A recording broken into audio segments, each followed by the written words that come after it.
A warm welcome from Wijk aan Zee. I am Grandmaster Erwin Lamy. I am joined today with International Master Gert Lichterink, famous chess journalist from the Netherlands. We are live, round 8 of the Tata Steel Masters, round 9 of the Tata Steel Challenger tournament. Pretty exciting round as Anish Giri and Aronian are facing each other today, the numbers 1 and 2 in the standings. We have many other things to discuss as well. Yep. Gert, what would you like to start off with today? Well, I think the most important news is that Vishy Anand will play in the candidates tournament. That's right. Which is something that not everyone expected. I heard rumors from his camp that when he was on the verge of losing his match against Magnus Carlsen, that people thought that this would be his last try at the World Championship. So just for our viewers to make that clear, there's a candidates tournament coming up in April. Is that correct? No, in March. In March in Khanty-Mansiysk in Russia. In Siberia, yes. In Siberia, and it will be, of course, the challenger of that tournament. The winner of that tournament will challenge Magnus Carlsen in the next World Championship match. 8 players. 8 players. Round robin. Round robin. And the last question was whether Anand or Caruana would join this event. Anand had, of course, the right to play in this tournament, but if he were to withdraw, then Fabiano Caruana, who's playing in this Tata Steel tournament, would replace him. Okay. And, well, I think that Fabiano had good hopes that he might get a spot in the candidates. Yeah, and he would be, of course, a very worthy challenger. Absolutely, as well. Absolutely. Well, it will be an interesting candidate, obviously, with Anand competing. He probably has some preparation left of his World Championship. Yeah, I expect, and maybe he has been preparing for some time already. It's possible. I don't know. Yeah, but well, what do you think? He has a chance to go for another match with Magnus? Well, of course he's surely one of the competitors for the spot. But at this point, I think that looking at Aronian, looking at Kramnik in the previous cycle, I don't think he's one of the favorites. Honestly, no. He has had some bad results in big tournaments lately. I don't consider him one of the favorites at this point, but of course he's one of the outsiders for the spot. Yeah, definitely. Sure, it's an interesting mix in this tournament. You have 3 people: Kramnik, Anand, and Topalov from the older generation, if I may, say so, and 5 younger guys. And well, it will be interesting. It will be very interesting. Yeah. It will be very interesting. What do you say we have a look at the games? Yeah, sure. We have a few moves. I think we should start off with.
going to do in this position? Obviously, it won't be easy to get e4 in. And, what rook d1 is? Well, yeah, you mean you would like to play e4, of course. Obviously, but it's not in order to, but that's hanging right now. So we'll have to prepare that somehow. Yeah. But after rook e1, threatening e4. Yeah. Maybe black can play knight e4. Knight e4, just to block that square altogether. Well, if white should take on e4, then of course black can probably prepare a move like c7, c5. Right. Yeah. Now in the near future. Yeah, something like c5 or e5. One of these breaks should equalize pretty comfortably. Yeah. I'm thinking another idea might be to go simply e3. Yeah. Play something like knight e1, knight d3, exchange those bishops and try to control the position somehow. Yeah. But both sides are very solid. I mean, it's very difficult to do business in this type of position. Right, right. I think Anish has clearly decided he wants to control this game. He doesn't want anything strange to happen. He would like to play this game without too much risk. Sure. Just press his opponent a bit, and if he makes a draw, he makes a draw. I think he's a tough opponent for Anish. Right. They have a very rough history. Yeah. Which is more than you should expect, maybe. I think that especially the last game they played, which we just remembered, the one where Anish was a clear pawn up, that must have been very rough. And well, I also remember some tough games in which he was completely outplayed with white. There's one game here that springs to mind, one Queen's Gambit, where Aronian sacrificed the exchange, very nice and game. just a beautiful game. Yeah. Very well prepared, and then he really finished it off nicely. Sure. Well, it is of course one of the strongest players, and for Anish it's perfect that in the Netherlands he gets to play this here in Wijk aan Zee. He gets to play the world's best players. Sure, but Anish has, of course, he beat Magnus Carlsen once. Yeah. Well. And almost twice, I would say, because that second game here in Wijk aan Zee, the King's Indian, was also. Oh yeah, he was also quite close to winning. Quite close to. At least he had a big advantage. His final round game. Right. Yes. Right. Yes. Last year. Yeah. We have just one more move, a4, a5. I think that makes sense. He prepares to he prevents the advance from black. So he prevents that black has this nice outpost on b4. Yeah. And it will be a slow maneuvering game, I think. That's what we're. Let's go to the next one, maybe. Anything else that? Well, maybe we should have a look Caruana at the Rapport, maybe. Caruana Rapport. That is what is it? A French game? It was a French game, indeed. D takes e4, knight takes e4, knight f6. Yes.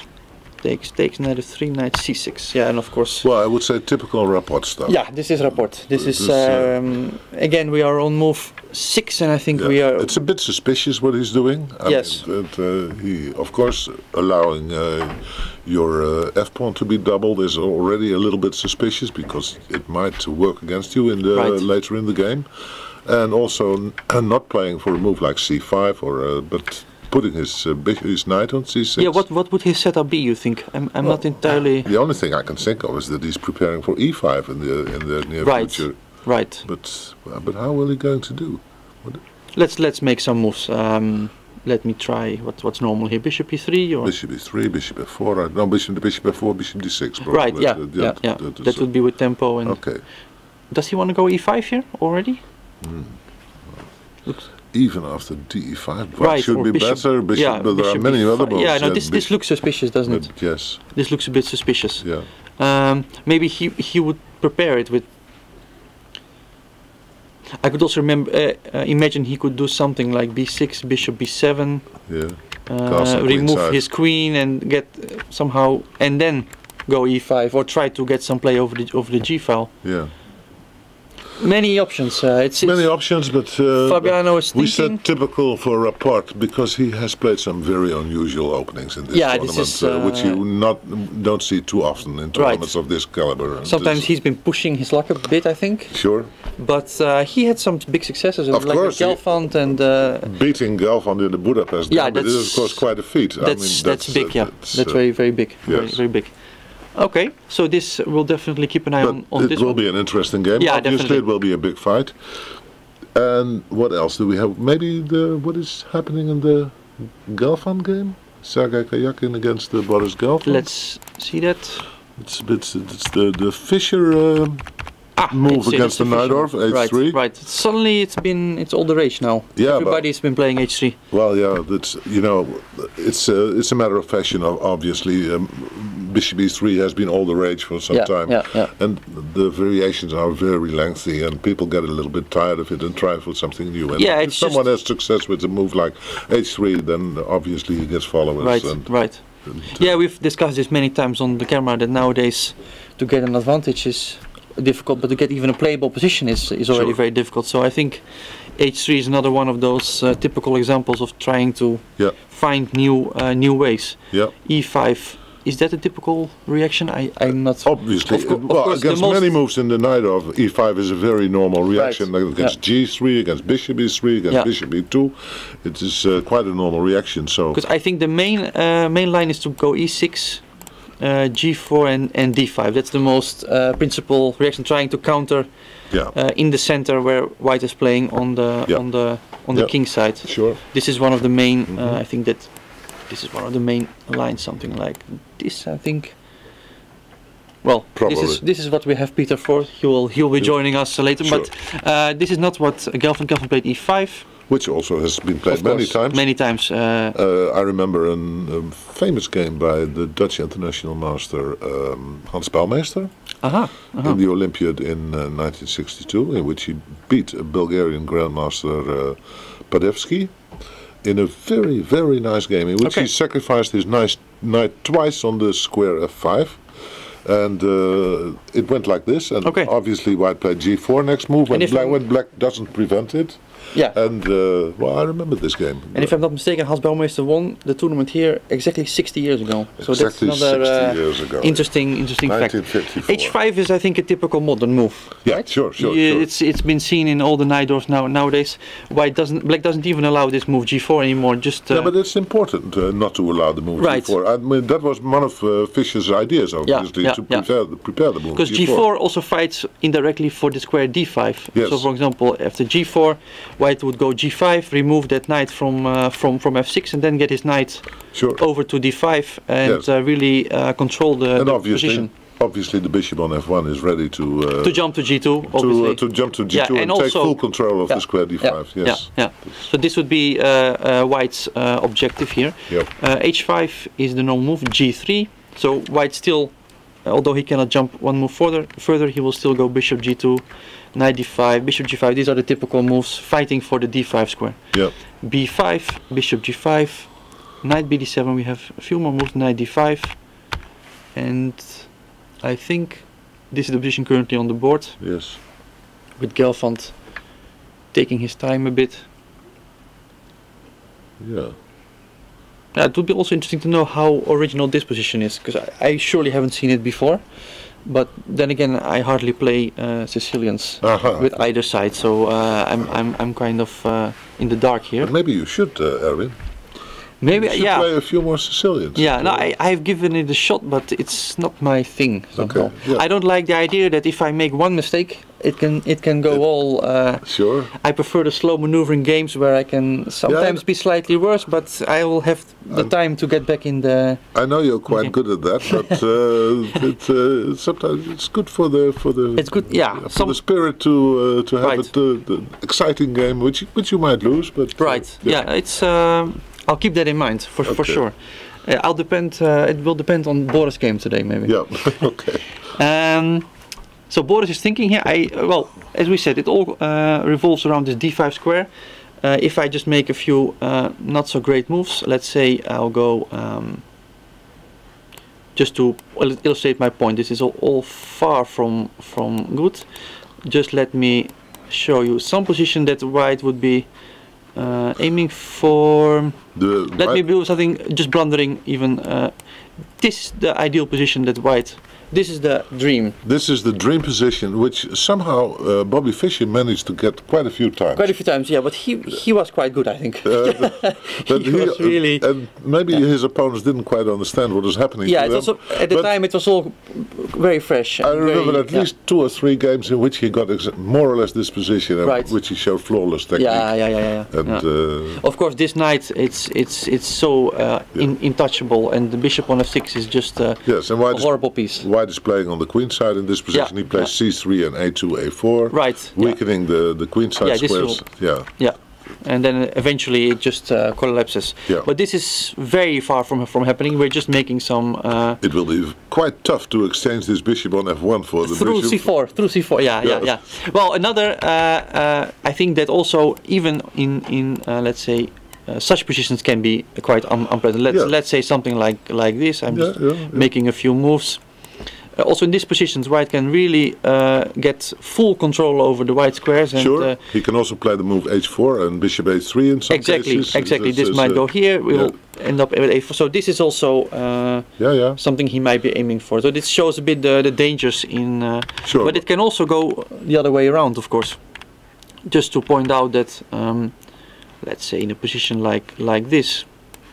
I'm just making some black is the rook c5 move. If you manage to take here, then black is fine. Force e takes d5, and then you know get this action going yourself. Then it may actually be black who's doing. Then you might say that black's bishop on f6 is much better than white's bishop on. Suddenly this one is rather because odd. Black will play f7, f5, and probably at one point maybe e5, e4, or sometimes f5, f4. I don't know. Start some kind of minority attack here. Yes. Yeah. And bishop on g2 is is a spectator. It's a pawn. Not doing. Yeah, it's more or less a pawn. Yeah. The pawn on d5 is terrible in this position. For definitely. So this is what white will be trying to avoid.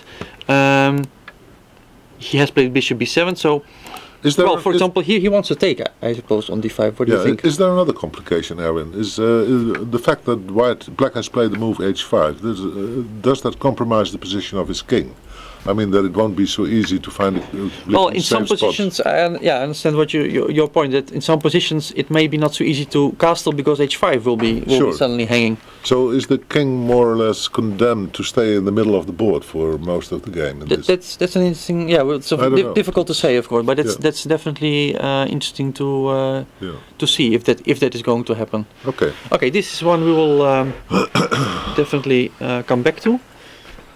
Oh, look at rapport. Maybe one move? Yeah, just quickly go to rapport because it's always a great deal of fun. Because bishop f4, we thought bishop d6 was the move here. But he sacrifices a pawn. He immediately goes e5. Or doesn't he? Well, I would take on e5. I would definitely take that pawn. Let's try to take that pawn just to see what's going on here. I don't know. I haven't the faintest, I must admit. What is he trying to do? Queen e7? Could that be the idea? Well, Queen e7. Yeah, I don't see. You have after Queen e7 you don't have the move Queen b5, Bishop b5 because you have Queen b4. Right. Of course, an exchange would just lead to pawn down. Very nice. It traps 2 bishops. Well, how is that? Suppose you blunder here a piece with Bishop b5. Okay. The funny thing is that Queen b4 wins both. More or less, you have Bishop b2, but you lose a bishop. This is clear. So this is one of the ideas that, and of course the check is important. But I suppose white has better moves than Bishop b5. Bishop b5 is definitely not going to happen. That would be very surprising. But maybe this is not so, because Queen b4 is a rather annoying threat. That is true. And of course he simply wants to take on e5 next move. Yeah, sure. And that would be really. For instance, you might consider the move Queen d2 for a moment, but then you see the move Queen b4, which is annoying. And does that continue still if we go Bishop d2? Well, you take on b2, I suppose. Take on b2, and we take with check. And you play Bishop e6. Bishop e6, and now we're still a pawn down, but I think you're ready to castle and very active. Huh? It looks like black is completely fine here. Yeah, this looks. To say the least. To say the least, yeah. Yes. Just to say the least. I also believe so. Yeah. Okay. So this is very, very strange idea, but maybe it works. He spent some time on it because he has 1 hour 38, so it does mean he spent some 5-6 minutes on the game so far. Yeah. So maybe he hasn't prepared this, but he has just decided to go for it. Very interesting, yeah. Always, I would be something, surprised if this were some kind of theory, but it is of course possible. This has been played before, but yeah. I would be surprised.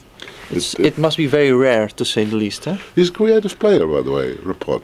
He's very creative. Yeah, no, he's very interesting. Definitely high entertainment value he has. Absolutely, That's good. Should we have a look at Van Wely and Najdic? Because they have a rather big history between them as well, of course. So Najdic is ready to repeat the variation he played against Anish Giri earlier this tournament. Anish played knight bd2. Yeah. Luke decided just to go bishop d2. Yes. Bishop takes d2, queen takes d2, castle, g3 is the main line nowadays.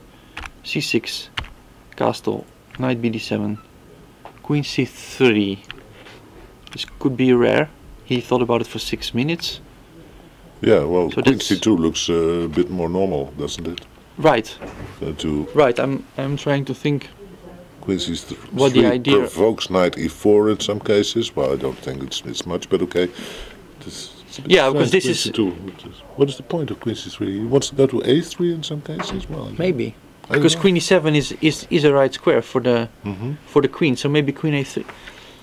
Yeah, queen e7, queen a3, maybe. Queen c3. Well, but yeah. On the other hand, this endgame, I don't think it's too scary for black, is it? Bishop b7 and rook c8, and so I'm. But it's the only point I can see to the move queen c3. Yes. Yeah, I'm also struggling. Well, does it, because Najdic played b6. Yeah. Perhaps there is some knight bd2 he played, bishop b7. Do we have more moves? Yeah, we have a few more moves. I'm gonna. Where's the game? Bishop b7, b4, and now a5 has been. Okay, so I think there is a point. Yeah, there is a point. If we would have played queen c2 in this position. Yeah, sure. Then after b6, knight d2, b4. Sorry, bishop b7, b4. Maybe after a5 he felt with the queen on c3 he's better prepared to push b4. That could be a point. I mean, of course, you can still play a3 in this position. In this but position. Maybe he felt that. Well, the pawn is protected on b4. That is true, of course. That is an advantage. At the moment, this is the only thing I can come up with. On the other hand, with the queen on c2, as in this position, we are preparing also e4. So there are advantages and disadvantages to this move. Yeah. In any case, I think it's kind of rare. It's kind of new. So maybe he's just trying to get Arkady. Out of book. That's another. You said they have option. Quite a history, Van Wely and Najdic. Yeah, I think they've played quite a lot many of games. times. Of course, Najdic is the top player of Germany. Sure. Luke, one of the top players in the Netherlands for years. And do you know what the score between them is? I think it's in Najdic's favor. They've played in Dortmund, if I'm not mistaken. Yeah. I remember one Sicilian which went awfully wrong for Luke. So they know each other well, and I think it's in Najdic's favor so far. But of course, with White, Luke will definitely try to do something. Well, it's clear that Najdic is struggling with his form in this tournament. Right. It didn't go wrong from it did go wrong from the start, more or less, and with 1.5 out of 7, it's definitely. He's a much better player than he's showing in this tournament. Well, we said it very very often in Baden-Baden. He was simply showing. He was one of the stars of the tournament. Yeah. Absolutely. Fantastic chess, very much attacking, going for the initiative. Yes. Fighting for a win each game. So that was really. It's a bit sad that he can't find. Yeah, it's a pity he cannot show it here at least for the moment. Just yet. It just happens to everyone now and then. Yeah, it happens. We've seen it. Gelfand has 2 out of 7. Of course, it's also completely uncharacteristic. Like that for Boris. It is, We still have, I think, a game we haven't seen. 2 games actually we haven't seen. We have the game Dominguez against Wesley So. Yeah, let's see that one. Just to that was Petrov defense. It was a few years ago. we were worried that 1e4, 1e2, e4 would be a move of the past because of the Petrov defense. Right, And, yeah.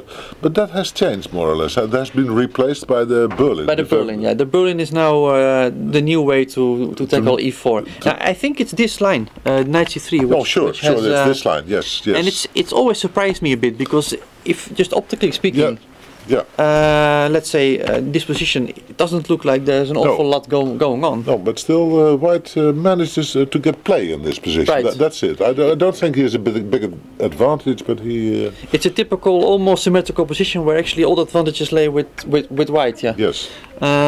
Chose bishop e3, bishop f4 is another main move. Castle, queen d2, b6. Well, I'm not entirely sure about the setups at this point. What the current theory? Do you play the Petrov yourself? No, okay. no. That's always been a bit too much for me. I have not the best memory, so I would simply not be able to remember all these different. Because there's quite a lot of theory nowadays. Yeah. But it's different theory from a Sicilian, I would say. I mean, it's setups and piece configuration. Still, there are surprisingly many things to remember. I remember playing it here against Daniel Stolwager once, my compatriot. And I found myself in big trouble very quickly. I forgot some line, and he very confidently outplayed me, managed to make a draw by miracle. Okay. So I never had such fond memories of the Petrov. The Petrov. H4, knight d7, bishop d3. Well, this is a standard type of position. Yeah. And the main thing about this position is that the kings are placed on different parts of the board. So White is really going to try to get to that king by all means possible. And it's actually quite difficult for Black to do this the same way on the other side. So yeah, somehow because of the double c pawn, it looks as if it's more difficult for Black to attack the White king than the other way around. That king is really well fortified there. Absolutely, yes. Very safe there usually. Yeah. Black did manage to find a few good setups. I think lately. I think especially Anish Giri with Black has done very well in this position. Has done quite well in this position. He really knows exactly how to extinguish this small initiative that White has on the king side. So I'm curious to see if Wesley will do the same. Yeah. Then the last game we haven't seen yet. One more question. Okay, what is White's idea exactly? In this, he has played the move h4. What is he going to do? How is suppose he can make two moves in a row. What is his best plan of attack in this position? Does he play knight g5? So let's make a move, maybe something like. Yes. Do I play knight? Let's play knight e5. Looks like a normal. Looks like a normal move. Absolutely. Yeah. I have seen sometimes this transformation happening. So taking and queen e2. Okay. Just reminding Black that the queen is a bit. The queen probably has to go away from the d file. E8 maybe? Yeah, C8, like maybe C8. Preventing queen g4. Maybe I don't know whether that is important, but it might be. And I would just try to make some kind of weaknesses around that. Sure. You have to provoke weaknesses. For example, now f6. Can I play something like queen h5? Maybe just try to get to the king somehow. You can certainly do this, and this looks dangerous. You have e4 maybe, but e4, and then that's what the point I wanted to make. That if you give and if I just come back now, it's kind of weakened. Because even though Black has an extra pawn here, he definitely doesn't want to. The scope of the bishop on b7 has been limited. Yes. That is it's difficult to say really. What I think it's a very concrete position. It really depends on. For example, here we would take on e5, but maybe after knight f6. I've seen this brilliant game by Karjakin against Kramnik. Maybe where Karjakin in a position like this. Some position like this, he just made some move. Allowed a takes g5, and the knight was not even on f6. I think it was just a long-term advantage, and some of these attacks are really difficult to stop. Yeah. So that's definitely also an idea to look out for. Let's say something like queen e2, because now taking the knight would surely already lead to a mating attack. Yeah. We cannot remove the knight, and no. That's clear. So kind of slow attacks is what he just slowly brings his pieces towards the king, and then at some point when enough pieces but are obviously after 95 h6 if you leave the knight, it's still difficult to continue the attack because black is obviously not forced to take on g5. Yeah, exactly. That's actually a very good point. Of course he's never going to take that knight off, because that is just clearly losing. That's just clearly losing. So maybe we will have to bring yet another. Maybe we'll have to bring the g pawn in, or but something like that. Or we can even come back, because now we have weakened white slightly, and maybe we can play with bishop takes h6 ideas. Sometimes, yes. Okay. Okay, let's see the game Hare Krishna Nakamura. That's the only game we have looked at so far. Another Sicilian with bishop b5 check. So Hare Krishna didn't feel like checking. Oops. That's a bit fast. Yes. Checking the knight of Hikaru. Is this the normal way to play? This is the new way, yeah? This is the new way, yeah. This is... I missed this later to the wrinkle. Caruana played this with Topolov, if I'm not mistaken. He beat him in this and it looks very artificial at first. Well, there of course but many examples in the Sicilian where white plays bishop to d3. Yeah. And just play c3 and bishop c2. That's what I just wanted to point out exactly. c3, bishop c2, d4. Yeah. And well, if white gets that big center, he actually has big chances of seizing some kind of initiative. c3, b5, bishop c2, bishop b7. Stopping d4 at the moment because e4 is hanging, rook e1. And now we transposed into some kind of Spanish position. Some d4 structure of the Ruy Lopez. The Ruy Lopez, exactly. Knight bd2, castle, knight f1. All fairly typical that knight is in the way of the bishop. Yeah. So usually reroutes to g3 or even to e3. Yeah. Into g3 in this case, bishop f8, and d5, played by Hare Krishna. Yeah, looks like a Breyer. Yeah, it's defense. It is a Breyer. Where white has played his, black has played the move knight c6, b8, d7, and right. But I do feel that black, given the fact that he did it in one go, that must have saved some time. Yeah. But time is maybe not that so much of the essence. In this type of position, it's not so important. It's more about good plans and knowing how to execute them. Yeah, exactly. Yes, so, what do you think about this opening choice of Hare Krishna? I'm not impressed. Not impressed. No. Okay. So I just wanted to say that I thought maybe it's interesting to get Hikaru out of his sharp positions in which he's known to excel. Yeah. Of course, he can also play normal chess. That's definitely not my point. But I must say I'm not completely familiar with what the main strengths of Pentala Hare Krishna is. Whether is he a strong attacking player? Is he a wild player? Is he a positional player? I think he's pretty all round. But he's definitely not a theoretician. So I think, generally speaking, he's been avoiding big opening discussions in this in this tournament. Yeah. We've seen it with Anish and many other examples actually.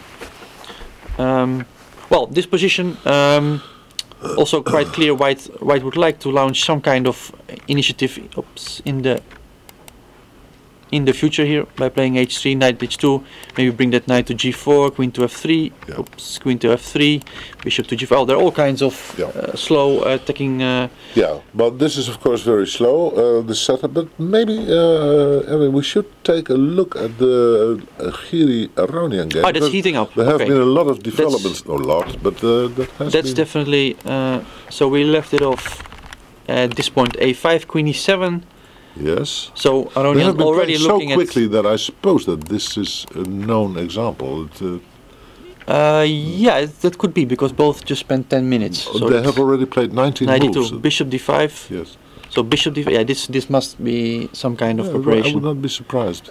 This is a very smart move because, of course, it seems like he's just giving the pawn. Yeah. But at the end of the line, e2 is also hanging. Yes, and you cannot take on b7 because the knight on d2 is hanging. Yes, queen b7. So white goes knight e4, threatening queen takes b7. Yes. And Aronian is thinking here. He looks perfectly fine, doesn't he? Yeah. Doesn't seem to be an awful lot going on. What is black going to do? Is he going to take on b2 or is he? Let's see. Just because that's probably. Grabbing a pawn is always always good. Yeah, but white obviously has the move rook b1. Yeah. Or maybe we can even. Well, we can take this one, I think. Yeah. And. Okay. Queen. That limits the number of squares available for the black queen. Say you go there. Rook b7. Maybe this is better. No, this might be good for white. Better for white. Okay. Yeah. So that is not a good idea. Maybe to take on b2. That's not a good idea exactly. We will have Peter Dorris soon coming in. I'm sure he has a lot to say about this position as well. First, we'll be taking a short break, and we'll be right back. So don't go anywhere. In 1 minute, we'll be back. Okay.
And welcome back everyone in Wijk aan Zee, round 8 of the Tata Steel Masters, round 9 of the Tata Steel Challenges. I'm still Erwin Lamy, your host of today. Next to me Peter Dorris, chess.com, our opening expert. Shall we have a look at Anish? Where do you want to start? Yes, well, it's still the top game of the round, of course. Number 2 against number 1. Where do you want to start? And of course, Anish still looking for his very first win ever against Levon. We just discussed it. What is his exact score? Do you know it? Yeah, it's including rapid blitz, 5 losses and 3 draws. 5 losses for Anish. Yeah, that's we would say it as Dutch commentators. We would call it 5 losses. And for example, 3 years ago they had a Slav here in Wijk aan Zee with 5 bishop f5 knight e5, that line. Okay. 2 years ago they had a Queen's Gambit declined. That's the one we and that one exchange I think, sacrifice. That was that was the one Levon also analyzed in the press room. There should be a video somewhere on YouTube. Very nice. Look that up. Yeah. 1.5 years ago at the Olympiad there was a Slav and Anish went for 4 Queen b3. Okay. And today we have a theoretical line in the open. So it seems they have a different opening line in every single game. Is that, exactly. And it is mostly Aronian who's deviating from the previous 2 games basically. Okay. So we had this Catalan on the board. Yeah. Of course. Well, here it's all fairly. Yeah, a4, the big alternative to immediately take on c4. Yeah. Of course, which is even more theoretical. Yeah, this has been the main moves. It's we've seen it in Caruana Karyakin this tournament. I think. Yeah. Amongst many other games. Yeah. Absolutely. Let me see. After Queen takes c4, yeah, it's almost 5,000 games in the database. Yeah, that's a huge main line. Yeah. So a4, big alternative. Has always been the more modest approach, I think, to the position. So in this, still Black wants to put his bishop on the long diagonal. So this way he takes him these moves. Yeah. Of course, stopping any e4 pushes by white, controlling that center. And well, there's a lot of normal moves actually. Bishop f4 is a normal square. I was slightly surprised with bishop d6. Is that a rare move, or am I just... You're right. Actually, the moves a5 and knight bd7 are more popular here. Okay, yeah, I thought I especially a5 I thought was the main, Yes. bringing the knight to b4. So yeah, it's true. Yeah, and Okay. for example, I see a game Adams against Fridman, the Baden-Baden tournament like 11 months ago. Yeah, excellent event that top was. game, but also many times played by Karyakin with Black, for example, this move. Yes, a5. yeah. So Bishop d6. Aronian is having his own ideas in this position. Yes. Because bishop d6. Well, bishop g5 is a normal move. I think trading would help Black only. Right. Yeah. This is obviously this would that weak pawn on c7 would love to go to d6. So that's this should be completely equal. Eh? And sometimes white allows these swaps on f4 also. Right. But maybe So you mean not just knight c3? something? I guess that would be an idea also, but maybe Just not to allow here. this and try to set up that big center. Right. Maybe use the g file at some point. Yeah. Different approach. Also interesting. Maybe. Yeah. Yeah. Okay, bishop g5, normal move. Knight bd7, of course. Knight c3, h6. Well, yeah. I guess white doesn't want to lose any more time, and he's giving up the bishop pair now. And Yeah. He doesn't have a good square, does he? Also, yeah. I think at this point he's forced to. Right. It's basically the choice when you play bishop g5. Yeah. Right. Yeah. Okay, a5, a little small victory on the queen side, perhaps. Right. Stopping this a5 move forever. Yeah. For And black. in this position, although they keep on playing quickly, I couldn't find any more games after knight d2. I had a game Wang Yue Temur Rajabov from last month in Beijing, Okay. So it is some. and that was rook fd1. rook fd1. Yeah. This was last month. You say. Yeah, So that's there like has only been 1 some- month ago. But if I look for knight d2, database doesn't find anything. And no correspondence, no over the board Okay. games. So, Okay. but okay, of course, players these days they tend to analyze the same positions. So even if there's a novelty, sometimes the other guy Right. just knows what's happening. Right. Yeah. I have seen super grandmasters introduce novelties, and they didn't even realize that they were introducing them because they felt that it's already must be out there. It was, yeah, and known among the colleagues. And, Exactly. yeah, Exactly. But I think Black's next move was an important point. Bishop d5, winning that pawn on exchanging everything. Because we were just discussing with Gert that we think that here probably not so much is going on for Black. So okay. No, exactly. It seems fairly equal, and actually we might see a quick draw in this game. I think. I wouldn't be extremely if, surprised. Yeah. yeah. I wouldn't be extremely surprised. I guess both are more or less happy with that result. Also in this case, I mean Anish. I mean it's very nice that he keeps on being undefeated here. Exactly. So yeah. But you think he might also want to? Yeah. Well, would he be ambitious enough to try and win this tournament, or? That would be fantastic, of course, for the tournament. That would be already we as Dutch guys, we are very happy that he's doing well. Of course, that's great to see. Okay, good. What's the next? Well, let me go to that amazing Caruana report? Richard report, Yeah, who is playing funny openings in almost any game. Yeah, we left it off here. Absolutely amazing. Right. Is knight c6? Of course, the early knight f6 is already not the most popular. Yeah, yeah. Well, in that case, I guess you should take on f6. Okay, I know people also take with the queen, but at some point you have to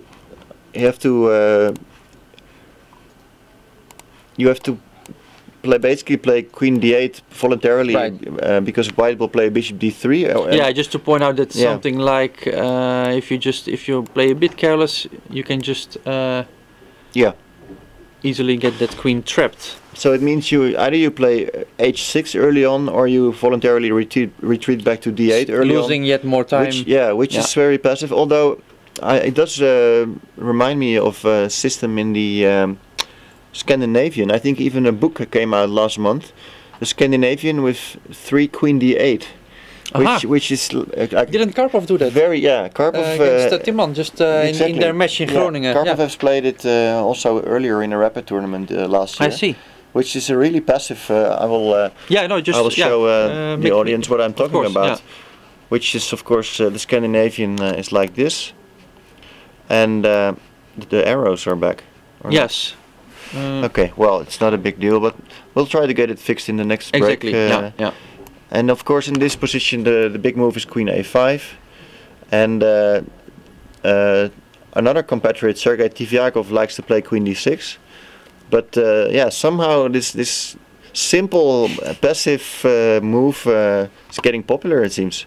And okay, if you do this, then we have almost the game.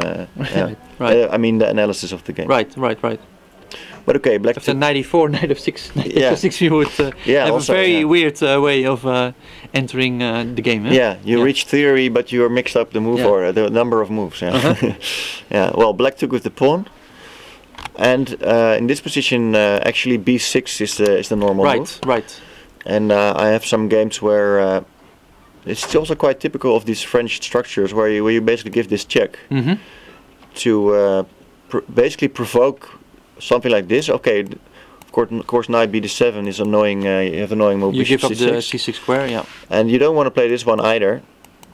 Because you just open the nice spot on b7 for it, right? You want to go here, and I guess you would play something like bishop c4 or bishop d3, and you don't want your bishop here. Right. I think you see the same in Benoni. Many where this check is. And also why it is also arguing that this pawn on c6 is worse on c6 than on c7.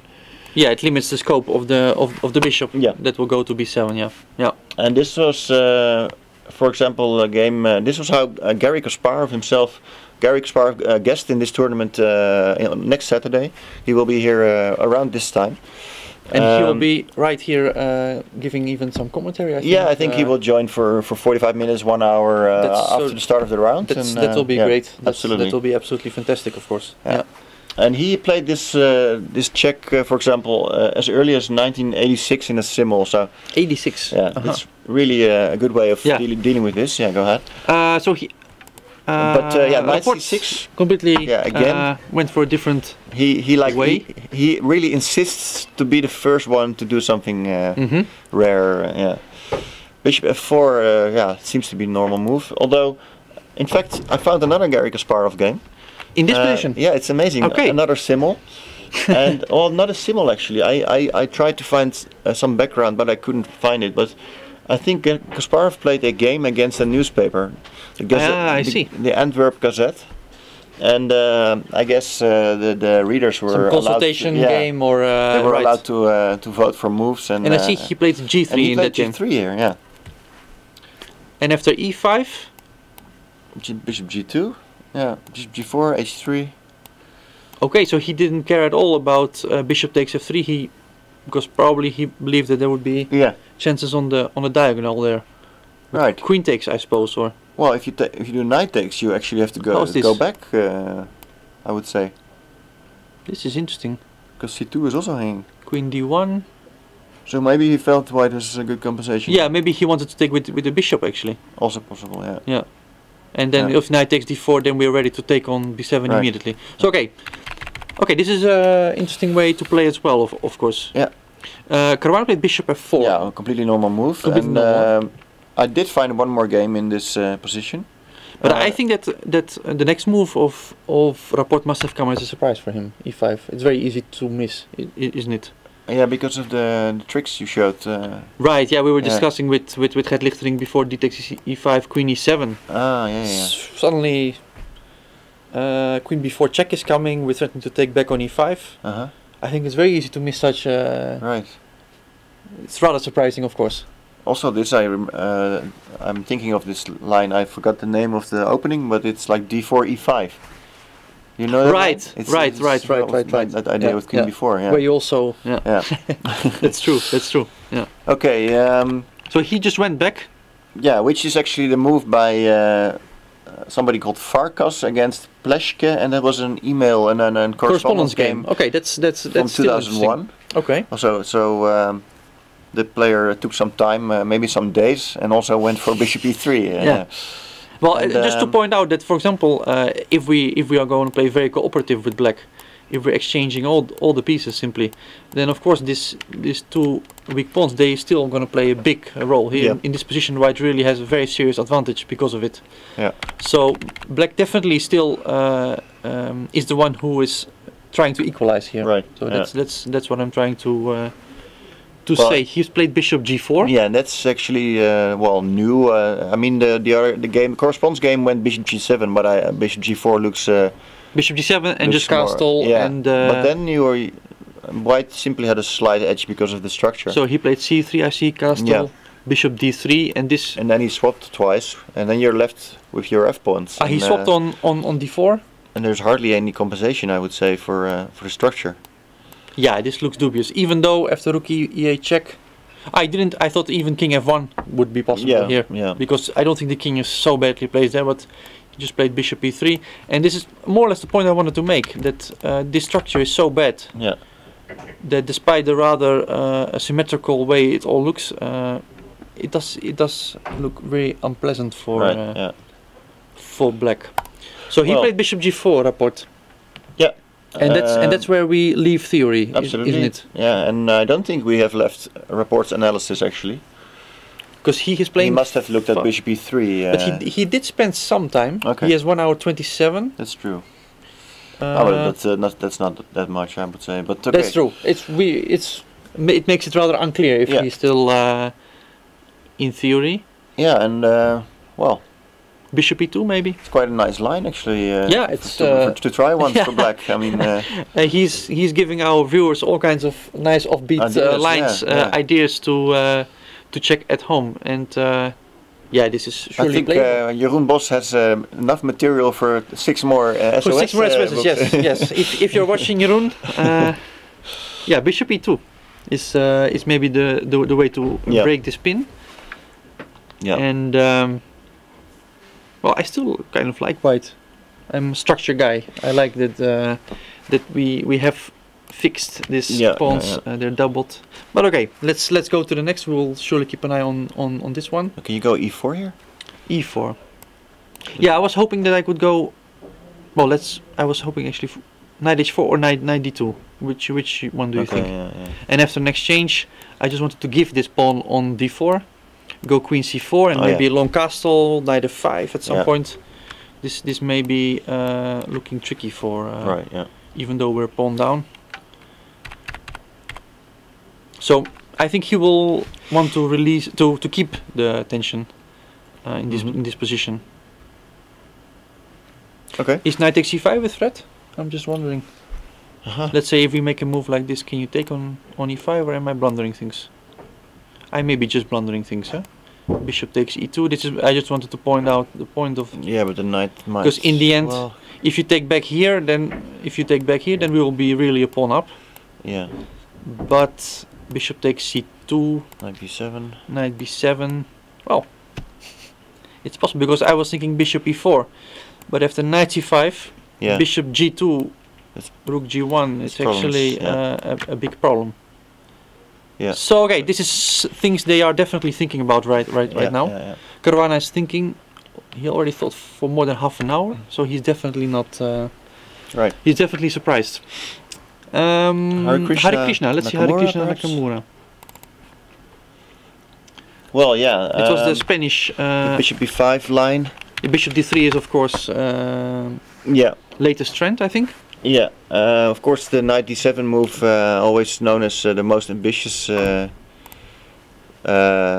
I always it will always be connected in my for me to the game Ivanchuk Kasparov Linares 91, because that was one of the games that brought Ivanchuk one of his biggest early victories.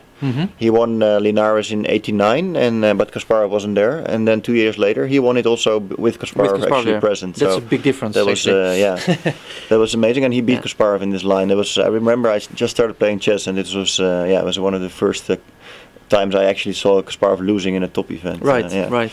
That was the knight d7 line. Well, 4d4 of course is it's a very popular move, and actually played between Carlsen and Anand at the World Championship last in Oh, November. of course, yeah, of course. That was one game. I forgot. Yeah, I think yeah. that was the very last game. Right, where Yeah. Carlsen had a big advantage, but Yeah. maybe didn't even feel like he needed Yeah, just a draw yeah. to end the match. Right. Uh, And actually, they also played it half a year before in the Norway chess tournament. They also had this. the same position. Okay. Yeah. And there was also a game actually from the previous World Championship where Black went knight f6. Okay. Anand Galfand. That was one of the rapid games. Oh, I see. And this Right. was also the game Ivanchuk. It was like this, right? Yeah, absolutely. Yeah. That was a very sharp game. Yeah. Yeah. I remember that. It was one of the rapid games. Okay. And then there is another game played here 2 years ago between Carlsen and Topalov, and that went 4c3. C3. That's very rare, I also, think, isn't it? Yeah. But maybe it's similar to what we will see now. White just slowly wants to prepare d4. Yeah. He played queen e2, Queen 2 and a6, bishop a4. it was really some kind of Rui Lopez Right. structure. Right, and I think it's very similar to Yeah. what we will see in Yeah. this game. So it's also here he played d4. Yeah, this is very similar to what we will see. Right. I think that Harikrishna has a slightly better version of this, but we will see that because Yeah. Harikrishna played castle, a6, Yeah. and bishop d3. Actually, more often they take in this line. Yeah. We were discussing Gert Lichtering. I mean, that bishop d3 is really the latest trend, I think, in this. Yeah, it's quite. Well, basically, every time Magnus Carlsen plays something, it's you can already call it a trend, I guess, because people will certainly follow. Right. And that's what happened. But I don't know, maybe not in this case. I mean, I see a game by Magnus against Fiedler, also in the Norway chess tournament. But for example, Mickey Adams also played it half a year earlier at the Olympiad in Istanbul. So. Okay. Yeah. Okay. And it's also really a good line for somebody like Adams and who likes to play solid positional chess, but connected with one e4. Right. Yeah. Actually, Fiedler played the interesting move knight e5 here. Oh, that's in the candidates, huh? No, this was Norway chess. Oh, this was Norway chess. Yeah. Oh, then I'm mistaken. So taking and a4 it was, I think. Yeah. Yeah, I think that was widely considered not to be very successful. This try of I think I remember Magnus pointing out some early improvement for White. Actually, but I forgot which one. Yeah.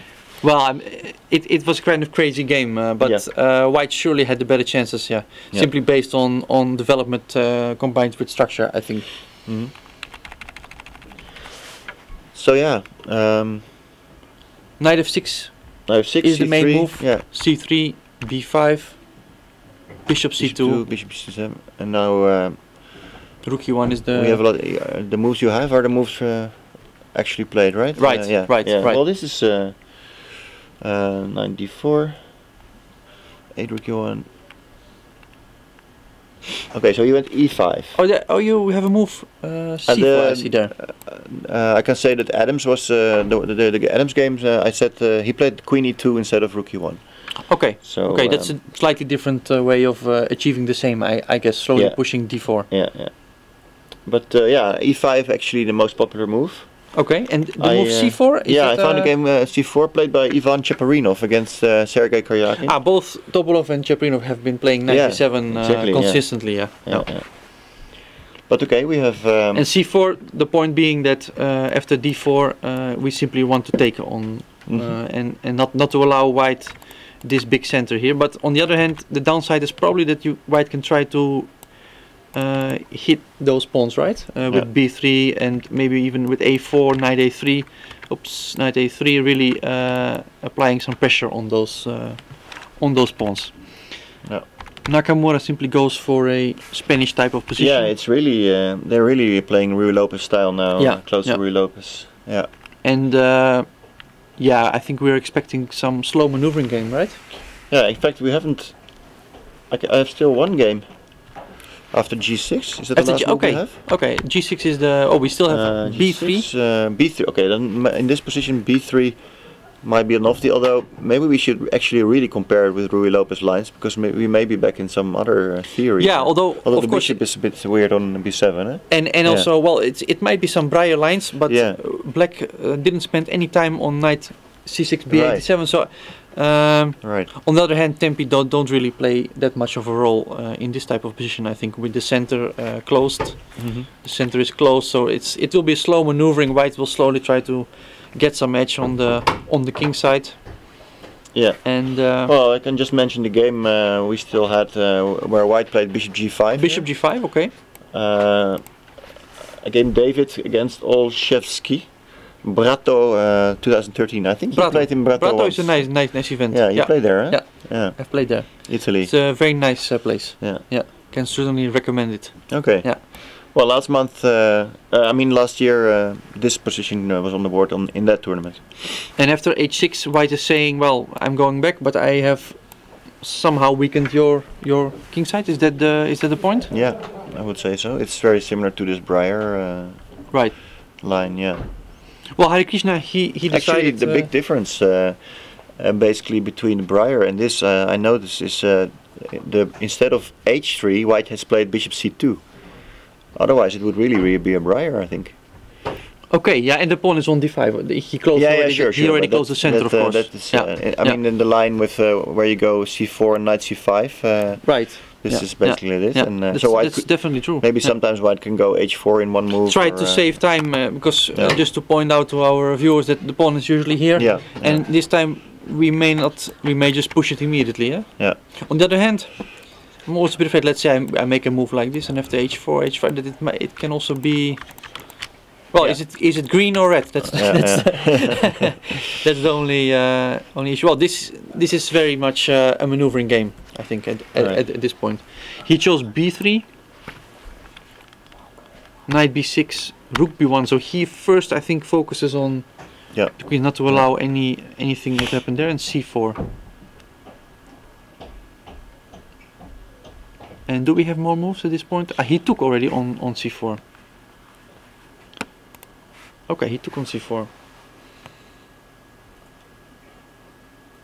So I'm guessing that after knight takes C4, he either wants to hit B5 with A4, or maybe he first wants to play knight D2 to try it, attack this strong knight on C4. For example, a line like this, Bishop D2, and now Bishop D3 and. That's the problem. Sorry. Knight D2, Rook C8, Knight takes C5. Just repeat that line.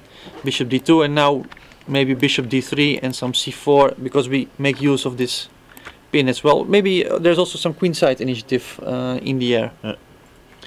Okay, interesting. Okay. We didn't have a look yet at Karjakin, maybe.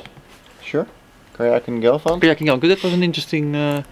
Also relatively rare, wasn't it? Yeah. Was the Fischer variation? Yeah, it's it's not really a coincidence when you have so many games in this line, but actually we have this new magazine in chess.com. It's called the Masters Bulletin, and the January issue is actually dealing with 6H3. Okay. Danny Gormally writes about the reply E6. And next month we will deal with 6E5. So it's a complete overview of the H3 variation. Yeah. Okay, so I'm sure he will also look at this game, and in February he will write. This so that's chess.com Master. Is that It's called the Masters Bulletin. Yeah. Because we know, well, you previously founded Chess Vibes, and you had the Chess Vibes training and. Openings. Is that a continuation of that? More or less, yeah. We decided that we wanted to go back to one magazine, but it's bigger and it's sort of a merge, because it will. Chess Vibes openings was always about the openings. Sure. Chess Vibes training was about middle game and end game, and this new one deals with everything. So we have always 2 opening articles, one bigger featured article which varies in subjects. The first edition in December, we had Dejan Bozhkov looking back at the Anand Carlsen match. Right, I saw that. Yeah. Exactly. It was. And very good, and this month we have Alex Yermolinsky looking at 5 interesting games from 2013, which he thought didn't get enough attention in other magazines, and so that's like a different article every time.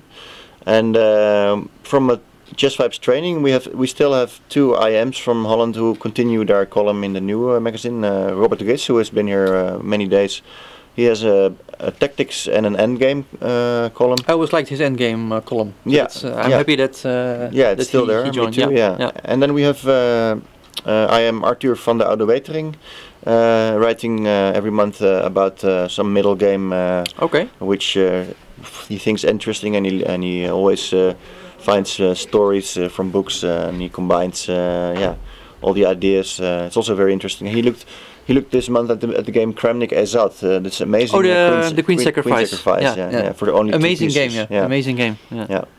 So 6h3. Okay. Yeah. Let's see what.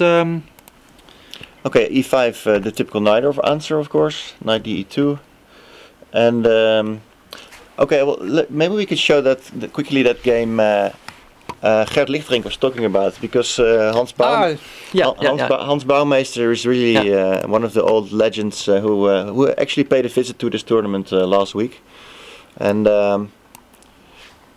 he beat Padevsky in 1964, and that was a nice game. G4. Bishop e7. I can also tell you. Yeah. Maybe that's easier. Bishop g2. G2 castles. Bishop e3. Knight bd7. Knight g3. Castles. Knight g3. Knight b6. Knight and b6. castles. Sorry, Yeah. knight b6. Castles. g6. b3. Queen c7. Covering that c4 square. Yeah. Queen c7. Knight ce2. Okay, preparing c4. I'm thinking. Knight bd7. He's going back. c4. c4. b5. And then the first move Gert already mentioned. This is the first knight sack on f5. He plays knight f5 here. Rook e8. Because after g takes f5, e takes f5, we would not only win back the bishop, but that bishop on g2 would become a monster probably. Yeah. Yes. So he decided not to take it. He played rook f8. Yeah. And then he takes on e7. Takes on e7. f4. Oh. Already Again a trying nice, to after b takes c4, which seems to win a pawn, we play f5, trapping that bishop.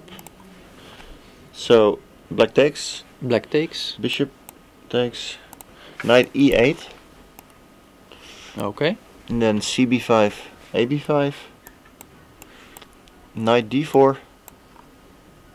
b4. Already we know where it's going. b4. And the next move you can guess. Yeah, Knight f5. That's clear. Ah, that's and now very you have to beautiful. take, because the rook is trapped. The rook is trapped, yeah, so there's no other way but taking. E takes. Yes. Ah, that's looking beautiful. Rook a5. Rook a5. And now, quite nice, why it doesn't take? The bishop. Oh, sorry. I made a mistake, I think. How is this possible? Ah, sorry. Actually, black took the knight with the bishop. With the bishop, yeah, of it's course, more because he logical, probably felt that this is just overwhelming. Yeah, exactly. So he took it. So actually, 2 times he didn't really take the knight on on a 5. 2 times it wasn't merely possible. exchanged it. Yeah. Yeah. He takes, but then those bishops are horribly strong, of course. Yeah. And, Rook a5. Well, we can just finish it. Yeah, because here those bishops. It's clear already that here those bishops are just king h1. Very nice king small h1. move, getting the king out of the way.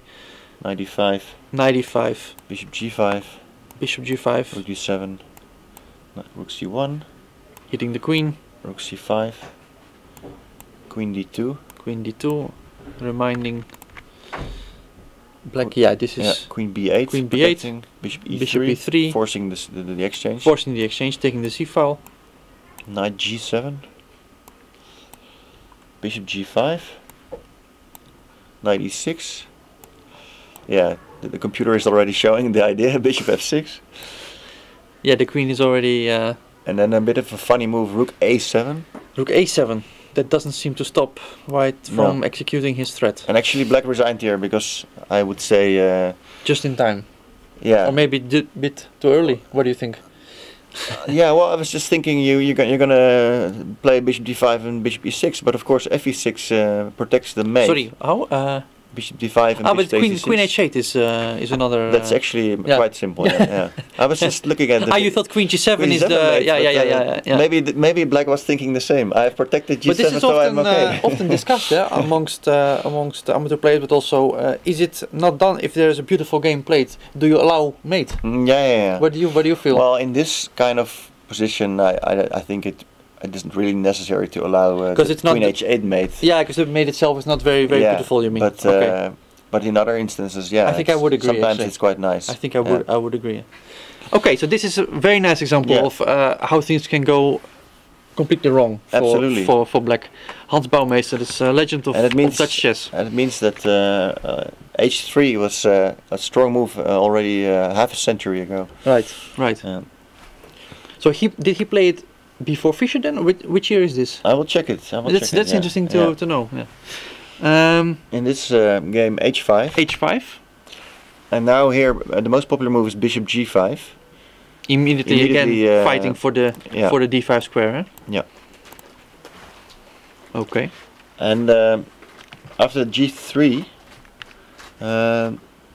popular moves are bishop e6, bishop e7, or knight bd7. But b5 is a bit rare here. It's rare. Eh? Yeah, it's a bit early maybe. Is it possible that maybe in this type of position you can sort of switch between moves just how you feel? Because I think that anyway there are many standard moves that will come at some point anyway in which order does it matter which order we choose? Maybe that's well, that's hard to say. It's hard to say. I'm not sure. Well, a part of b5 can sometimes be met with a4 if you do it early on, too early. I don't know if that's an option here. Something like this. Yeah. May be an option here as well, because knight e4, bishop g2 seems kind of tricky on the diagonal, and b4 is hanging as well. Well, I'm sure Kajakin thought about it when bishop g5. Yeah, that's actually new in this position. In this particular, I'm sure we will get back. I wouldn't be surprised if we would get back by simply continuing with a few more moves. Knight d7, knight d5, bishop b7, knight ec3, knight ec3. All very normal. Rook c8. When I search, I don't see any games anymore. No games, eh? Bishop g2. So Bishop e7. It's I think we are safe. We can safely say that we're out of book. Eh? What do you think about this position? Yeah, well,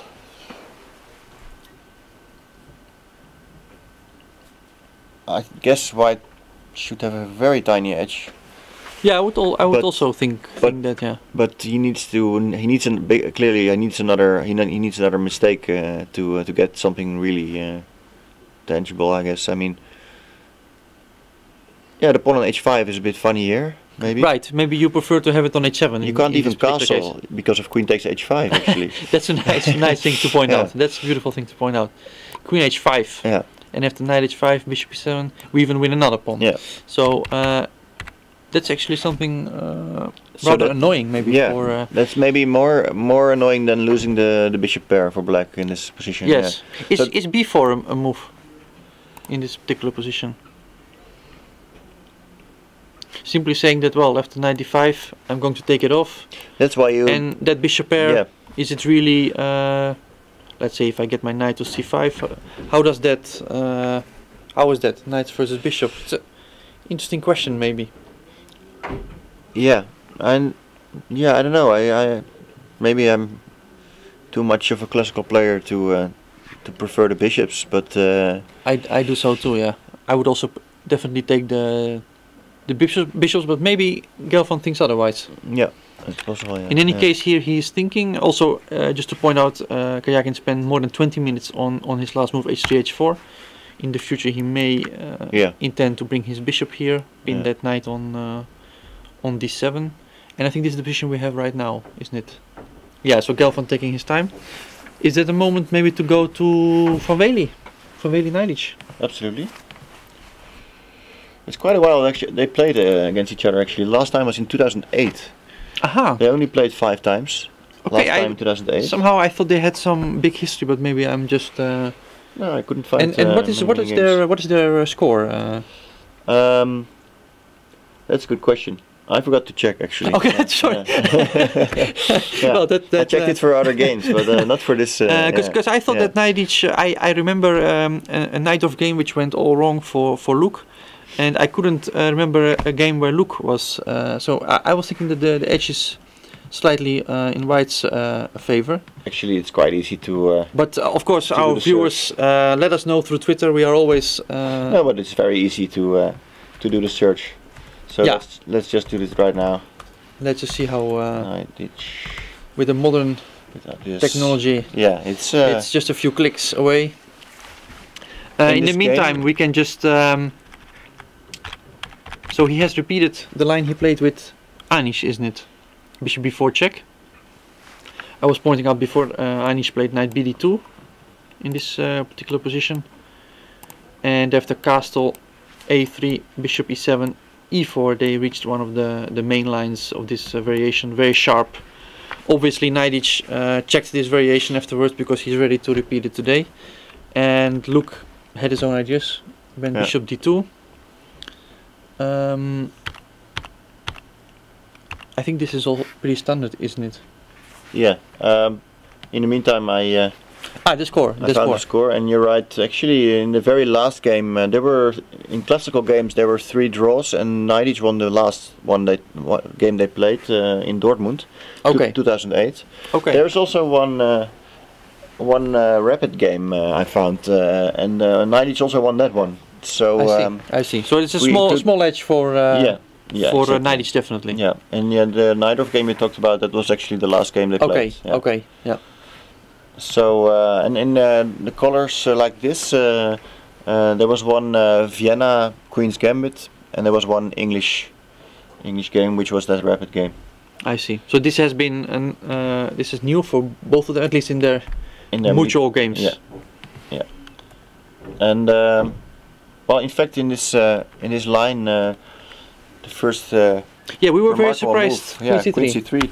It's really amazing how many moves have been played here. Rook c1, Queen c2, Knight c3, Knight e5, b3, Knight a3.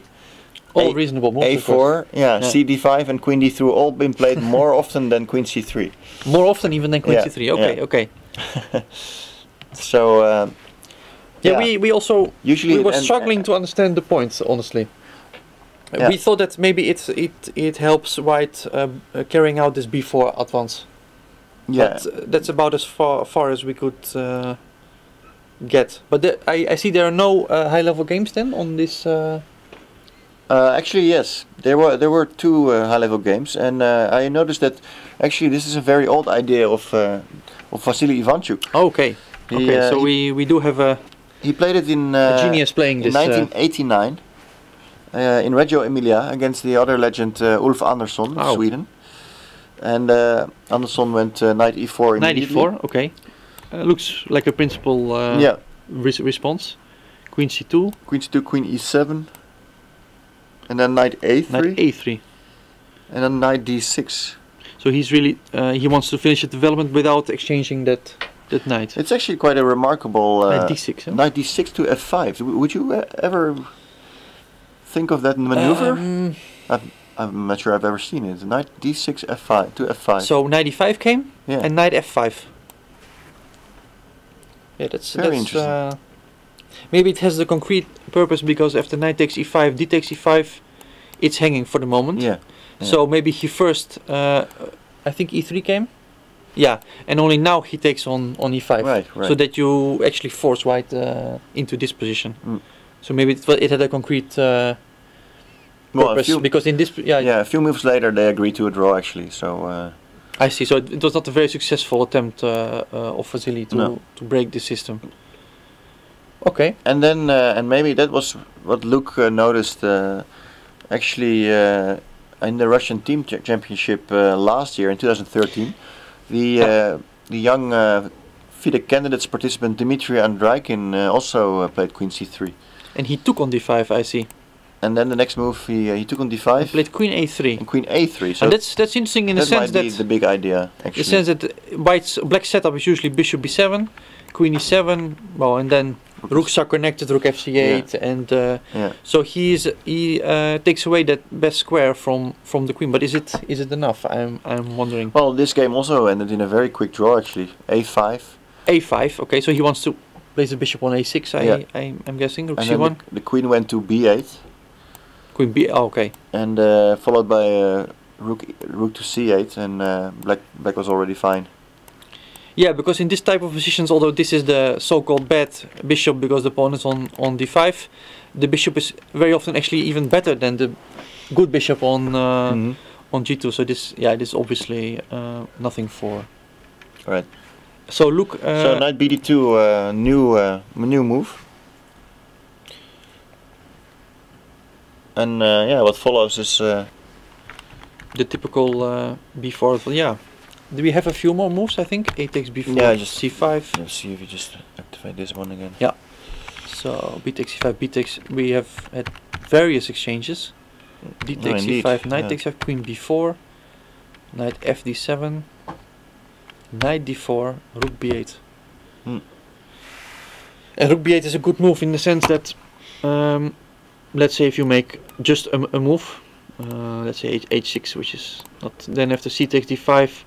E takes 5, you would be stuck with this ugly pawn on D5, and after rook B8, black is ready to take back with the bishop, attacking the queen, and offering a draw soon. Offering a draw basically, because after queen C3, there's really not much left. Yeah, we should take care of knight jump to C6, but that's about all that after let's say queen somewhere C7. This should be a quick draw. So I think that Luke has to find really something here, because otherwise the game could get very quickly to a draw, because if those pawns C and D are exchanged, there's nothing left. So for the moment I think we can conclude that Queen C3 does not refute this very solid variation. Where do you want to go next? Dominguez So, the Petrov. Where we left it off around this point, I think. Yeah, well, it's basically the move B6 that makes it very interesting. Oh yeah, sure, yeah. Because this is pretty standard, except for the big alternative is to put the bishop on F4 actually. Of course, yeah. But bishop E3 is the other line, and this B6 move here again, there are like, what is it, about 10 moves that are played more often in this line, in this position, than B6. But it's basically a recent idea by the Chinese top grandmaster Wang Hao. He played it 3 times in 2013. Okay, so that's just a recent trend, we can say. Yeah, and he's the only 2700 player who's played it. Barely any other. But Wesley is joining him today. Wesley's joining him now, yeah, and he played it. He's played it fast. I mean, he's clearly so far. Yeah, the white players always went for 10 knight D4 so far. Long castle, bishop B7, knight. Receiving moves. Knight D4. Yep. Knight D4. And then knight C6. Well, that makes a lot of sense, doesn't it? Because black just left this diagonal with his bishop, so we're ready to jump to F5. And after knight D4, how did those games continue? Knight C6, knight F5, bishop F6, and now there was a game Caruana, Wang Hao, the King's Tournament in Bucharest. Right. Where Caruana went knight G3. Yeah, he was jumping all around with that knight. I remember. And after knight E7, knight H5, right? He went after that. Really went after that bishop. That was an interesting game. Yeah, that was definitely a very interesting game. And H4 has been played twice here. Okay. Yeah, more or less, as we said, you just slowly want to prepare an attack there, right? Yeah. The first time Wang Hao had this was against Hikaru Nakamura in the Norway chess tournament. And there he went rook E8. And white went bishop G5. Okay.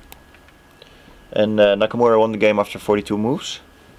And then half a year later, in Beijing, on his home soil, Wang Hao changed to the move knight E7, instead of rook E8. So immediately removing the knight. And Sergei Karyakin went knight G3. Okay, of course avoiding any exchanges, because that would make it much easier for black to. Yeah, and knight D5. bishop g5, and this game actually ended in a draw after 44 moves eventually. Okay. So this is basically the hot off the press, the really trendy system for black. Fully played by this Chinese player, Okay. and but immediately going for h4 on move 10 hasn't been tried before.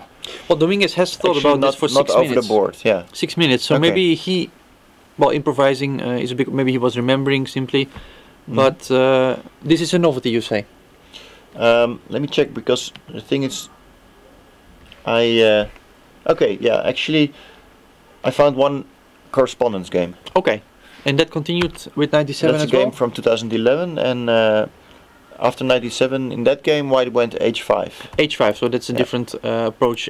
He pushed it all the way to H6, or Yeah, indeed, knight c5, bishop C4, bishop c4, h6, g6.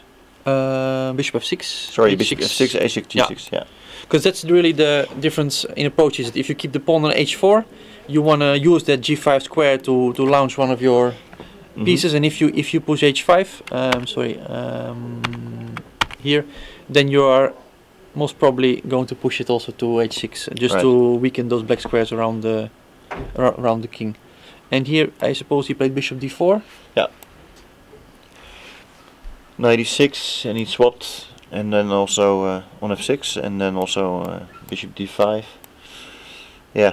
But after all these exchanges, it doesn't look that bad for black, does it? No, in Black the looks, game black actually looks pretty solid. ended in a draw eventually. Yeah. Okay, okay. Yeah. So this was a different approach. Dominguez played bishop d3. I think he wants to still use that g5 square for a piece. Knight f6, bishop d4, and c5. After 45 minutes of thought, is that correct? That's really long. It is a big decision, of course, Yeah. to play c5. Yeah. But 45 minutes, it's very rare, I think, at this level. Okay. What do you think? Maybe he had to think about some bishop f6 and bishop Yeah, f7. that's probably tricks, the first idea. Probably is knight g5 or something, yeah. Or you were not here, because no, this is too much, maybe bishop. Yeah. But knight g5. Maybe something like because h6 or g6, then h6 yeah. knight h7. I'm afraid. Rook e8. Well, could also be that it's a bit lost here. Yeah, and if you have to exchange it, then probably there's not much going on. No. Well, bishop g2 is maybe not what we're going to do, but yeah, here is not much going on. You think another idea is, of course, just to drop back. Well, maybe there was a bishop b5 move actually in that last. The threat. Oh, it's a threat. Wait a minute. Yeah. Here. Is that something? Okay, yeah. Well, because you also want to take on. Yeah, but okay. Let's say we go rook, to rook e6, bishop c4. Yeah. Yeah, I was afraid of after rook e6. I was afraid of bishop d7, but maybe I'm. d7. Anyway, I think that here we are But ready it's to quite push concrete. d5. He needs to calculate this stuff, I think, before going c5. He needs to check this. that's definitely. And also, if you simply drop back, I mean, he has to realize that. Yeah, this might be weak, strong. It's very unclear. Well, no, I kind of like interesting this. game. I like this decision. Yeah. And it also shows that Petrov doesn't have to be dull. Because I think that if we see something like this one, it's going to be very sharp, very soon. No, in generally, the thing is, I think, with the Petrov, very often it's the white player who goes for whether it's dull or not. It's usually the white player who makes that decision. Yeah. It's the same with the Berlin. The white is going 5 rook e1 or d4. Exactly. Or d3. Yeah.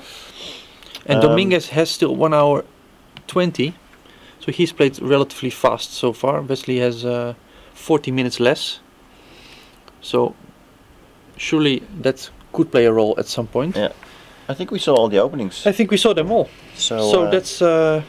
Thank you very much again. Indeed. What do you think? You want to go for a break, or? I think that this is also a good moment to take a small break.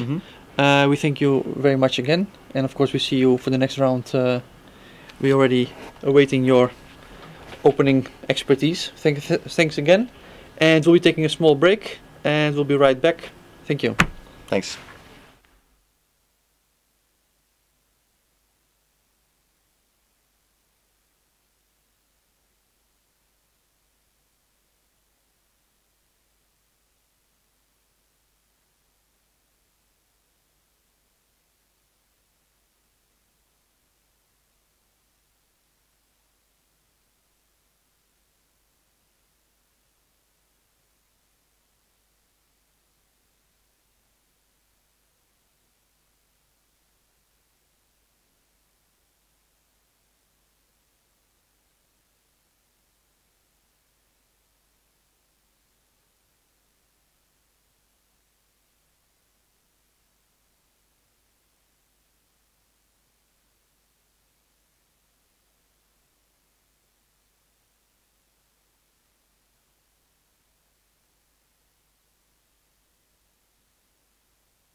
and welcome back. We are live from Wijk aan Zee, round 8 of the Tata Steel Masters, round 9 of the Tata Steel Challengers. My name is still Erwin Lamy, I'm your host for today, and I have a very special guest next to me, famous Dutch singer Nick Schilder. Thank you very much. People from abroad may not know you, but you are really big star here in the Netherlands. Okay. We've had screaming people here outside, which is pretty rare for a chess tournament. Maybe this interview will be my breakthrough internationally. This is the start. We'll mark this as the start of your international career. Okay. But you're also very much interested in chess. Yeah, I am. I was in the early days when I was 10, 11 years old. I was a child prodigy. Then I got more and more interested in music, and when I was 13, I picked up a guitar, and that was my main interest. The guitar beat the chessboard. Yeah, exactly. But 3 years ago, I was really triggered by the game again, and I picked it up again and playing online a lot, chess.com. And you've just made someone very happy, I think. Yeah, really. The owner of chess.com. Okay. Yeah, but it's really I'm a big fan of chess.com, and but what's really much fun, because I have a very hectic life. I travel around a lot. Sure. I'm very active in the music business, but it's something totally different, and it's great for a change to be involved with chess and to be member of a chess club, and that's totally different from. Because you also play in the league, in the Dutch league. Volendam is near Amsterdam, where I come from. They have a good amateur team, a very good amateur team. I think they play second class, so they're. They're one of the best amateur clubs in Holland. So and I tend to get along pretty well with the players. So, but it's very hard for me is to have routine, to create routine for me, because sometimes I'm not able to play for a month, and then I have to pick it up again. But what's really great is an app or video lessons or YouTube, so you can prepare for a match. Yeah, nowadays online it's all up for grabs, isn't it? Yeah. So you like to play Blitz online then? I like to play Blitz online, sometimes a bit longer, maybe 10 minutes to train my depth. A bit more serious calculating. That's very important. And but what's very much fun when I'm sitting in the back of the car or back in the tour bus, I can watch a chess lecture. It only takes 20 minutes or 30 minutes, and it's very, very interesting. So I'm really curious for the internet, what it's going to do for the chess worldwide. I think it's really making chess more and more popular. Yeah. Well, that's great news. Thank you. You're a great friend of Anish as well, if I'm. I was. We were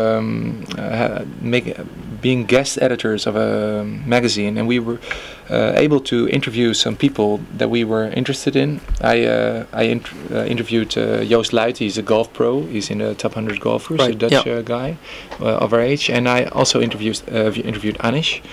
And it was very, very interesting. He's a very, very polite, very nice guy, and it was a very nice interview. He told me afterwards, because I'm not really a chess journalist, so I approach it from an amateur and kind of way, somebody who's really fond of chess, interviewing him. And so he told me afterwards he really liked it. We kept in touch, and we had some coffee before the match, actually, in his hotel. Okay. It was very, very much fun, because Aronian was having his breakfast and sat at the table next to us, and there was a very awkward, tense kind of silence between them. That was really much fun. And I asked him about how do you get along with one another, and he told me we're not exactly great friends, because there's a lot of competition.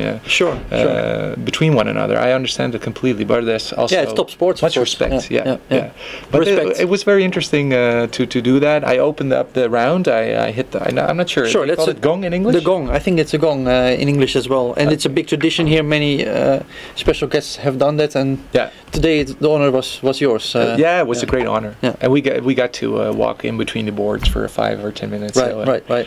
It was very interesting, because all my heroes were sitting there. I was almost making selfies with Aronian, but I thought maybe that's not a good idea. Why not? Why not? Should we have a look at how Anish is doing against Aronian? Well, because we have the position on the board right now. I think this is the current position. Actually, I'm pleasantly surprised with this position. Yeah. Me too. Yeah, me too. I feel that, well, especially given the history, we already discussed that you saw them sitting next to, there was a tense atmosphere a little bit. Aronian, I think, has been doing very well with Giri. He has a +5 score, I think. So that's, I think Anish really went to the game he, of course, wanting to win, but a little bit restrained, perhaps. He played a very solid opening, didn't want to risk too much, but right now we have this rook endgame on the board. Was What do you the think? Queen's Gambit declined, was it? It was, yeah, they went into a Catalan. Oh, the Catalan, yeah, okay, yeah. yeah, with the G3. Well, I think Anish has some great chances because those two pawns are hanging right now. Right, right. And it's very hard for Ronin to defend them. We can try to make a few moves. Let's say if I play something like rook e2, Yeah, that's just I think what the Ronin trying wants to do, attack that, to double up the rooks on the 7th rank, attack right? that pawn on f2, double. Those rooks on the 7th are always very strong. Very vulnerable. I think he has to play rook f3. Rook f3, yeah, because okay, that's forced, taking right? that pawn would just be disastrous. Yeah. You don't want that. So we're playing rook f3, still reminding black that two of those pawns are hanging. But I'm not sure what the sequel is for black then. What's the next step? That's also because another idea which just prompted me. We can also try. Let's say black makes some move like rook a2, attacking the pawn. Besides being able to take either here or here, we can also give a check. And if the king h7, take the f7 pawn and double ourselves. Yeah, that's very strong too. Because I'm not sure what black plan then should be, because it's very hard to defend the g7 pawn. Right. This is starting to look very serious. So in any case, Aronian will have to come up with something serious here. Yeah, and it's very hard to get his king active too. Right.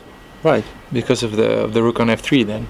So, but doubling up the rooks is actually the only thing that I see right now. But in this position, in my humble opinion. I also don't see any other way. Maybe rook c4. Yeah, but you can take. You can take the pawn and then rook on a4. Maybe this is an idea. No. You can play rook d5, and you're defending both pawns. d5 even. Yeah. d5 even. Yeah. Because I was thinking rook takes a6, but now, for example, this endgame might be a draw. Although we have an extra a pawn. Yeah, but it's very hard to when win. the rook gets active behind. It may just be a draw. But your rook d5. Then you're up. Then you're up a pawn. Yeah. And then we can slowly bring the king, attack that rook. Yeah, that might so be that the d pawn, so that the d3 rook, for example, let's try something g6, king g2, h5, just to make some random moves. Yeah. King f3, and when the rook moves, we can actually bring this rook around, activate this rook, and it may actually be a pretty serious advantage at this point. Yeah. If we go a few moves back, because we had a small break, and the last time we left the position was around this point, so I'm just curious what exactly happened in the meantime. He played here rook a b8, defending the b7 pawn, rook fe1. Giving up the b2 pawn. Giving up the b2, I guess he had some force sequence in mind. Rook b1, queen c2, rook e c1, queen e2, tempo, yeah. Rook e1 again, queen c2, and this is also a psychological moment. I think so. Because of course... Who was up in time then? The time situation is more or less equal at this point. There are 55 minutes. So but I meant the psychological issue is that Anish is repeating here once, but then he's continuing, showing that, hey, you know, I have everything under control, I'm in charge, and I'm in charge. So I'm going to decide if this game is going to end in a draw. Okay. So he decided to play on, logically, I think, because he has all the trumps on the board. Yeah. Queen e4, queen takes b7, and this is how they reach this rook endgame, and it's on the board. Wow. Right now. Let me just see if we have an update. We have an update. So he has played g5. That's a move we hadn't anticipated. That's to discourage f2, f4 and h2, h4. I think he has a very, very interesting idea. If the rook takes d6, for example, he wants to go maybe g4. Yeah, to stop those. And if we keep taking all those pawns, then suddenly we find ourselves in a mating web. Yeah, that's very interesting. These guys are full of tricks. Yeah. And if f3, then another mate from another side appears. Oh wow! So this is a very interesting resource that he found. Yeah. And one that Anish definitely will have to deal with, because we cannot allow this pawn to reach g4 and the rooks to. And he's gaining space too. So exactly. I really like this decision g5. It's a very strong move, I think. What about simple moves like h3? h3, exactly. I think after h3 he just wants to continue h5 with similar ideas. Yeah, and it's quite hard to stop that actually. Yeah, because rook I takes don't hope d6. he's in trouble right now. Rook takes g6, g4. Well, in the worst case, after h6, g4, in the worst case we can simply drop back. Yep. Yeah. And there's no... Yeah, okay, okay. So Oh, I just... he played h3. He did play h3. That's the update. He did play h3. So we're expecting h5, I think. Rook takes d6 is the obvious move. G4. That will be taken. And now we have to deal with the threat of rook e1 check. Yeah. So you have to go back to d1 with the I rook, guess right? it's the only move, isn't it? Because king g2, rook e1 seems really awkward. Yep. Yeah. That's So I think rook d1 is the move.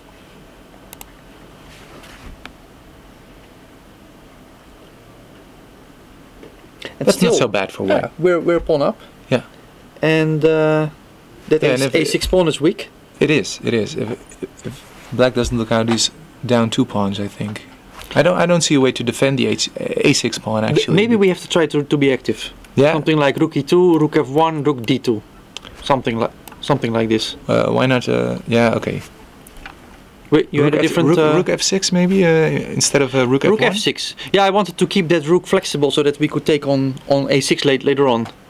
On the other hand, Now it can get chased away you want to with push the d pawn maybe, or yeah, but black has king g7, which isn't king that pleasant, g7, I and if think. rook f4. Ah, that's ugly too for black. Okay. Because you're threatening to take the pawn with check actually. Yeah.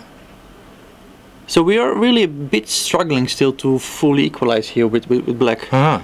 I do feel that Aronian, if there is a clear way, he will find it. That's already at g5. This move impressed me a lot. It's a very interesting idea. Yeah. Suddenly playing for mate Yeah. out of nowhere, basically. Yeah. He is taking his time right now.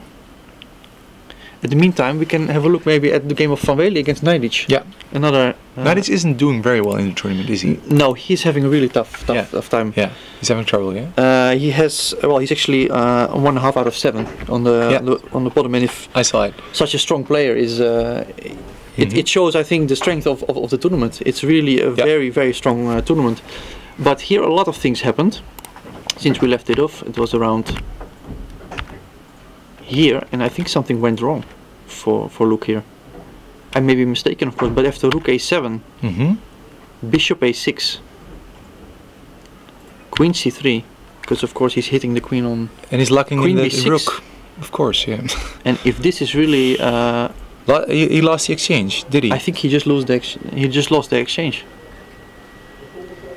Maybe yeah, rook a6. He actually, he had to take on a6. Luckily, he can still take the pawn on d5, so he actually has a pawn for exchange. But this is clearly not. No. Oh, this is. Yeah, this is a big surprise. Of course. That wasn't his intention. That definitely wasn't his intention. We were actually thinking that after rook b8, black managed to equalize, and that probably after an exchange in the center, something like this, bishops would get exchanged, and that we rather dry position, probably a draw. Yeah. Because not much to do. 4 against 4 on one wing. That's really drawish, yeah. But this is a big surprise. I think he missed bishop a6. Ooh. Yeah.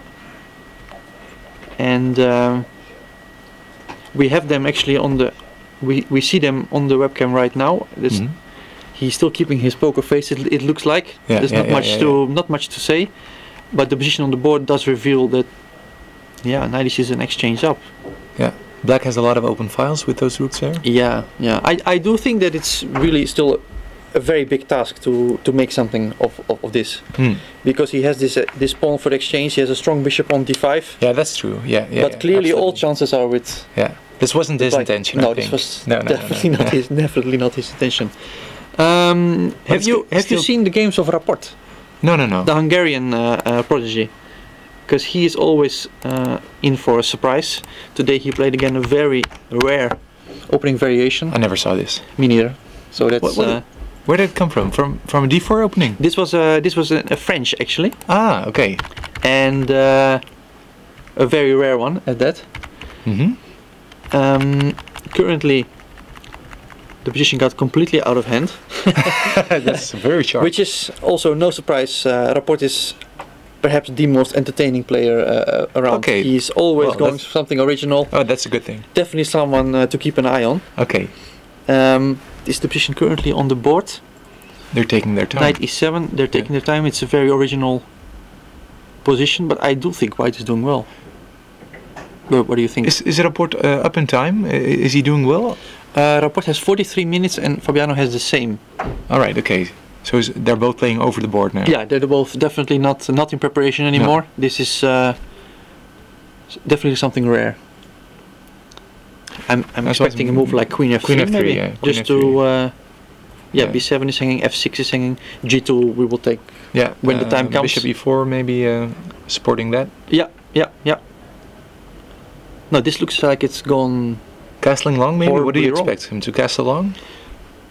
Will he keep his king in the middle? Yeah, I think he has to, because on the other side there's simply no way for him. Is there? Yeah. So I'm expecting long castle. Same thing for white. Okay. Of course, we should take care with Bishop F4 is quite a threat. Right. Yeah, and once white takes that G2 pawn, which he can do at any moment. Let's say we make. It's not easy to find a move, is it? I wanted to give a move just as an example. Yeah, it's not easy, is it? Because I just wanted to say the next move. We are going to take this pawn on G2, and the black knight doesn't have very great squares, does it? And the structure is really awful. Black has an extra pawn on the king side. Yeah. But of course the extra pawn of white on the queen side looks much more menacing.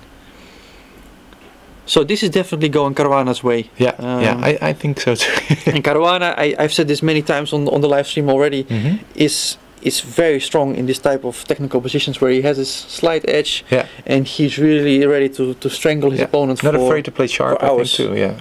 Exactly, very all round, but definitely I've always find him excelling in this kind of play. Gelfand Carrier. I was very surprised by the Blanel gambit against Giri. What was it? They played E4, E5. I already forgot. C3. You have to remind me. I think Giri was surprised too then.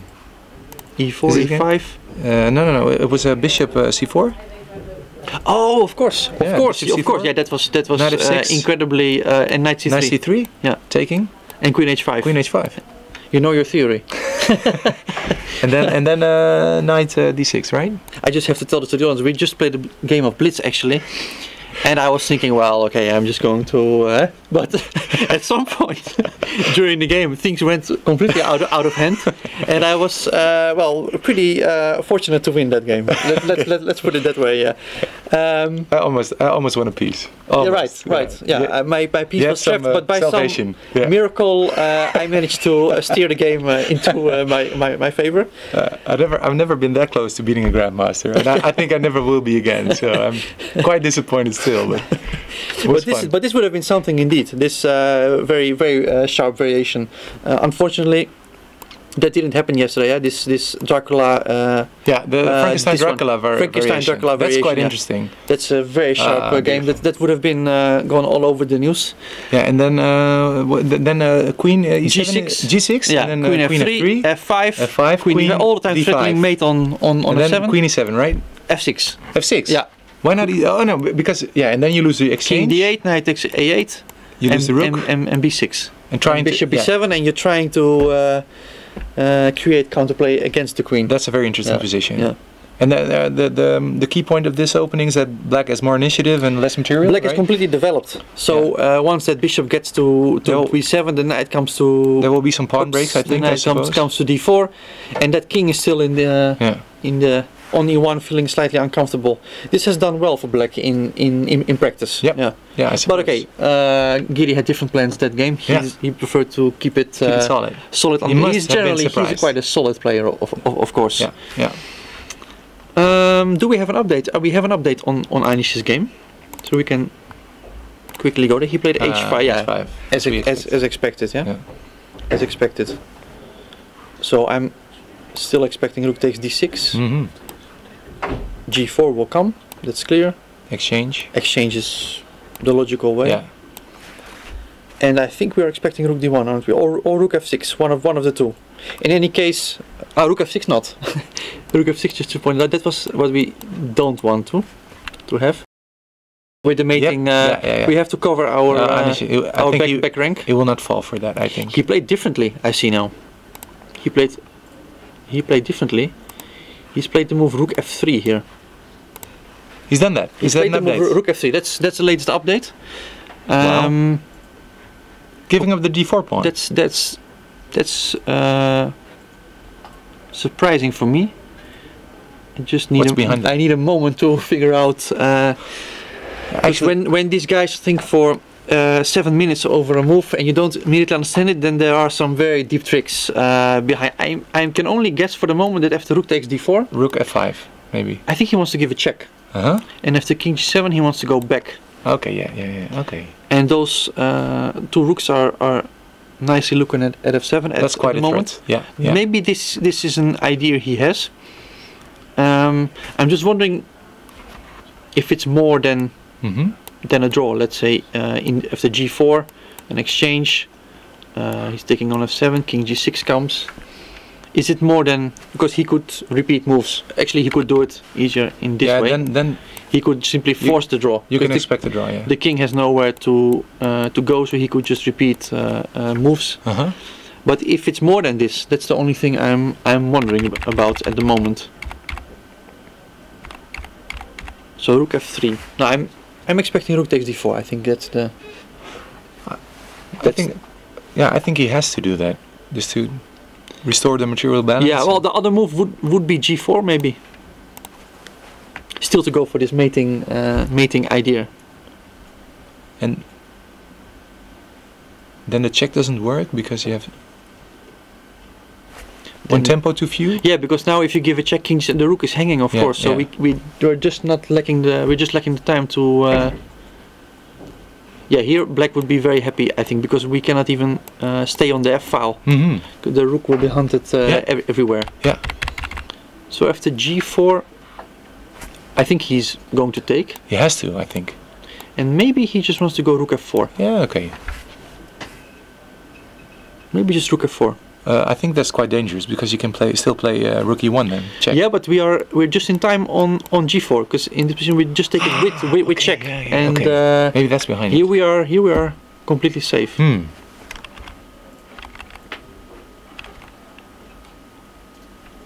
g4 has been played, and he has taken the pawn on g4. Time situation, they still both playing extremely fast. They've played 34 moves already. And Anish has 15 minutes on the clock, Aronian 48. So that really means they are. Yeah, it's not a blitz game, but they are playing very fast.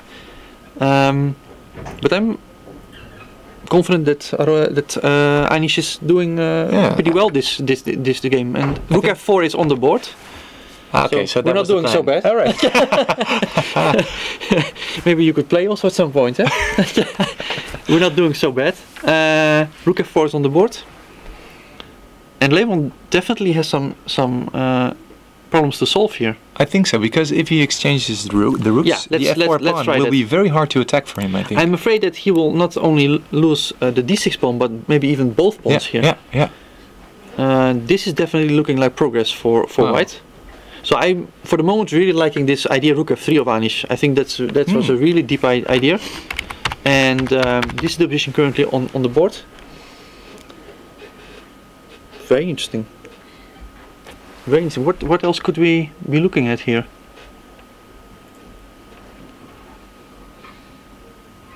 Okay, he has one idea. No. I was thinking rook e1 check and something like f5. But if the rook takes f5, rook c1, we still have a check. Again, just in time to.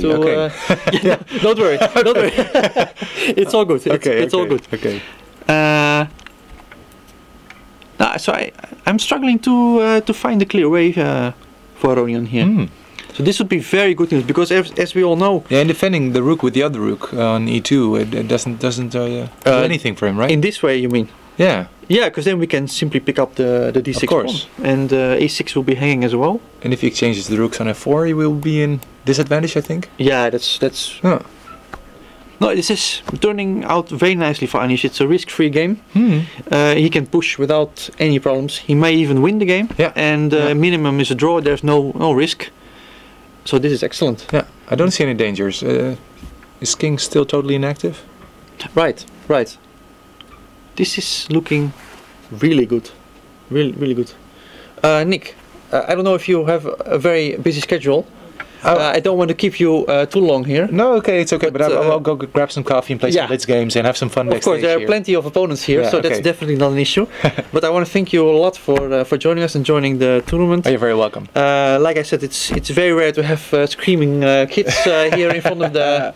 Okay. Somehow that never happens when I come to play a game of chess here.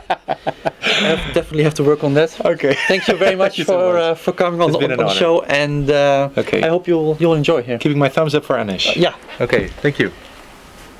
And with that, Anish is looking great, as we said. I'm just going to quickly have a look at Luke's game to see what is happening there. So we just mentioned that Luke lost this exchange.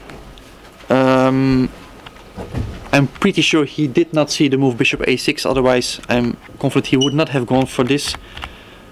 At this point, knight in the driver's seat, exchange up, and really, if those two rooks, at the moment white still has of course a very solid position, but if those rooks manage to enter on the 7th rank, really start to hit those weaknesses on the 2nd rank, then this might become very, very dangerous for Luke. And yeah, I'm having a hard time finding any means of counterplay for Luke in this particular position. So here nothing much happened. So this could be an interesting moment to see the game of Gelfand with Karjakin. We left that off around the move h4, knight b6, queen d3, queen c7, all relatively standard, bishop h3, rook b8. The time situation is clearly in favor of Karjakin, who has 46 minutes on the clock. Gelfand just has half an hour, and the position is extremely done by you. Well, Congrats. thank you. And I was just here with some elite athletes from my university. Tell us something about that. Yeah. I'm a teacher at the university in Amsterdam, Johan Cruyff University, and all the students, they are elite athletes. So in national team of hockey, of basketball, of swimming, and they've never been to a chess tournament. And they are here already for about 4 hours and still enjoying themselves. So I think it's a good sign for the organization. That's a success. Very good That's a big compliment to the organizers. I think so. Yes. So yeah, well done. Nice games today. I think I was following the game of Anish, but you were just talking about it. Let's see that. What were your thoughts on the game of Anish? And just for the viewers out there, you are a woman grandmaster yourself. Very strong player yourself, many times played for the Dutch women team, Dutch championships, so we are not just okay, I'm not Anish Giri or Aronian, but I hope I can play a little bit of chess. Definitely. So what do you think about this rook end game that we have on the board here? Okay, maybe I think it's interesting. Maybe it's still difficult, of course, but practically it looks white is very much okay, not even better, I think. Yeah. I was seeing Aronian shaking his head, I think 10 minutes ago. So. And I'm looking at Anish now on the webcam here, and he's looking very confident. He looks very relaxed. He looks very relaxed. He even maybe I'm looking wrong, but I think I detect even a small smile on his face. Well, you can see with Anish, you can see very clear if he's happy or not, because when he's sitting a little bit straight and. Then he's nervous, and when he's sitting really relaxed, then he's okay. I think he's feeling very confident here. He's a pawn up, and I don't see a clear way to deal with this actually. What are you thinking? Can you play something like? Well, you have to go Rook after A4 the pawns, maybe? I think. Yeah. But even I think a big question is play d5. You can play d5 exactly, because you cannot really. Well, you can take to go and for then this. Take and then. Well, this looks almost winning already, because you can play. You pawn run to a6 and then king t2, king t3, and let's say rook a4. You put the pawn on a6. King g7 or something. Maybe rook b6. Rook b6. And now we wanna run with both. King f8 maybe, just to stay on that side, but still. Yeah, so we should have maybe gone here. Yeah. Rook b6, king e7. Obviously black is definitely having But drawing chances. even But if you have this position, the king can come to G2, G3, right, and then we can you go just after the G pawn and slowly just slowly improve. Yeah, definitely. and you have some sort of zoekdwang at some point. So this is one idea, and the other idea would be if we go back in this after rook a4.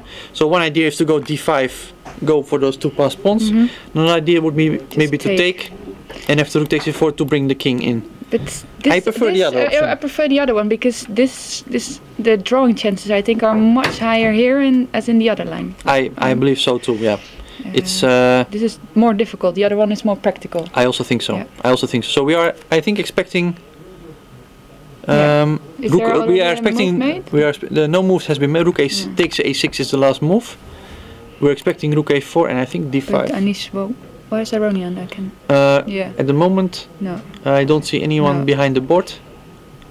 But that's okay. We will get to that. So we are. Yeah. And some other impatiently- interesting games. I saw Caruana was doing much better against Rapport, I guess. Yes, we've just pointed out that Caruana has a gigantic positional advantage. Yeah. Maybe the game Hare Krishna Nakamura needs some Maybe, yeah. attention, because we haven't seen that game for a while. We left it off around this Yeah. point, saying that White will launch some kind of initiative on the queen side. Yeah.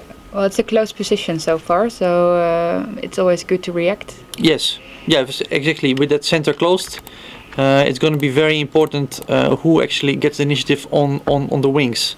And it seems that after queen c7 take, he's White's just doing given it. okay. I mean, He's very just much given okay. he's just given up the pawn. Knight a3. He does get a bishop in return. But still, it's a close position, so bishops are not the most important pieces. Exactly. On the board, At this point, those two bishops, I gave them a green color, but actually they should be red, Especially because they are not very, as you pointed out, especially the bishop on b7, looking at d5. But the only way, maybe he- with f5 or something. Then maybe then he it heard should us because he played bishop a6, rerouting it. Yeah, maybe he c4 d3. Maybe he at some point he at least wants to control somehow those squares. But I can't help but feeling that things have gone a little bit now wrong it's going- for black, haven't they? Well, especially with the queen, and there's a knight coming to c5, c4, which might be okay. It looks but nice, but it's a pawn is a pawn is a pawn. Pawn is is a pawn, eh? They always say. a pawn is a pawn. But isn't it possible to go after this d5 pawn with something like f5 or just Yeah, I'm break just through the afraid that, center? But I'm maybe it's afraid- too much. Is it suicide or Let's see. Let's make a few moves. Not here, but maybe a little. Let me try a move like. Well, of course, knight g5 would be nice to start some, but I'm guessing. Well, knight g5. Knight g5, of course. Knight g5, because I wanted to say that rook b7 is a good move here. Well, But if the bishop b6, rook takes b6, then we're simply crashing through on f7, aren't we? yes. And So that's looking very bad for black. That's instead definitely of now here maybe knight d7 knight d7.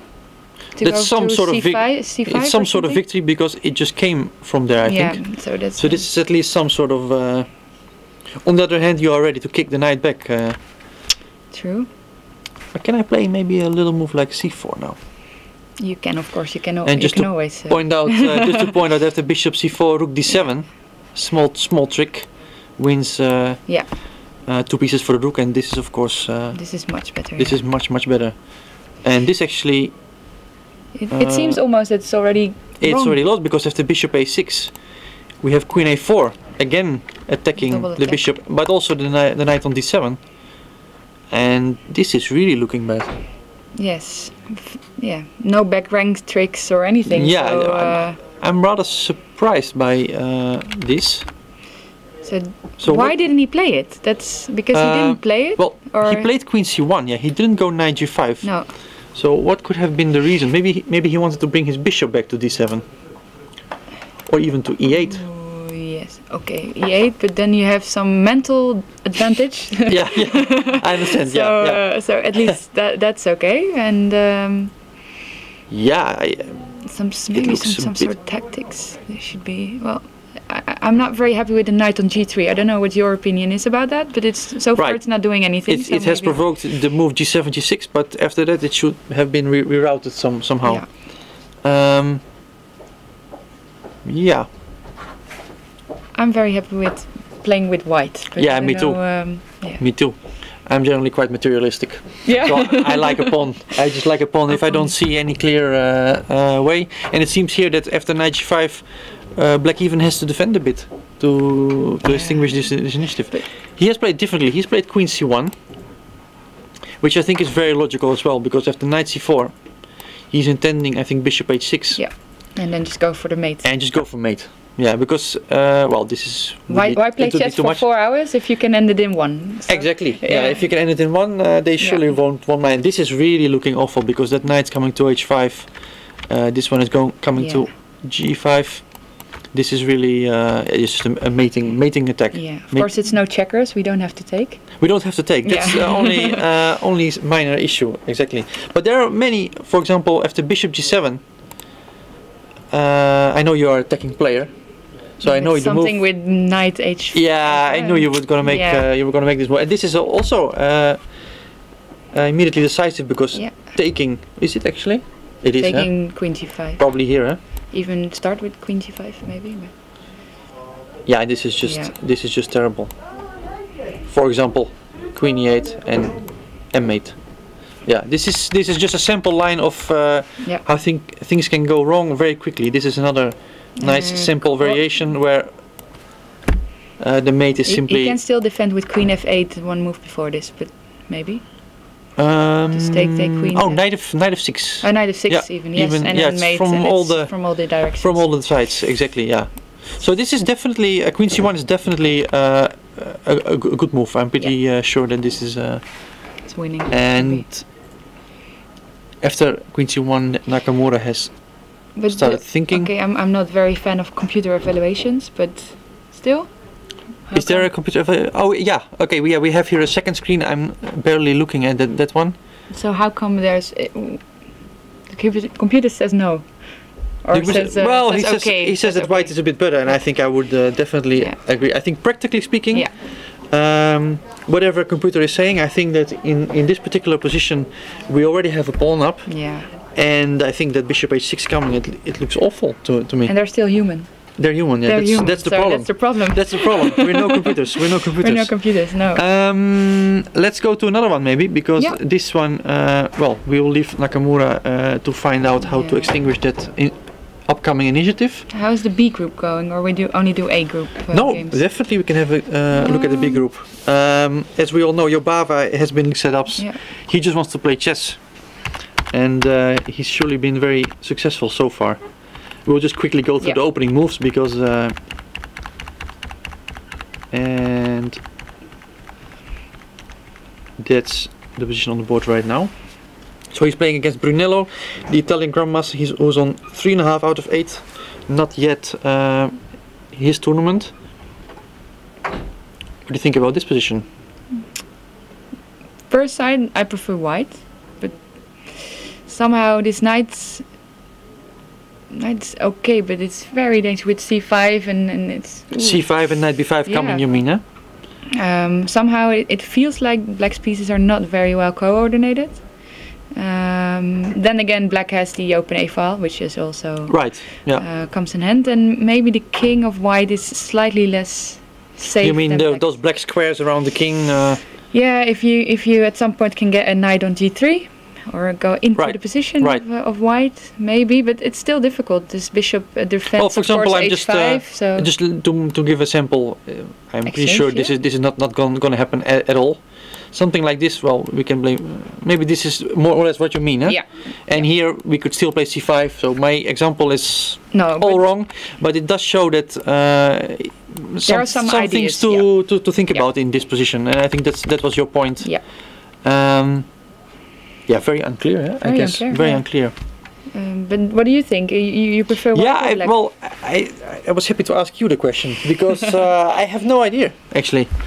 I think that okay, if white gets knight b5, knight b5, c5 in, then he would really be doing well. I mean, if that center comes forward, then I really feel that black is on the verge of collapse. And also, on the other hand, a direct threat of f5? There's not, right? There's at this point not, but the f5 pawn. You mean because might be a bit weak. let's say we make a move. Silly move. Silly move. Silly move. And then if the queen takes f5, you mean that that we can use that rook on f8 for a discovered attack on on the queen. Yeah. So that's not hanging. That's true. That's an important point actually. Yeah. But that means the rook should stay for now on f8. Right. And you're solid as a rock. Solid as a rock. Yeah. Well, I'm trying to be at least. Saric Wojciech, well, this is the position on the board right now. I would say that Saric is completely winning, or am I exaggerating? Okay, you're only winning when it's made, of course, but still. Yeah. Well, I'm just looking at those pawns here. I'm just, I'm up. Going to run. They are going to run, and Black has an extra pawn on the king side, but it doesn't look... Yeah, we have a saying in Holland says paard aan de rand is schand, which basically means if your knight is on the edge of the board, it's a shame. It's a shame, yeah. And it is. It definitely is. But that's not the only problem that Black is facing. I'm afraid. There are more problems. There are more problems. Yeah. I just think that no, this is definitely going wrong. That's very important for the standings, because Saric, as I said, is half a point behind Jobava, so that would really put the pressure on Jobava to keep winning. Just to be clear, have they already played against each other? They have, and they played a rather miraculous draw. Actually, okay. It was a miraculous survive of Jobava in one of the earlier rounds. Okay, we're going to leave this here. Definitely, we are going to get back to this because this is very important for the final standings. I think there are some moves made by Giri, but that's definitely one we have to follow.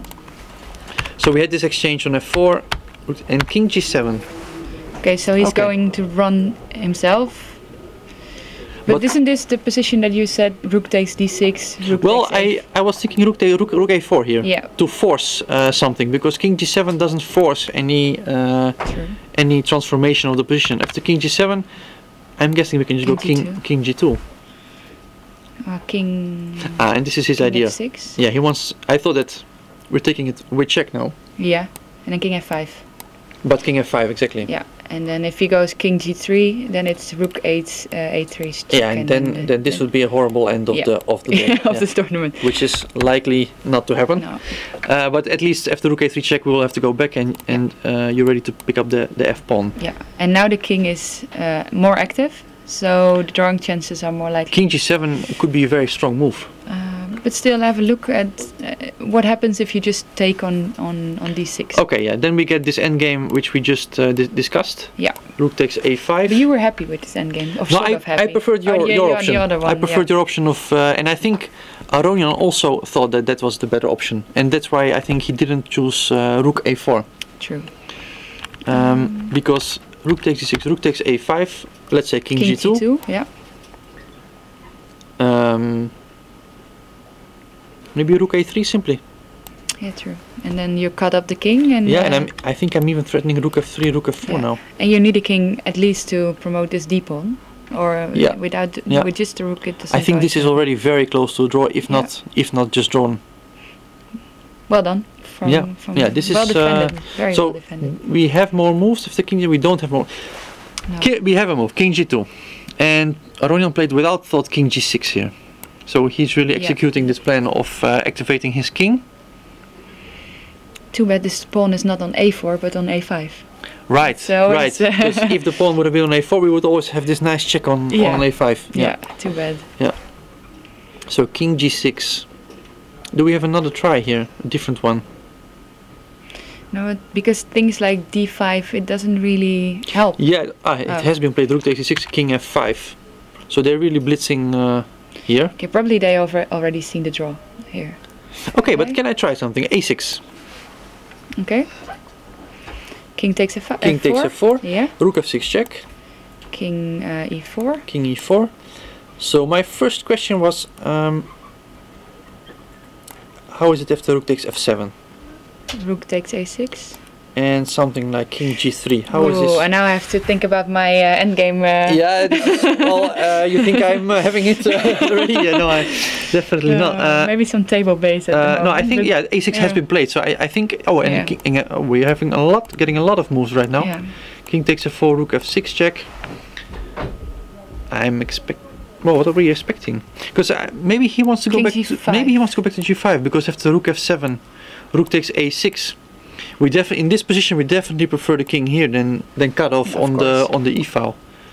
And but still, with the king on the e file, it's still a lot of drawing chances because of this. But here I would be pretty scared. Yeah. Just generally, yeah, some position like this, where rook g6. Rook g6, yeah, rook f4. That was the that's the issue. Yeah. And now we even. And now you're winning. Yeah. Yeah. Sorry. Yeah. So I guess we're going to take on d4. Of course. King takes g4. And I'm always a bit afraid. G6. Still. Yeah, I'm always a bit afraid of this kind of positions. King f5. And we're gonna go f4 next, and the king is cut off. Yeah. This might be a draw, but I would definitely need some time to think that through. It's rather complicated, and that's why I said that in this position, of course, with the king on g6, we wouldn't even be talking anymore. So that's why I think that after rook f6 check, the position now on the board, I'm expecting king g5. G5, yeah. But can we try here something? Can we not take on f7, but just rook d6? You mean? Yeah, something like this. I'm afraid of the f pawn. Yeah. In a sense that f4 and then maybe g3, getting counterplay against the f2 pawn. True. Yep. Just to point that out, let's say d5, then f4. f4. Yeah, I don't even see a way through here. No. And also this king is in a pin, so... Exactly. So let's say rook c6, g3, d6. I think rook takes f2, king g1. This could be a nice simple variation. Rook d2, a7. We're almost queening, but black maybe... It's sort of also queening. Queening into checkmate. Yeah, this is just not in time, and it shows how black's counterplay can be very fast as well. For example, rook c1. Maybe we just give some checks. Yeah. Checks. Or rook maybe A, here. Yeah. In those pawns and the rook, they're working fantastically together. Even though we're about to queen, I don't think this is a win for. No, I mean, also this, I think you cannot again run out because g2 and g1 and mate. Yeah, very interesting. So. So he has played king g5. He has played king g5. Okay, that was the move we were expecting. So he needs to take on. I think he is. It just? It looks a bit silly, maybe, but rook takes f7. Yeah. Rook takes a.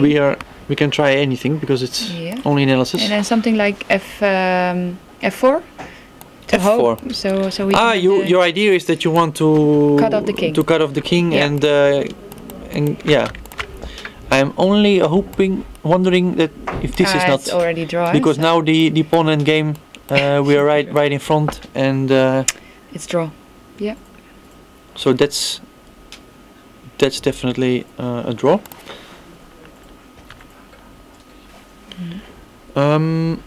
Maybe Nakahara Krishna is something to check. Yeah. Because that's heating up at the moment. I'm just waiting for the moves. And the moves are here. Yep. So it's more or less what we anticipated, isn't it? Bishop h6, queen c5, and knight h5. Okay, this was the attacking. But still, he is simply ignoring this threat on the rook, because I suppose that after knight f6 check, king h8, bishop takes f8. Bishop takes f8. Just this move, queen h6, is just it's just unstoppable. Uncovered mate attack. Yeah. It's just a mating attack. So that's definitely. Knight h5, definitely a big move. And there's no way to prevent this. Or almost it seems like there's no way to prevent this. At the very least, I don't see it. Because if you don't take that rook on a7, well, besides that, I don't see a move. But also, if you try to go back with your queen to c8, yeah, we just give check. You just give check. And rook to f7, huh? Yeah, and then it's again mating. Yeah. So it's not. So I think this has gone completely wrong. It looks like a blunder also. No, but it's not I do like.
And welcome back to Zee to the Tata Steel Chess Tournament. We've had some minor technical issues. Well, minor. The whole internet just collapsed here. But I believe we are back. I'm very happy that Aletta is still with us. We have had a result as well. Hare Krishna has beaten Nakamura. We see the final position on the board here. That doesn't leave much questions. It was actually left. your line, taking on a7. Yeah, let's just see how it exactly things finished off. We played Queen c5, Knight h5, Bishop g7. Yeah, as we said, it was difficult to find any move. Bishop takes g7, Queen takes a7, Queen h6. Threatening A little mate on f6, f5, Knight g5. And Nakamura decided that enough is enough. Actually, it's going to be made. It's going to be made next move anyway. So that is actually a very nice game of Hare Krishna. Very well done. Of course, it would be great if he could come to our studio and show us a bit more. Yes. So perhaps he'll be joining us later. That would be excellent news. In the meantime, we can have a look at some other games. Yes. Maybe an update in the game Giri Aronian would be nice. Would be good, yeah. I see a few moves have been made. Because we were just saying that this rook, this king maneuver to f5 was a very instructive way of playing this endgame. And this was so I guess Anish assessed. Here is where we left it off. Yeah. After rook f7, rook a6, I guess he assessed his position as a draw, which it most probably is. It's just a deep pawn, and that's not enough, is it? But while I'm saying these words, Alette, I'm going to thank you very much for joining us, because we have a very special guest as well coming in. Pentan Hare Krishna. Great game against Nakamura. Thank you again.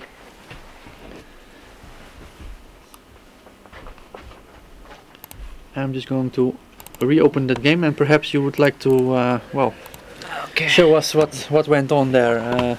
So yeah, I played main knight off against Dominguez, I think in third round.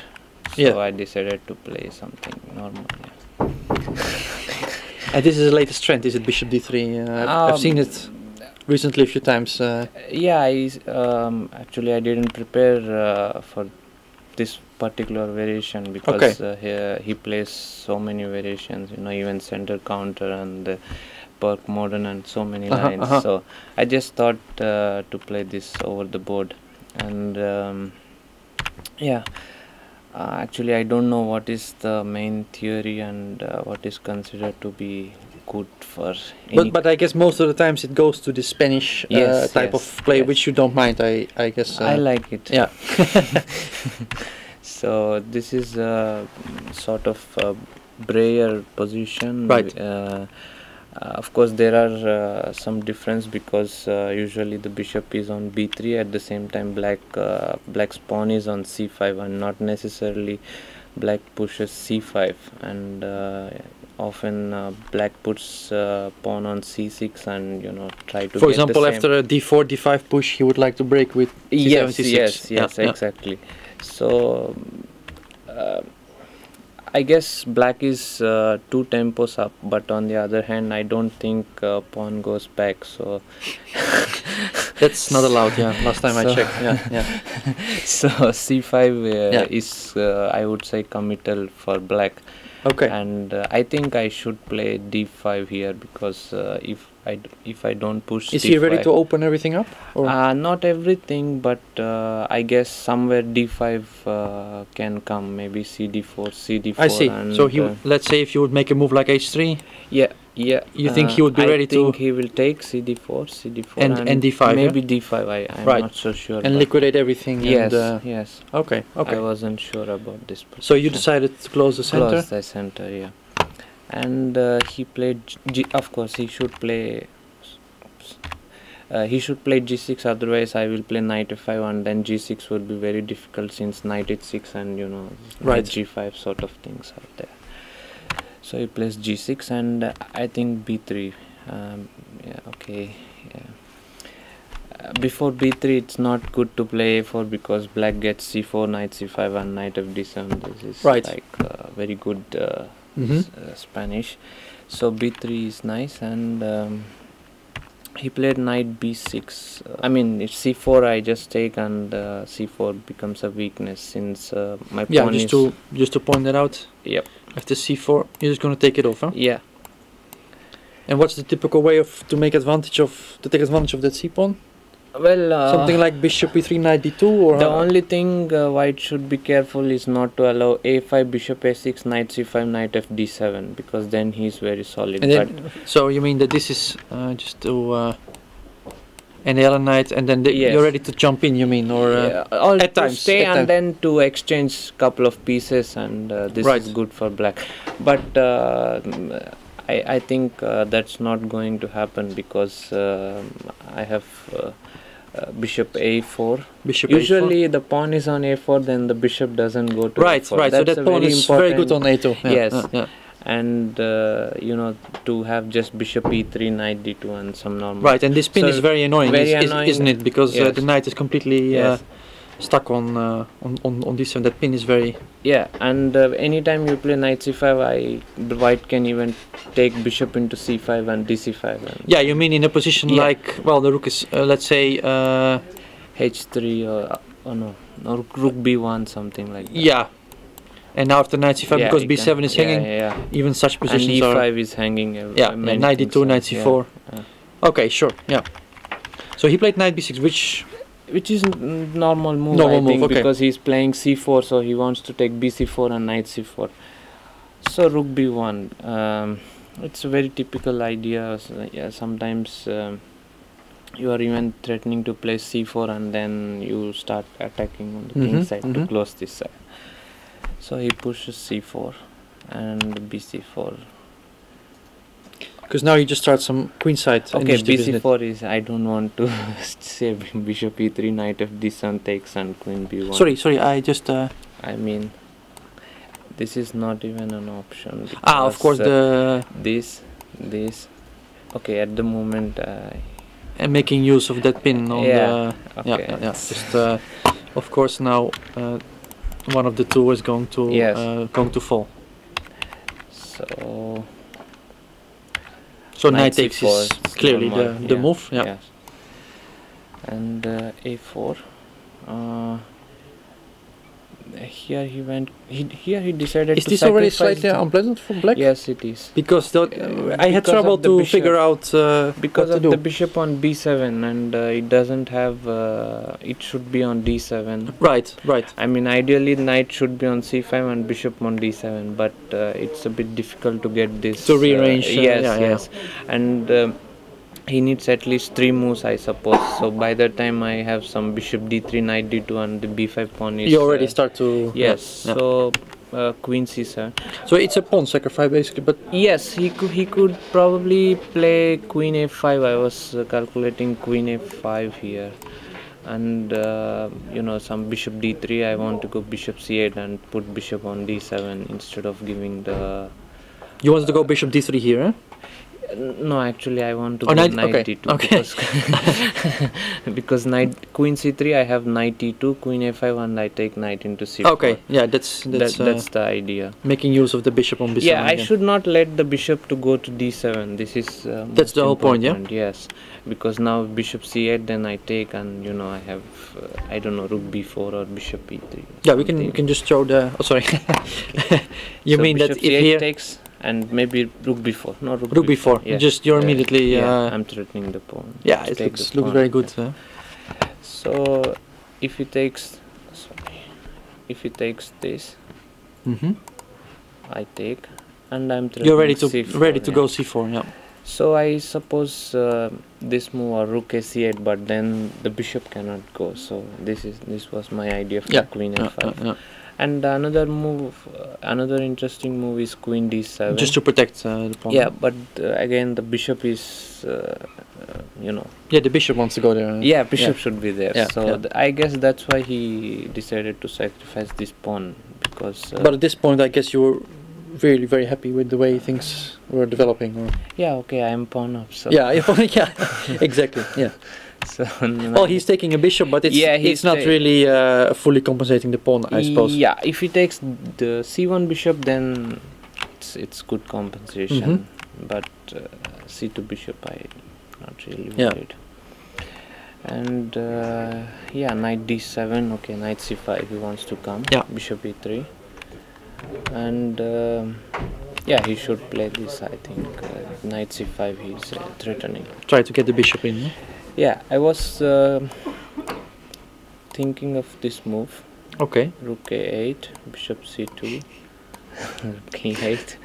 No, These are funny lines to calculate during the game, I think, because it feels very good, huh?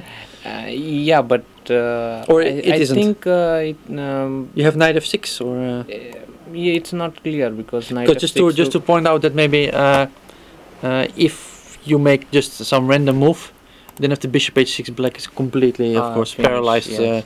Rook coming to a1 to a8, and the king is just gonna get mated basically.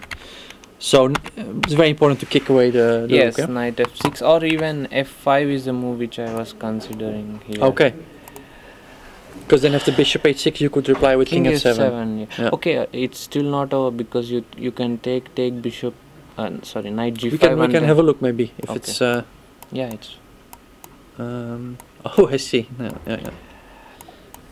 I don't know. Yeah, because you cannot keep protecting the king, the knight, because you would lose to a small check. Yeah. Okay, so there were many tactics here as well. But of course I can go into this, but I think simply this, queen a2 is good enough. because you take, Mhm. and if you just protect this c5, I mean knight c5 is not possible, so I take bishop c5, and if he has to take with the pawn.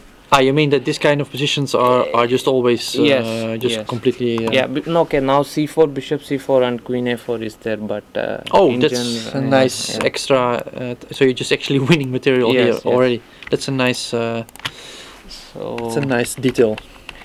I was happy with this position because it's knight d2 c4 is one idea, because the bishop is not very well placed here.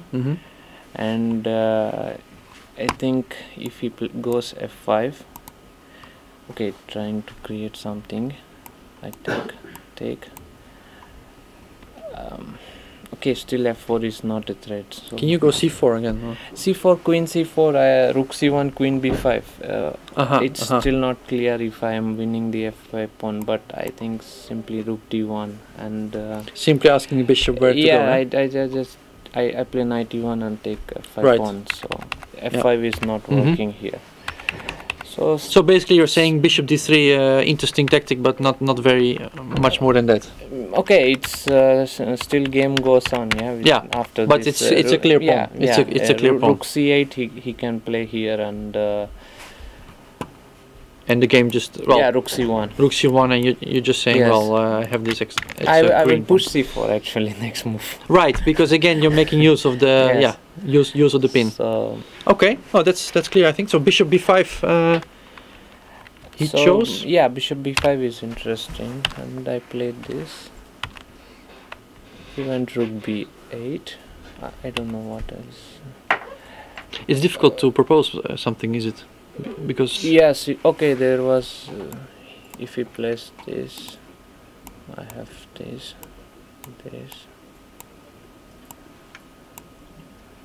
maybe just simply this, and after knight a3, queen a3, you just two pieces. Sorry, rook a7 I was thinking, but okay, I see. Same, yeah, fine. Anyway, so rook b8 is nice, rook a7. Okay, queen c4, I have knight d2 because queen d3 is not an option. So because it's hanging on d7. Yeah. So queen c8, and here I went queen c1. I also thought about this move. If bishop c4, I take rook d7. Yeah, we had this on the board actually in the. But simply queen c4, I think I'm lost. Because of okay, not lost. Yeah. I mean, but it's not what you're. Maybe we can quickly show that. To yes.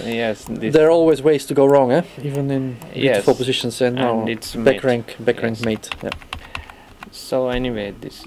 Okay, why would I push c4? H3, I think. Sorry. Yeah. H3. Knight b6 and queen c1. Yeah, this was very nice. Yeah.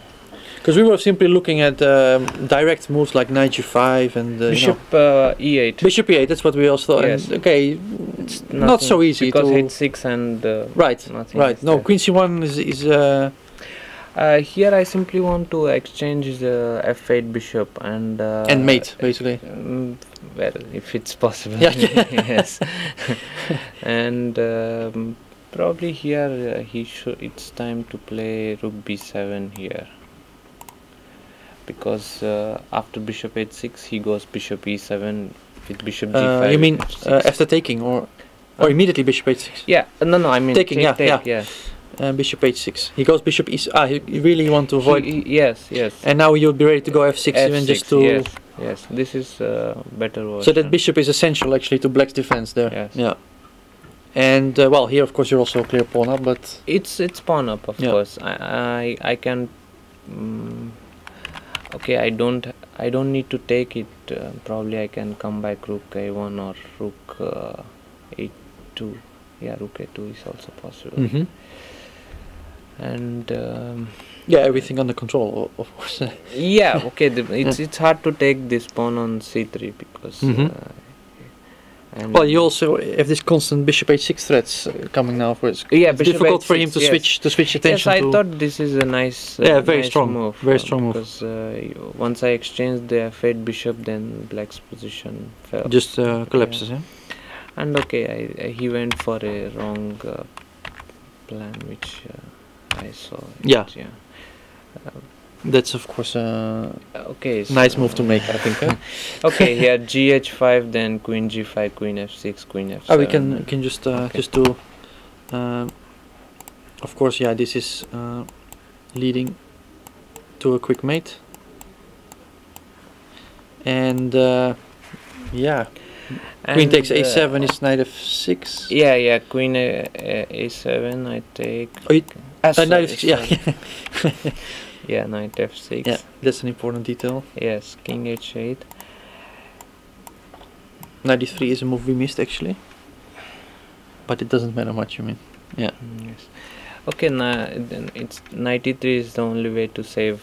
And after bishop d6, you're ready to take on e3, take on e5, and it's yeah, just, if he moves the knight, I go queen h6, and Right.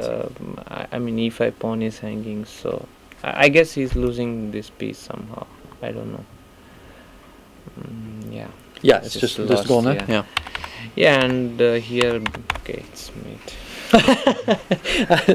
For many of our viewers, maybe it's not so easy, but you're saying that, yeah. Actually, he should play f6, but it's mate anyway. Oh, f6 here, yeah? Yeah, but okay. I don't know, queen h7, knight g5, queen f7. But Yeah. there was one funny line here. Actually, it's not mate. Oh, you mean there was still a way to go wrong, even Yes, here, yeah? because okay, maybe king f6, knight h7. I have. Yeah. Okay, I will just. That's like this. Yes. And like. Okay, I will take the queen. Oh, you take the queen. The queen is undefended. Actually, I thought it was defended. Yeah, then it's Yes. it's all pretty Yes. pretty clear. Yeah. Yeah. But okay, I will simply take. No. Just On h7. Yeah. And that because- leaves little doubt about. Yeah. Now you want maybe after you want just to mate maybe like bishop g5. this. Yeah. Very. Okay. Very nice game, I think. Eh? Thank you. You're now on. Equal. Let me just. Back on 50%. Yeah. Yes. How would you assess your tournament so far? It's okay, I think.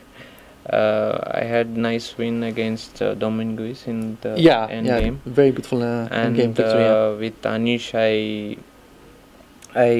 I missed too many moves in that game. And with Fabiano, I was probably winning in the middle game somewhere. Yeah. I missed that. Yeah. But okay, I think the game which I played really bad was against Richard. So We saw the Karakan against yeah, Richard. it was h5 I should play, and It's probably fine, yeah? Yeah, it's Yeah, black yeah, is simply yeah. fine. and too many moves I missed in that. But okay, I'm happy that I won. But overall, I think with 4 out of 8, you're right there. And yeah. What was your score last year? It do was, you remember? yes, it was 6.5 out of 13. 6.5 out of 13. Okay, so Yes. you have. Did you have set any specific goals or? No, 3 more games. 3 more games. Yeah, Yes. that's a healthy approach, I think. Next game is in Eindhoven. And I should know that last year it was of course 13 games. 13, and this year yes, 11. 11. For people who think that he still has 2.5 points to make out of 3 to reach the same result. It probably 13 is better than 5 rest days.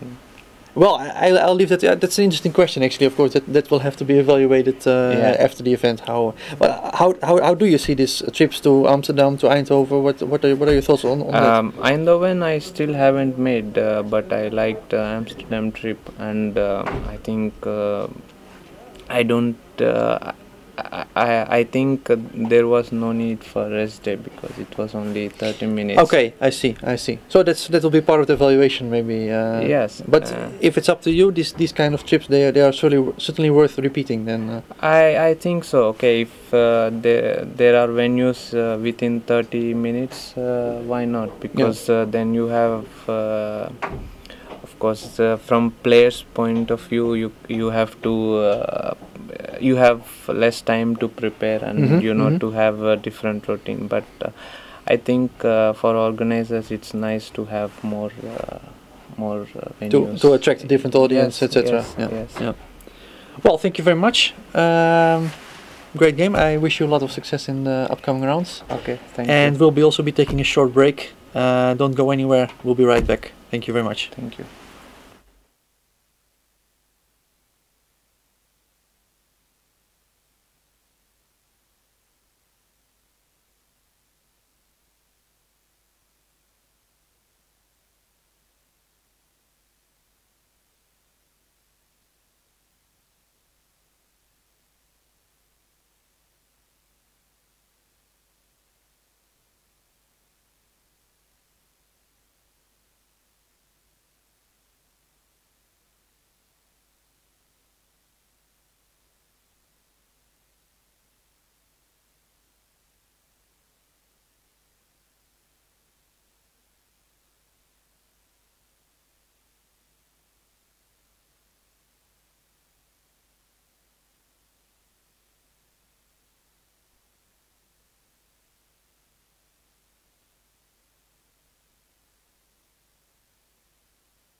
And welcome back to Zee. We've had a very small break. Small because we have a result.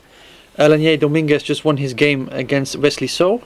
And we're very happy that he's here to show us the game. Congratulations, first of all, of course. Thank you.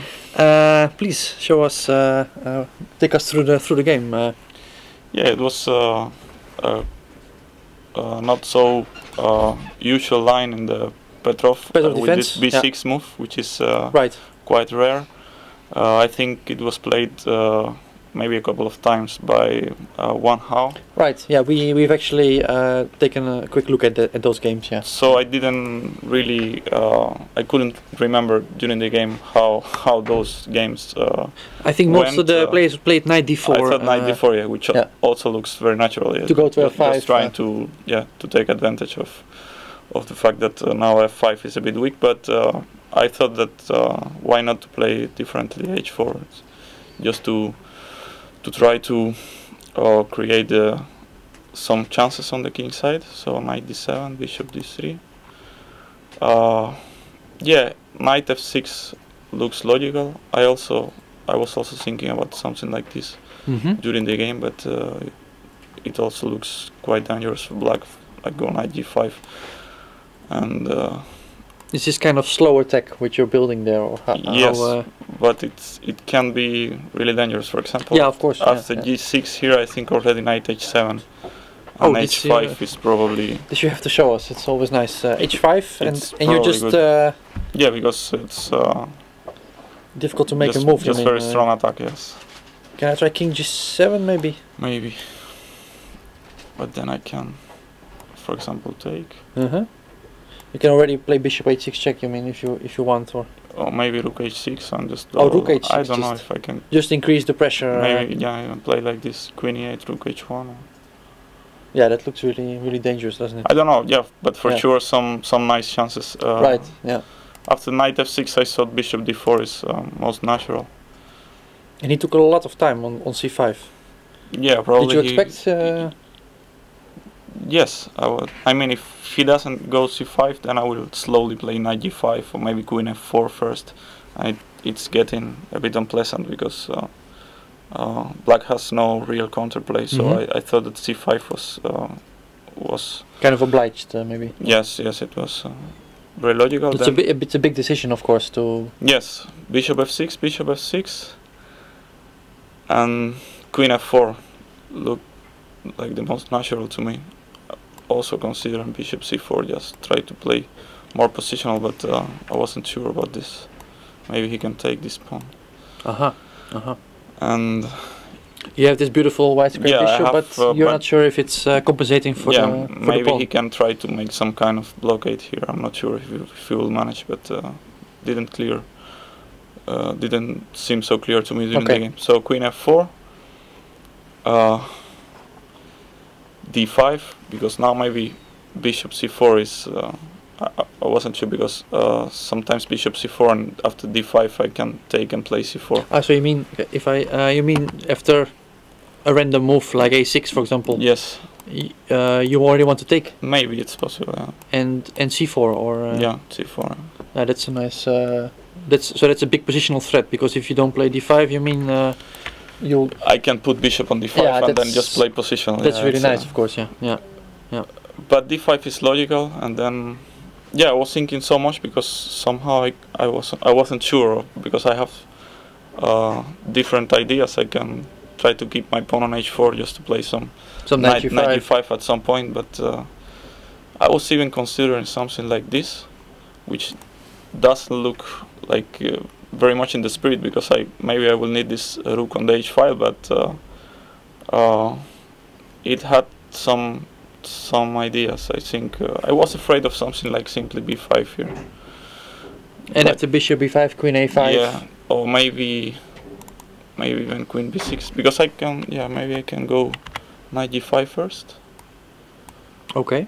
I think I was looking at something like this: g6, bishop b5. Now this bishop is hanging, but then queen b6, and bishop moves. I don't know, bishop d3, c4, and then some rook b8, and then bishop c6, rook b8, and you want to attack on b2. Strong counterplay. Strong counterplay. Yeah. Also, this I didn't like at all. Yeah, finally I decided to play h5 just to open this h file at some point with some queen f5. And you would play like to for go attack. queen f5, force g6? Maybe at some point, yes. Open the h file and try to, okay. So he did rook e8, which I was also expecting because it's logical. Now if, for example, I go queen f5, it wasn't so clear because I give him some tempos, take. Maybe he can take like this, or maybe even with h pawn. Queen h3, something like this, and then maybe bishop g7. Try to play queen f6. And this bishop on g7 is and yeah, excellent defender. Because he has time now to organize some some counterplay. So I'm guessing black is okay here. You maybe think, yeah. That was my feeling. Yeah. Yeah. So I decided to keep the tension and play g4. And yeah, here he played g6, which is maybe a serious mistake.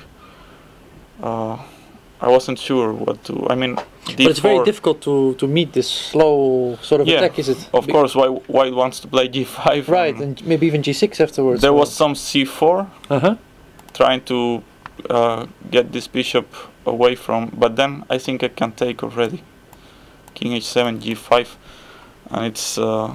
And let's say if I go bishop e7. Bishop e7, then probably g6. It's and it's already maybe winning. Mating h6, attack. H6 counts. Yeah.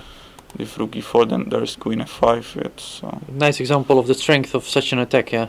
Yes, there was also move. Could you take on c4 or not with the bishop? Bishop c4, yeah, it was also an option. Then he goes some rook e4, I think. Oh, I see. So bishop c4, rook, and that's much less clear. You mean? Yeah, because then if I have to go for some queen e4, d, rook d8, then it's. And e3 maybe afterwards. Yeah, e3, bishop d5. It looks good for black. But bishop h7 is. Bishop h7 is just very strong. Yeah. I think there was the move g4 also. I thought it was possible because I cannot play g5.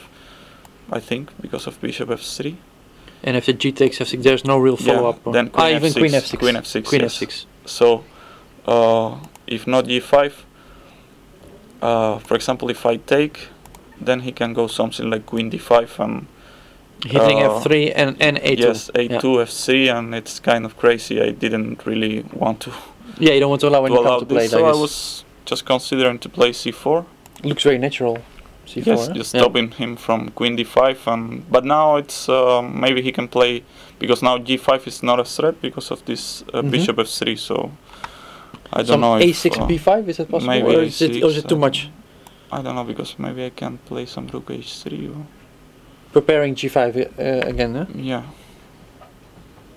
Although after rook h3, yeah, maybe g5 is already a threat because bishop f3, gf6 should be fine. Bishop d1, some rook g3. Maybe we should quickly, just to see how that... so let's say I play b5. b5, then g5. g5, bishop f3, g takes f6. Bishop f3. Bishop d1, rook g3, very strong. So now it's just a mating attack. I guess it's mate, yeah. It's just mate, huh? Rook takes g7 coming and... okay, yeah, it's very powerful. And of course, there is also... so basically the question is for black how to meet this g5 yeah, I move. thought that maybe he can just take here. Okay. Queen f3, bishop g5, and then some queen f6. And play like this. Try to set up some kind of black square blockade, yeah. That white is safe anyway. We can play something like queen d2, I don't know, and then try to... Because somehow my king is safe. King is very nice on b1, yeah. You can play h3 king at some point and it's very safe. But I'm not sure if it's... but it's the kind of risk-free game that is quite pleasant, of course. Definitely I would say, no risk for white. And yeah, after g6... yeah, you had this very nice shot. I had this rook h7 move, yeah. We were actually, I was proposing, I was just having some fun, I thought rook h7, but then we realized that it's actually very strong, really strong, because, yeah, there's just nothing, is there? Yeah, I mean, if c4, then just rook h1 takes queen h4, I think it's winning. Yeah, you're just tripling on the... So d4 can we have a quick look at yes, it? Yes. So c4, because that's a nice instructive variation, I think. I go rook h1. Yeah, and queen h4. Queen h4. So if I go king f8, you're King gonna f8 chop and the rook bishop off, I g7, think. yes. You cannot take it back because of queen h6 and queen h8 mate. Yeah, that's Yeah, it's just over. bad, yeah. And well, taking on h7 is just queen takes f7, is it? Yeah, it's just mate. And rook h1 mate next move. Hmm. So, did you see any? No, actually d4 I thought it was best move, because now sometimes the bishop controls. I mean, there were all kinds of nice moves here. Like for example, at some point I saw that even knight e5. Because okay, rook e5, rook g7, and queen takes but e5. somehow I'm not really. I mean, the bishop is controlling the square, so I'm not sure if he can. You mean for it's example, even take? Oh, like this? Okay, here. like this. I wasn't sure. It's anyway something you don't want to Yeah, go I mean, for. If I have this bishop c4, I thought that Right. because now, yeah, I want to take here. You can show the. That's always nice to. Rook and h1. rook h8 is unstoppable. And it's mate. Yeah. Yeah. So after bishop c4, I was expecting bishop f3. I thought it's only way to keep. And of course queen h4 mate. And but next bishop move, yeah. bishop h5, and I didn't see a way here to. So you okay? To give mate. Rook h5, gh5, queen f5, king h8. Queen Was g6. even thinking about queen g6, but then even rook e1, rook h1. We should just quickly point that out, because I'm afraid the viewers will not be able to Queen f5, follow it so king fast. h8, queen g6. Wanting Seems to give like mate on h5 and rook mate. e1 check. Of course, there is move. So what were you planning after bishop f3? actually, rook g7. I thought it was a safe choice. Okay. King takes g7. Maybe it's, I don't know. Maybe there is a mate that I don't see somehow, but Because it queen does f7. feel very right, yeah. King h8. Then again, there's no rook h1. It's queen h6, queen h7, queen f6. I just take on h3. You just take, and even if the queen takes g5, king b1. Yeah, I thought it should be. Yeah, with lost. that, Even, even a8 with is that king hanging. on h8 and this open the rook coming, it cannot really survive long. So in fact, maybe a better version for him is after queen g6 to play rook e7, queen g5, king b1. I want to take here, so some rook d8, and now of course he can play after rook h1. Rook h7. Yeah, you've improved the rooks. But I thought that anyway it's clearly better for white. For example, I can take on d4, and his king is in the worst case just fantastic compensation. Yeah, exactly. Just go a3, bishop d3 somehow, and his king is always very vulnerable. I mean, that was my plan, but yeah, I wanted to spend at least like a couple of minutes here just to see if there is if there is mate, because yeah, the position screams for it somehow. Eh? Yes, yeah. I cannot find it somehow. And after queen e7? Yeah, after queen e7, I think he missed it after bishop f3. I can take on g7, queen h6, queen g6, and then queen h6 and g6. Oh, g6, of course. Is winning. Yeah, because after bishop takes d1. The queen h7 is. Queen h7 is simply queen h7, king f8, and. So here it's resigns, basically. Okay, that's a very convincing win. Yeah, congratulations. Thank you. You move now to +1. +2, I think. +2. I'm so sorry. +2. Excuse me. Good event for you, I think, so far. Or you prefer to wait till the tournament finishes to speak about? Yeah, I mean, I still have 3 very tough games ahead. I have to play. You play Aronian and tournament Karyakin? leader Aronian, and also Karyakin, and also Boris. Which, yeah, of course, also super strong player. Yeah. So I have 3 very tough games. So I still have to be very focused and try to do my best. Yeah. Okay. Well, 5 out of 8 sounds very good. You have a rest day tomorrow. Any big plans, or just? Or just to rest a little bit. Just to rest. What are your thoughts on the moves to Amsterdam, to Eindhoven? Did you enjoy the Rijksmuseum? Yes, very much, of course. To play in such a nice place, it's of course very, very motivating. I think I felt really motivated to try at least to play a good game, and yeah, luckily I think I managed somehow. Yeah. Oh, that's excellent. I think that right now I'm thanking you for joining us, and we'll be taking a short break. We'll be right back as results are coming in. Don't go anywhere. See you soon.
And that was a very short break here in Vakensee because we have another result.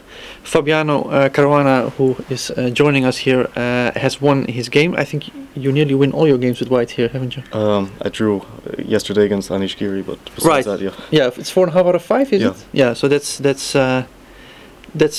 sounds very good. So it means that you have a problem with the black pieces. True, yeah. Well, please show us how things developed today. Yeah, I was expecting a French, but I really didn't predict this variation. I'd never seen it before. It's difficult to predict anything that this young Hungarian does, is it? It looks very unusual, but Black has some points. I mean, he wants to, I guess, play b6, bishop b7, queen e7, long castle, and play rook g8 to put some pressure on g2. Right. I think bishop f4 was not a very good move. Because of after e5, de, it's queen e7, or this is what for some reason I completely overlooked this idea. Yeah, it's easy to miss, I suppose. Yeah, we also had a tough time to figure out what exactly the and this is fine for black. Yeah. Well, okay, I'm going to play queen d2 because of course the threat is queen b4 winning a bishop. So queen d2, fe5, bishop e3 most likely. I don't think provoking f6 helps me, so bishop e3. And here. At first I thought I'm better, but then I realized that instead of an active bishop move, just bishop d7 and long castle, and bishop g7 is coming, and nothing much going on, you mean? Yeah, it's quite unclear. I mean, my pieces aren't very comfortable here, so I didn't like this.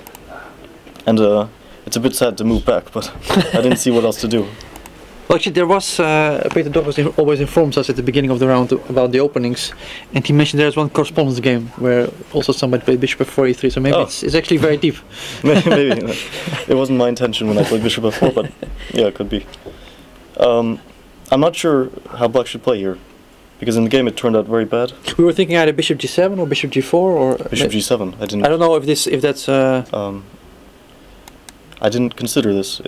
It looks a bit strange to block the bishop completely. I mean, I think I'll play most likely queen d2 and long castle. I should have a very nice edge, you mean? Yeah, I think so. Yeah.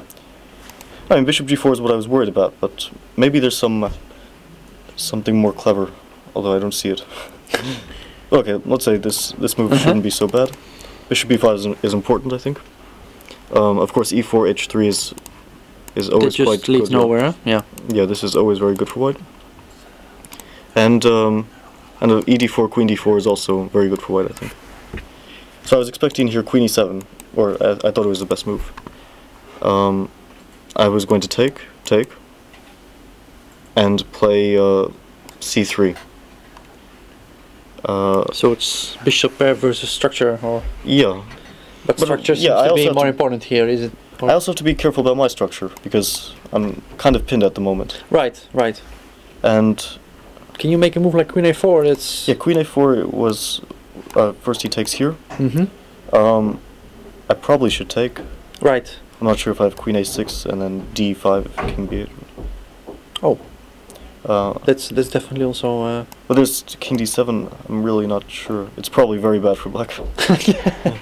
But that could be, yeah. This Because could be I an thought that after Queen A4, Bishop takes F3 GF, ED. I was thinking long castle and DE, Queen takes A7. Does it? But then you have Rook D6.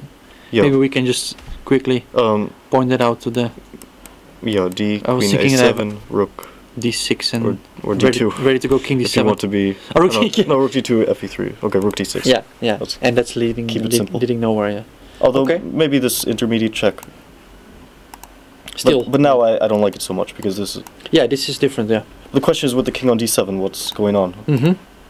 GF3, ED4, CD4, Queen B4, because there's Queen B5 coming, so probably it's also good. You could again play long castle maybe instead of C takes D4. Oh yeah, of course. Yeah, that's just and crushing. Then just yeah, that's going to win. Okay, so it doesn't look very positive for black. So I'm not sure what he's supposed to do here. Because I just want to play C3. It looks very simple for me. Right. Maybe something calm. Some move like Queen D7. Are you going D5 or how? In this case, D5, A6. I don't know because this. Well, it's similar to what you're trying to achieve on the other side, actually. Yeah.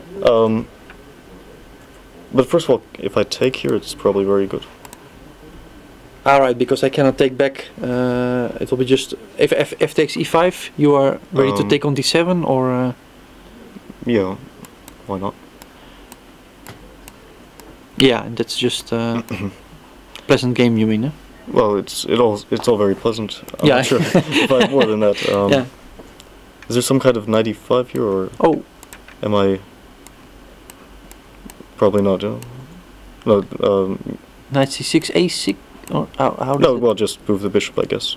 Oh, okay, yeah. Or A6 also.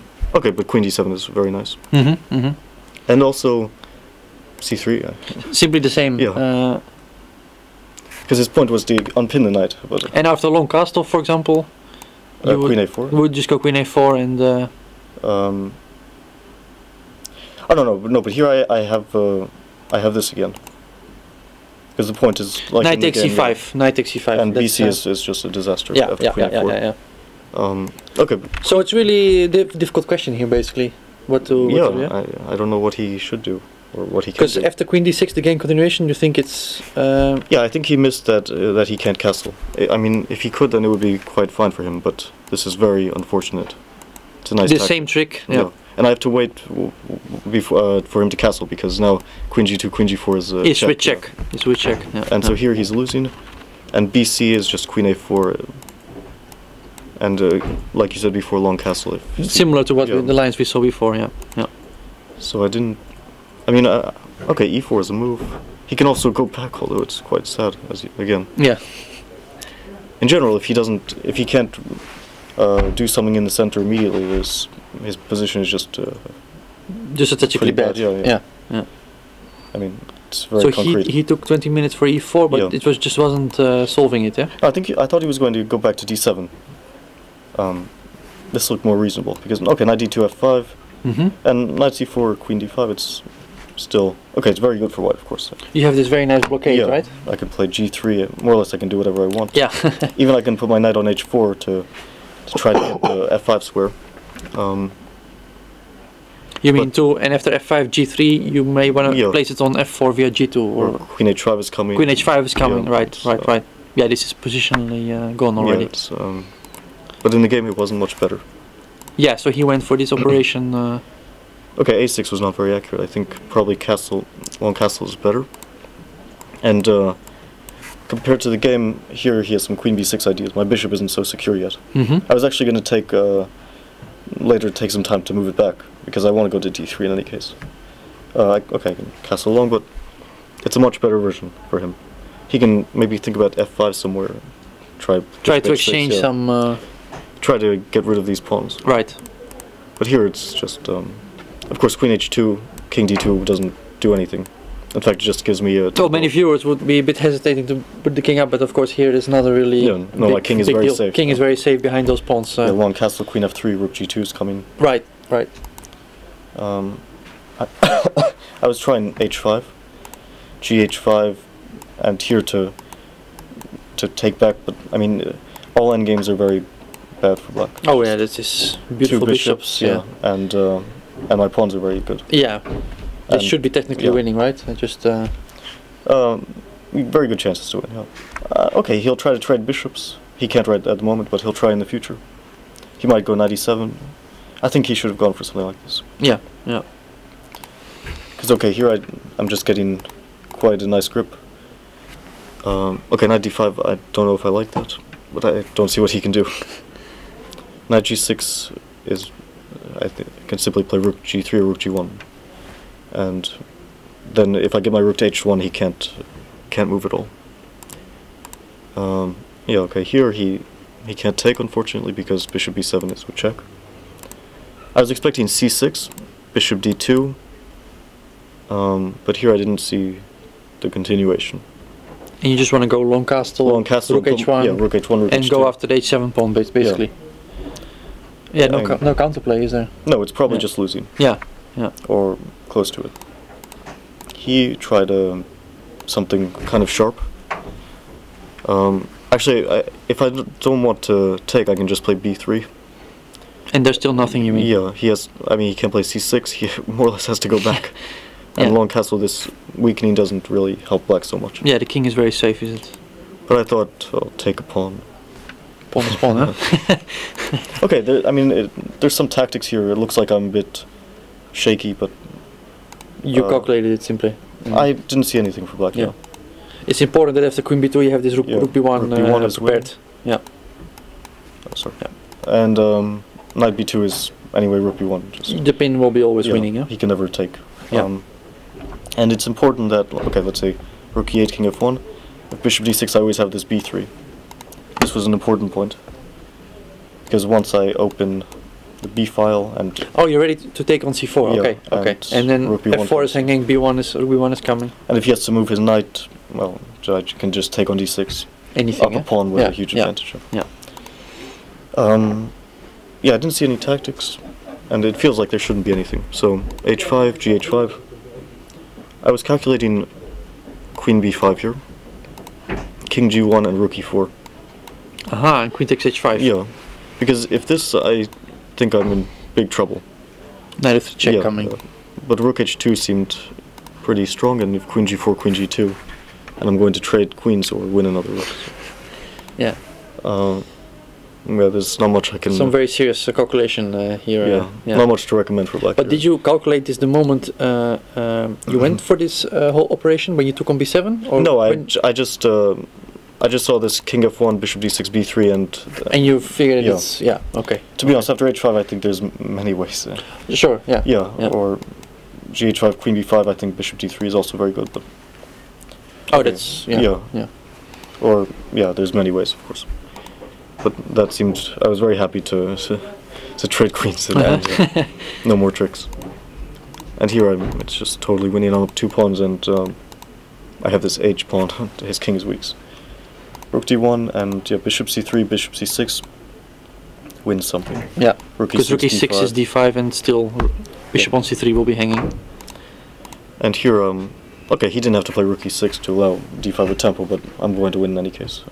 Right. I can win any way I want. Oh, because you're going to bring your rook over now. Yeah, actually, after rook e7 I was going to play rook g4 anyway. And if rook h5, d5. And rook b4 coming, and... Yeah, and if a5, I guess rook a4 like in the game. Oh, no wait, there's rook h4 here, but I have a feeling I'm... Then the next rook will come. Rook d4. Yeah. But yeah, anyway wins, and okay, here it's just mate. Yeah, maybe we can just the next rook and just make pretty obvious.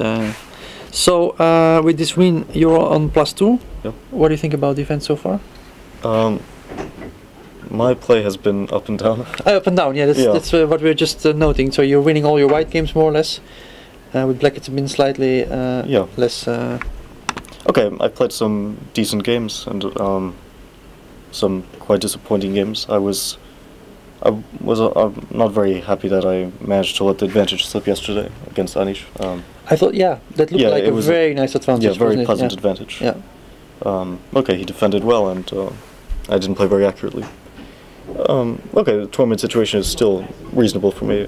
+2 is good. +2 is a good score. I think it's tied second place. Yeah. Well, of course, I don't know Karjakin. Yeah, of course, he can at go the on moment. +3. He seems to be he's winning. Okay, so against Gelfand. So, but in any case, a win is always a step forward. Yeah. So that's. Well, I want to thank you for joining us. Good game, good rest day for tomorrow, and good luck in Eindhoven. Thanks. And we'll again be taking a short break. We'll be right back with more from Wijk aan Zee. Thank you.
And welcome back in Wijk aan Zee, or rather, welcome if you haven't joined us before. Next to me, Yuri Garrett. I'm very happy you are joining us. ACP, Case Italia, you are doing many things in chess. We'll be talking about that, of course, in the coming half hour, 1 hour. I'm happy to be here as well, of course. Excellent. Because I feel like Wijk aan Zee is sort of my second home in chess, so I'm always happy to be here. And before we are going to have a look at the games at your pupil Brunello, I wanted just to have a quick recap of the results we've had so far. We've seen Fabiano Caruana commenting on his game against Rapport, game he won. I think that was convincing one. Convincing win. I mean, that was just Hare Krishna, the same. I think really went after that king of Nakamura, made it him, and that was really a convincing win for Hare Krishna. Dominguez has beaten So, as you've seen here in the studio. That's another convincing win. So we've had 3 top grandmasters showing their wins here in the studio. If you haven't seen that, definitely go to the website and look those games up with the commentary of the players. Yes, it's not every day that you see 3 super grandmasters annotating their win live. So I think it's also good to see what their brain processes are. Exactly, we can all look at the computer, but it's different to actually see what these players are thinking during the game. Yes, how they felt during the game. It's not about just the evaluation the computer gives, but the way they feel, they perceive, and how they eventually come to finding a good move or making the decisive blunder. Result we haven't yet discussed is the game between Anish Giri and Levon Aronian. For a long time we thought that the rook endgame was rather difficult for Aronian, but he found this very nice maneuver, king g6, king f5, and actually rather quickly the game ended in a draw. We're just going through the final moves here. King e7, rook h6, king f7, nothing much to play for. And also Levon was also very confident that he would I wouldn't say easily, but confidently draw the game. And he showed us that he actually did. Yeah. Well, it seems like he's really in good form, in good shape, because today when you feel from the outside you felt like he blundered a pawn in the opening. He didn't really play very well, but he reacted very confidently, played intuitive moves, and somehow just knew his way out of the difficulties. And this shows you what the difference between an average strong player is and a super top grandmaster is. Sure. I mean, he just knew that it was a difficult position, but not over the limit. He just could handle it, and he was always confident he would take the draw. And also, I should add, even if this were just a story he made up, it's a good story to make up because he's the leader, so he wants to show confidence, and this is exactly what he did today. And with this draw, he is with 6 out of 8 confidently on the first place. Anish Giri in second position now, 5 out of 8. What do you think about what is your prediction? It's very difficult. I mean, this is such a long tournament, and also the central part is strange because you have a rest day yesterday, we are playing today, you have a rest day tomorrow, and you're playing again in Eindhoven, and then you're resting again. So this is a difficult part of the tournament where you have to stay concentrated, and where players who have run out of steam can all of a sudden come back into the tournament. So a lot of things can happen in the final 2 or 3 rounds now. It's a delicate position. I wouldn't call it a victory for anyone right now. It's too tough to call at this point. Yes. Plus, I see on our screen here the game of Kajakin against Gelfand, which we haven't seen for a long time. We left it off just right after the opening. Actually, we have had so many guests that we haven't had the time to spend enough time on this game. I will just go quickly to the current position. Let me just.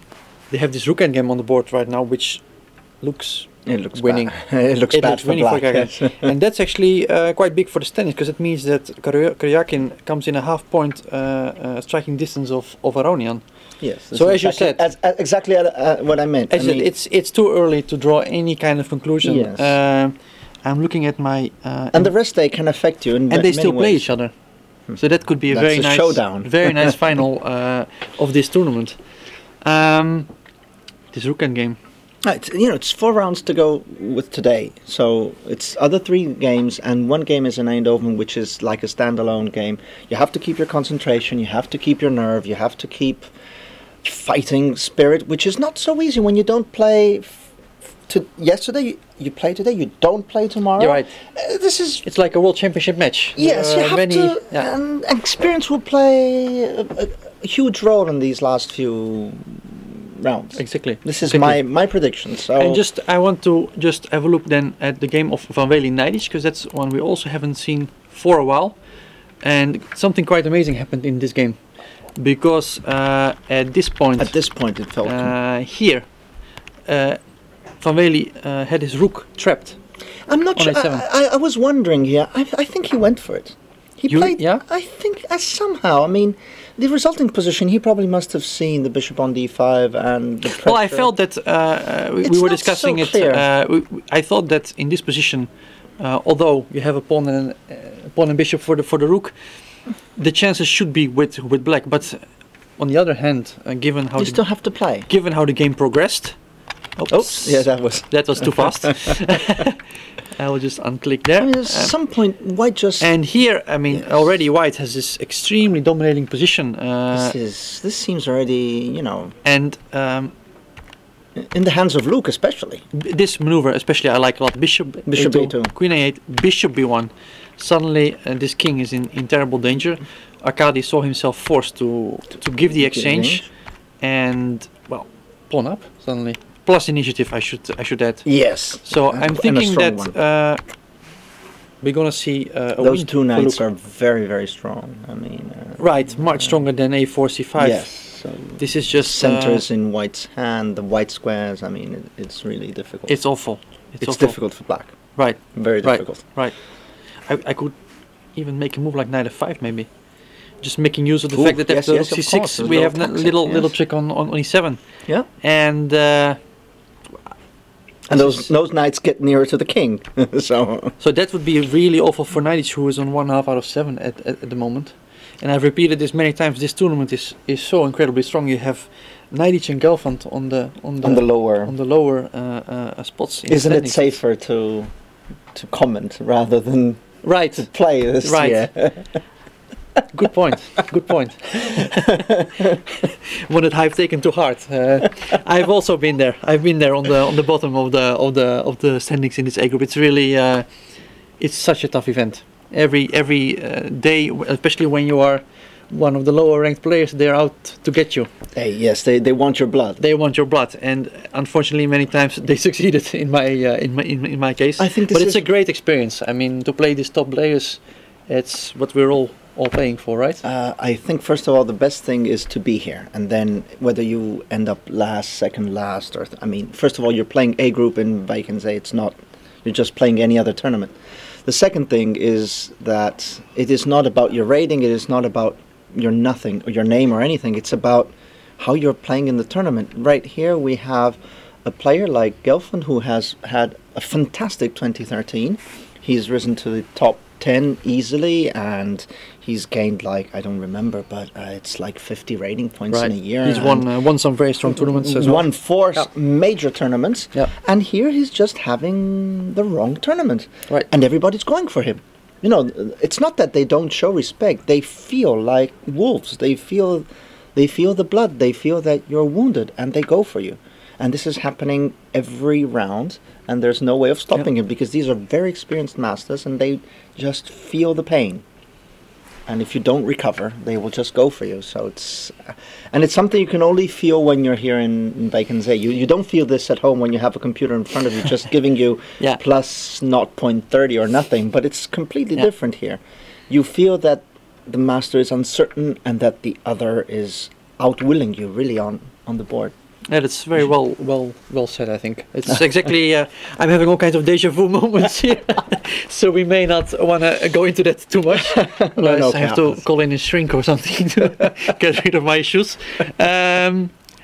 We are expecting knight f5 here, and we are expecting a win for Luke. I don't we? guess so. I guess so. So this is maybe a nice moment, Yuri. You are here as you're supporting your pupil, maybe Brunel? Pupil is maybe pupil's a bit too much. Not the right word, but you have been supporting him. You have been. Well, yes, Sabino and I have a long-term association, and I have one with many other players. I mean, I've been here with other players as well. Daniele Vocaturo, who has won the C group. I know well. Yeah. Yes, you happen to know well. Yes. Yeah. And Sabino has won the C group convincingly last year. I think he's scored the best ever result. Amazing. Yes, amazing. The best ever result. Together with Peralta, they were running away with the field. Yeah. And I always think Fernando had 10.5 out of 13, and he's not back. Yeah, how can Which you is not win a amazing. tournament with 10.5 out of 13? Yeah, only if you have Sabino in front of you. So, no, but this year he's having a difficult tournament. I mean, he's been playing good chess somehow, but also sort of volatile chess. He's not been collecting the points, which shows either he's not too much concentrated or is passing some sort of phase, which we all know what it is about. Of course. We play good chess, but somehow we're not netting the results. But today is a different Should we have a situation. quick look to see how he's doing? Because it's an interesting game, actually. He's playing the man. He's playing the man of the tournament. Man of the tournament, basically. Let me. Well, there's two men at least, because there's Ivan is also playing very well. And this is the current position on the board. Let's not go through the entire game, but just this position is interesting enough. He's a pawn down, but I think we are both agreeing that this pawn on c6 definitely compensates. And for the that. e4 pawn is also. E4 pawn is going to fall most likely. Looks something like rook b1. Rook b1 seems the logical way out. You want to go. Let's say after an exchange, we are immediately aiming at b7 and indirectly to g7 as well. I wouldn't change that, bro. Yeah, and after knight takes c6, rook c1, that knight will fall too. So there are all kinds of but how to meet rook b1? I'm wondering.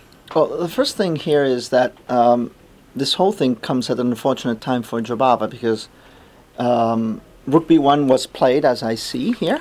Oh no, that's you. Sorry. No, this is the position right now. So Sabino has time. We're on move 41. Right. He has an hour to think. So he has an hour to think, and it's a very convenient time to be thinking, because here I think there's a lot of calculation to be done in this position. I think the players played a few uncertain moves in the last 3 or 4 moves. Maybe it was time trouble. Yes, time trouble. They were just trying to get to the 40th move, but now Sabino has time to. And this is a dangerous moment, because you have been playing for 4 hours. You're for sure you're tired. Both players are tired, especially because it got very tense in the last few moves. And a lot of transformations, exactly, in the last few moves. And now you have to get rid of all your emotions and start assessing the position anew and recalculate it. Now, it can go anyway. Like move 41, it's almost in any strong player's experience, it's a difficult time, because really you have to freshen up your mind. And we will see in a matter of minutes. When I'm playing, when I have a time scramble, I always like to be black, because then after move 40, I can go away from the board and I just leave my opponent thinking of move 41. I get a fresh head. And I'm always annoyed when I have the white pieces and after move 40 my opponent makes his 40th move, goes away, relaxes, freshens up. And you have to do. And I have to do my job. So that's very much points. I think Jonathan Rowson once described, was it Tiger Hiller Persson? He has a small run after move 40. Yes, he goes out and he just runs into the wind, just to get the fresh wind into. Well, that's a procedure I've never tried before, but okay. I'm not sure you can do it everywhere because of the rules. I mean, it's not so easy to leave the playing hall nowadays. Sure, yeah. But we might be speaking of that too, actually. Maybe later. but still, it's an interesting moment, and I'm not surprised that he's been thinking now for 20 minutes. I mean. But then just think, in these 20 minutes, he's so very tired and he has to calculate. Right. So it might be Jobava's lucky moment, or it might be his difficult moment. No, Rook b1's looked very intuitive. Rook b1 looks. It's actually important maybe to point out that if we take this pawn on c6, then I think we are going to pin Rook c1, the knight again. Rook b6, and I think we're gonna Ah, we can even, I realize now, play rook f7. Just simple. Yes, that's simple. That's killing.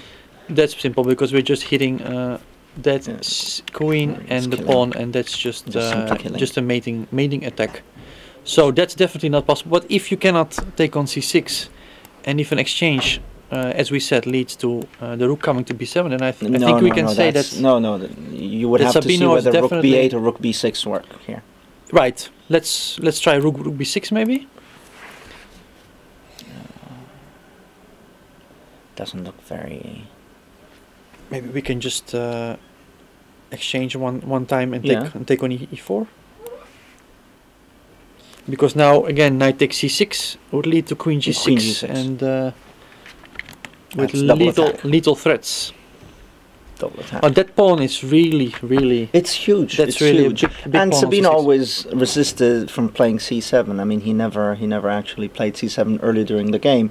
I mean, the computer was very fancy about c7, but I was sure that a human would not do such a thing, because the pawn on c6 is protected. It's strong. Right. And when you play c7, you have to calculate through the end. You have to be 100% sure, otherwise you're losing it. Right. So maybe the computer likes it, but I always thought that from the human side it would be impossible to play c7, unless of course you see a forcing win, which was not the case. Okay, so this is an interesting game, especially because it's deciding. Okay, it might tilt the balance in. Exactly. We might have a new leader, you know. If it's possible, we can have a quick look what Saric is doing. Saric has won. He has won. That's what we were expecting. He has won. So that's actually the game of Sabino becomes very important. Yes. Right So this is an important okay. So game. we'll keep an eye on that.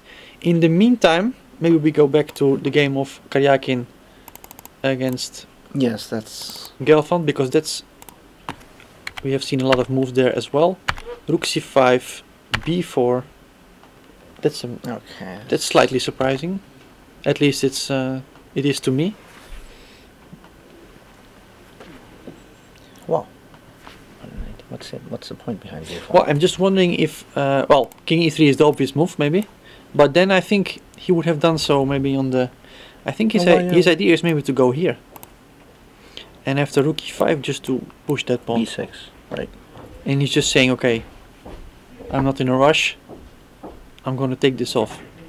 So let's say rook e7, king d5, then king c6, b7, and it doesn't look like black can create any kind of counterplay. So I think that this is looking good, but he hasn't done that. So perhaps he hasn't gone king c4. Maybe because of rook d2. And maybe there is some counterplay just in time. In any case, he took on e3, and naturally Gelfand took on b5, and rook f4 was played.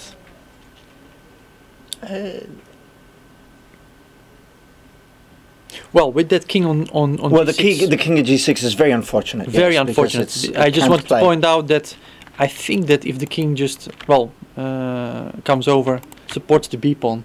It must be a technical win. I think that's just I think it's a win, yeah. I think it's a win. So okay, so we're expecting Karyakin to join not to join, sorry, excuse me, to come in half-point striking distance of Aronian. Oh, he might join us. That would be great. Yes, I mean... That would be great. We would surely recommend him to do. In the meantime, there are no moves at the game of... there are moves. There are moves, yes. There are moves. He has played rook for queen c8, king h2. Well, what 45? I think it's just a matter of he's just asking him, what's your next move? Yes, I mean, this position white has a grip on the center and on the white squares, and I'm not sure he's in need of immediate action. How can black really improve his position? I mean, his knights are are stuck. The knights are completely stuck. I'm just going to point that out. Yes. They are defending each other, but that's all. That's all. that's the only function on the board. That's what they're doing, and that's definitely not to be said about these knights that are really ready to jump all over the place. The black king cannot move, because as soon as it moves, it gets attacked. I mean, so that's another piece that can't So he has really played rook b7. Yes, that's one of the very few moves he can play. Exactly. And are we expecting knight f5 now then, maybe? Because I'm still thinking that knight f5 and get those pieces to this side, or maybe queen g4. Oh, maybe. I've heard this at times from top grandmasters that you just fool around with your opponent. I mean, he of course he knows. Fool around. Yes, I mean he knows if knight f5 is coming, but in this position, black cannot do much. So what you do is you just keep the tension and keep knight f5 on the board, meaning that I can play it any time, but until it's lethal, you just don't play it. You ask your opponent to find a move that doesn't lose immediately, which is not easy and it's stressing. Then when it finally comes, it has a double effect. Yeah, it has the objective effect that finally knight f5 is on the board, but it also has the effect that you've been waiting for it so long, so long, that when it finally comes, you feel the blow. Yeah. And I've heard this many times from strong players. That makes a lot of sense, actually. Yes, they don't play it. Sometimes we ask ourselves, why doesn't he play it? Well, he doesn't play it because he can play it any time. Yeah. So... Well, that's definitely the situation here. He has things completely under control. Look at King H2. I mean, King H2, why would you play that? If he would play King G2 back, he would still be completely winning. Yes, so this... and in any case, I'm still rooting for knight f5. Yes, of course. I mean, I'm rooting for knight f5. Bring that knight to d6 or bring the rook over to g4. At some point, he is surely... he has played it. I'm happy. Yeah, so it's okay. I'm happy that he went for some action. Yes, I mean, it's hopeless. It's hopeless. I mean, the two knights, as soon as you move one, you lose. And so that must be... The rook is completely outplayed. That must be horrible for knight who was, an exchange up. And now the rook is also in the wrong position in b7. I mean... You mean it might be a bit loose there? It was safer on c7. Well, not so much, actually, but still. No place is safe on this board. Are they both members of ACP? I don't have the database with me, but I would suppose they are. Because you are the vice president of the Association of Chess Professionals? Board director, yes. Board director, okay. So it's more or less similar. The same, but can you tell us a bit about the ACP? How it's going there? How it's... Well, the ACP is a nice place to be now. I mean, it's difficult as with every association that is trying to unite players and do things, protect their rights, which is our main task. But there has been a major shift in these past two years. I think we're having a more proactive attitude, trying to do things and not just wait for the events, and not just taking care of the players, but taking care of all chess professionals, which is already a different point of view. I mean, before it was just the players, now it's chess professionals, because we all have to understand that when the grandmasters delight us with these games, it's also because there are journalists who can then explain it, there are organizers who can organize us, fundraisers. All these people, somehow they are related to the chess scene, and if you forget that these people exist, then you don't have a good chess scene. So, and also one other thing is that it's not that ACP is just going against anything, it's just going for things. So our natural interlocutor becomes FIDE, which is of course taking care of chess worldwide, and we try to work and push in the right direction and making things happen rather than just complain. Right. Complaining leads you nowhere. So this is the change that has happened in the past 2 years, where tournaments have been organized, where we did the ACP Cup. Yes, the ACP Cup, the ACP Golden Classic. Yeah. Then we have the Blitz World Championship. I mean, the ACP Cup, Women Cup. So there are many tournaments, but that was not all about it. We are also liaising at the top level with, for example, with the European Championship. We increased the prize funds. This is something which is little known, but prize funds had been decreasing in the past, and at some point we just stood up and said, no, this cannot be. So we lobbied for it, and we got a result. We netted a result, which is good. And then, of course, there's this whole anti-cheating effort, which is far from easy. It's a nightmare. Yeah. It's not the most funny task, but it's in modern chess. We need some. Well, chess is like, in a way, if I may, it's like the stock exchange. It's like a market. We need confidence. I mean, who would go to the stock exchange knowing that the stocks are moved like puppets around? No, we need to know that the market is free and that it's just given by demand or supply. And the same thing happens with chess. We want to know that a chess game is just played by humans, not by computers. Sure. And so confidence is very important, because then if there is no confidence, you also get witch hunting. Now, witch hunting can affect chess as much as cheating can, because we don't want to be in the unpleasant position that you finally beat your first grandmaster in your life. I mean, you're happy, you're an amateur, like you're a 2300 player who's been working hard through the week, and you go to this weekend tournament where you beat the odd grandmaster. And then, of course, he turns up and he says, well, you cheater.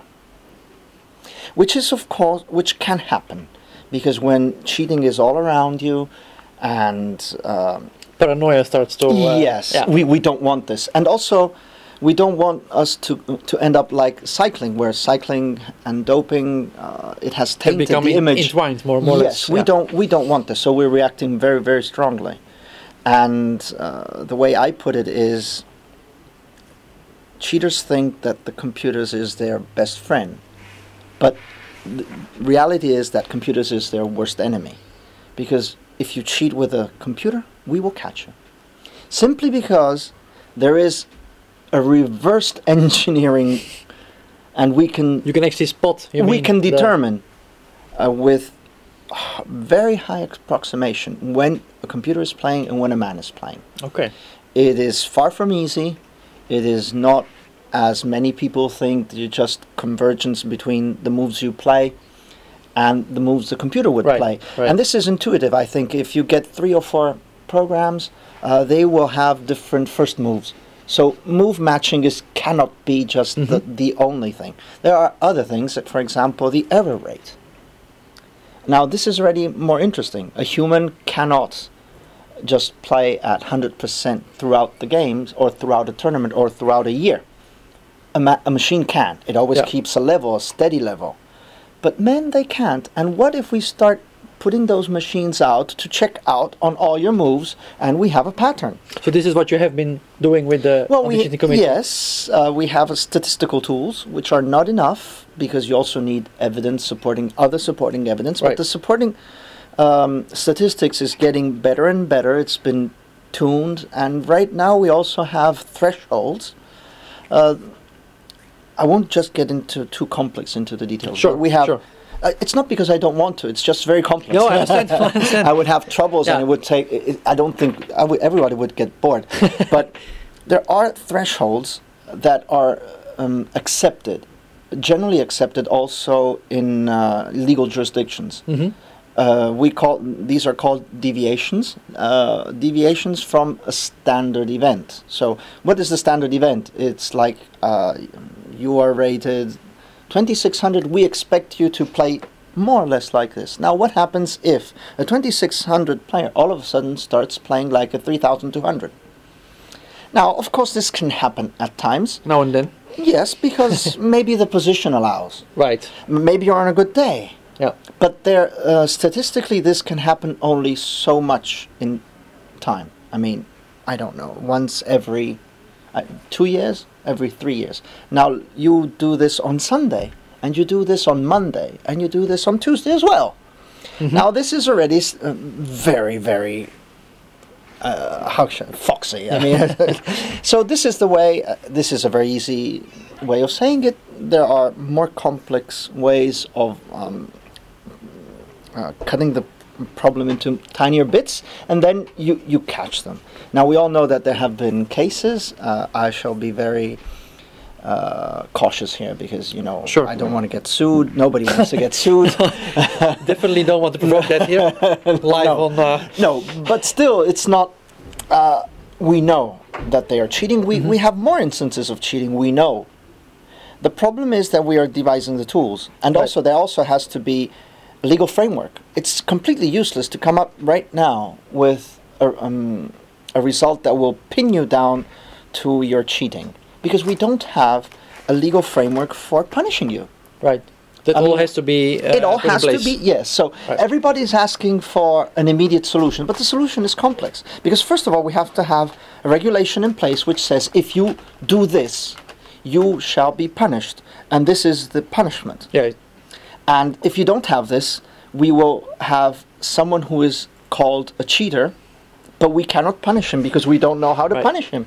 So it's complex. And also, do we really want to get into attaching a cheater tag to someone, or we just want to have it We want easier? to be sure, of course. Yes, I mean, we want to make sure that he just complies with the laws of chess. You don't comply with the law of chess, you get some sort of sanction. Yeah. This is the approach I've been advocating, because it would be very, very complex to call someone a cheater. From the philosophical point of view, you may also argue that cheating once doesn't make you a cheater. Oh, now we're going really. now we're going deep. So you see, we don't want to get stuck with things like you are a cheater. But I think that's really. I think we can be happy that this is being. It has to be dealt with, of course. Well, and you are doing this. We started to work hard. Let's say in June, we had a very fruitful meeting in Paris, and I had a lively conversation with Sergei Tivyakov immediately after that. And now it's sort of reflection phases. We are sort of digesting what we produced, and we are exchanging views and ideas, and we will have a meeting. It will probably be in April, and this will be a longer meeting, and it will be an enlarged meeting with the whole committee, and probably I would hope that at the end of April we will have at least the great picture done. Okay. And then it's going to be refining until Tromsø, and in Tromsø... Sure. It will be in place, hopefully, you mean? Well, it will be refined, I guess. I mean, but we will have a first set of things. I mean, I know people want us to solve everything, you know, like if we were wizards, but it's impossible. Next week, please. Yes, but it's just impossible. The best way is to come to Plain Vacancy where nobody cheats. Exactly, exactly. Should we have a quick look again at what's happening here? Because we have Kayakin, indeed, yeah, as we said. Yes. He's going to bring his king around. Because and the g6 king can't move. And yeah, this king, that's of course a very big issue for black. It's in a cage. That's and I was just having a thought that in this position, where I was expecting this move, black has the very beautiful rook f5 maybe. To change the... And after taking, we just run.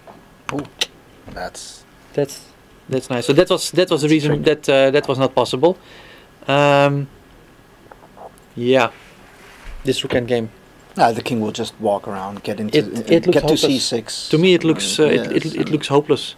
It's going to escort the pawn to. Yeah, just a simple variation. Yeah, b3. Black can only wait.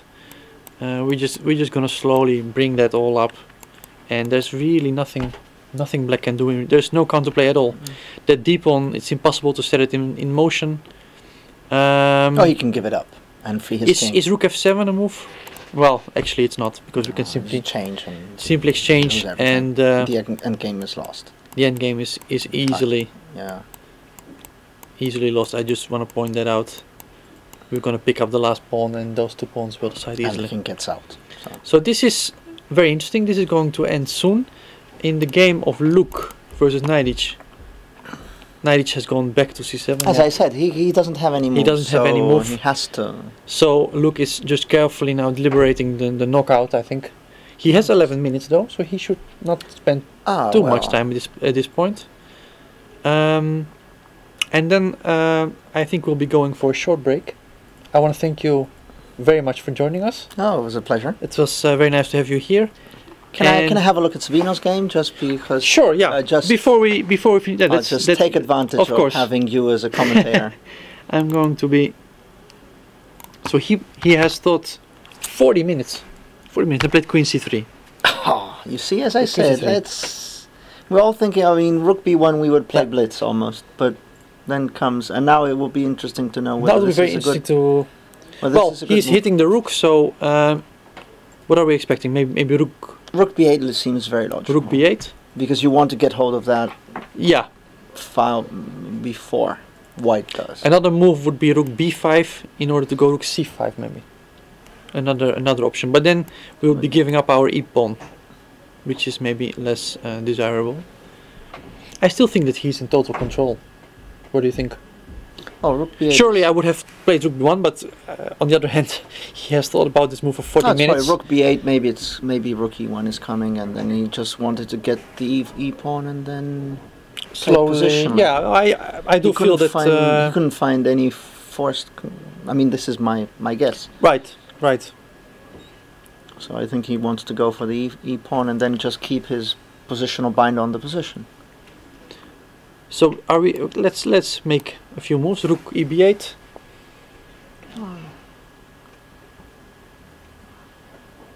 There's no threat. Maybe just rook FE1, and just we're just gonna pick up.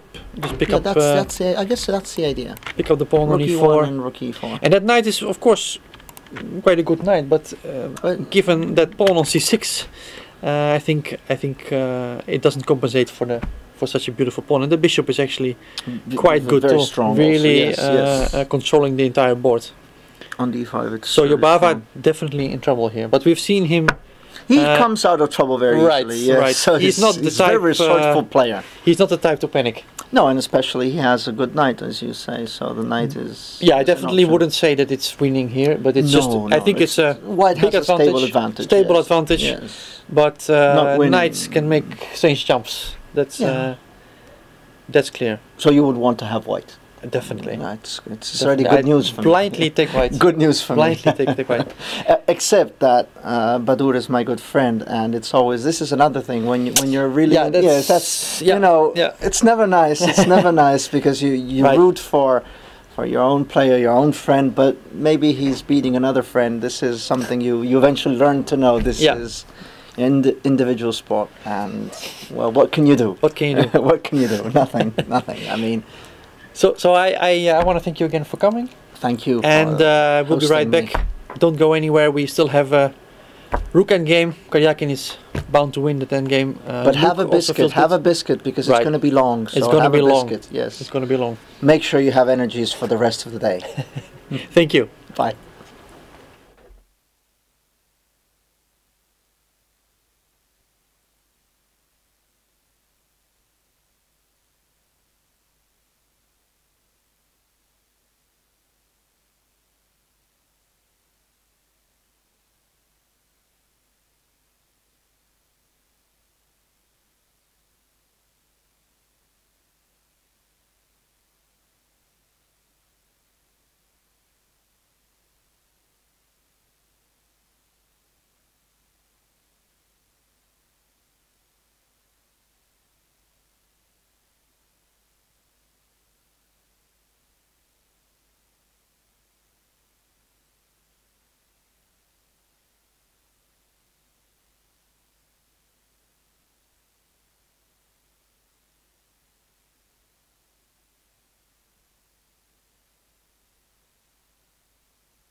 And welcome back everyone in Wijk aan Zee. We are live for the 8th round of the Tata Steel Masters and round 9 of the Tata Steel Challengers. I am still Grandmaster Edwin Lamy, your host today for this round. We've had some results, and a rather big one in the B group, I should say the Challengers group, where Benjamin Bok drew his game against Etienne Gaudian, which means that as of today he is officially a Grandmaster. So that is of course excellent news. Another result that just came in is Van Wely's win over Nijdic. We already saw that coming some time ago. And the best news is perhaps that they are both here. And they are going to show us, Luke is going to show his game. Perhaps Benjamin also wants to show his game. In any case, I'm going to give the floor to these great players. Okay, Benjamin, take a seat, huh? So, where is my game? Is it here? Yeah, I guess. Yeah.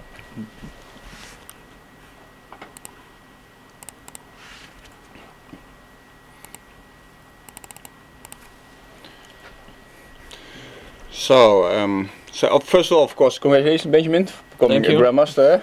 Nobody really expected it, or except yourself, maybe. Yeah? Well, you also expected it. Yeah, I expected that you would become Grandmaster like 2 years ago, but somehow I had big hopes for you, but then you kind of slowed it down. So what is new for you? What's the explanation for your? Well, finally, I made my norms. I had the rating already for a long time, but yeah, but just 2500 is nothing special, huh?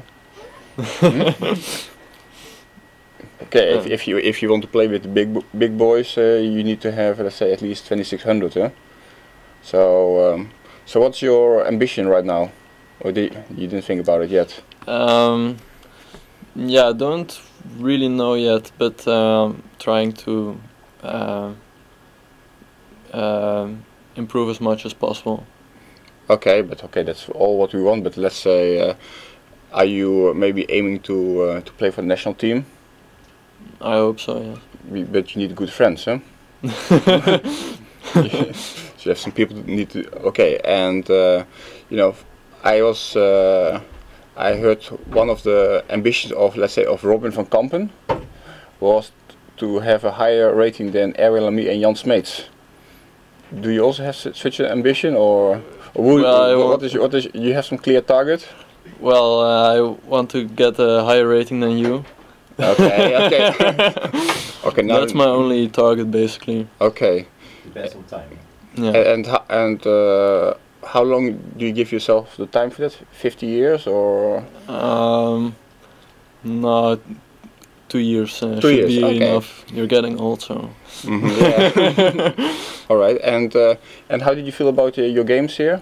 Yeah, I started pretty good, but then didn't go so well. And today was actually a very bad game, so I'm very happy to make a draw. Yeah, well, actually, it's of course a big quality if you have bad positions, which I think you had plenty of them. But you still have to be tough and to try to make a draw. And well, okay, against Timman and Reinemann, and also today it was not so good. But okay, at least you made a.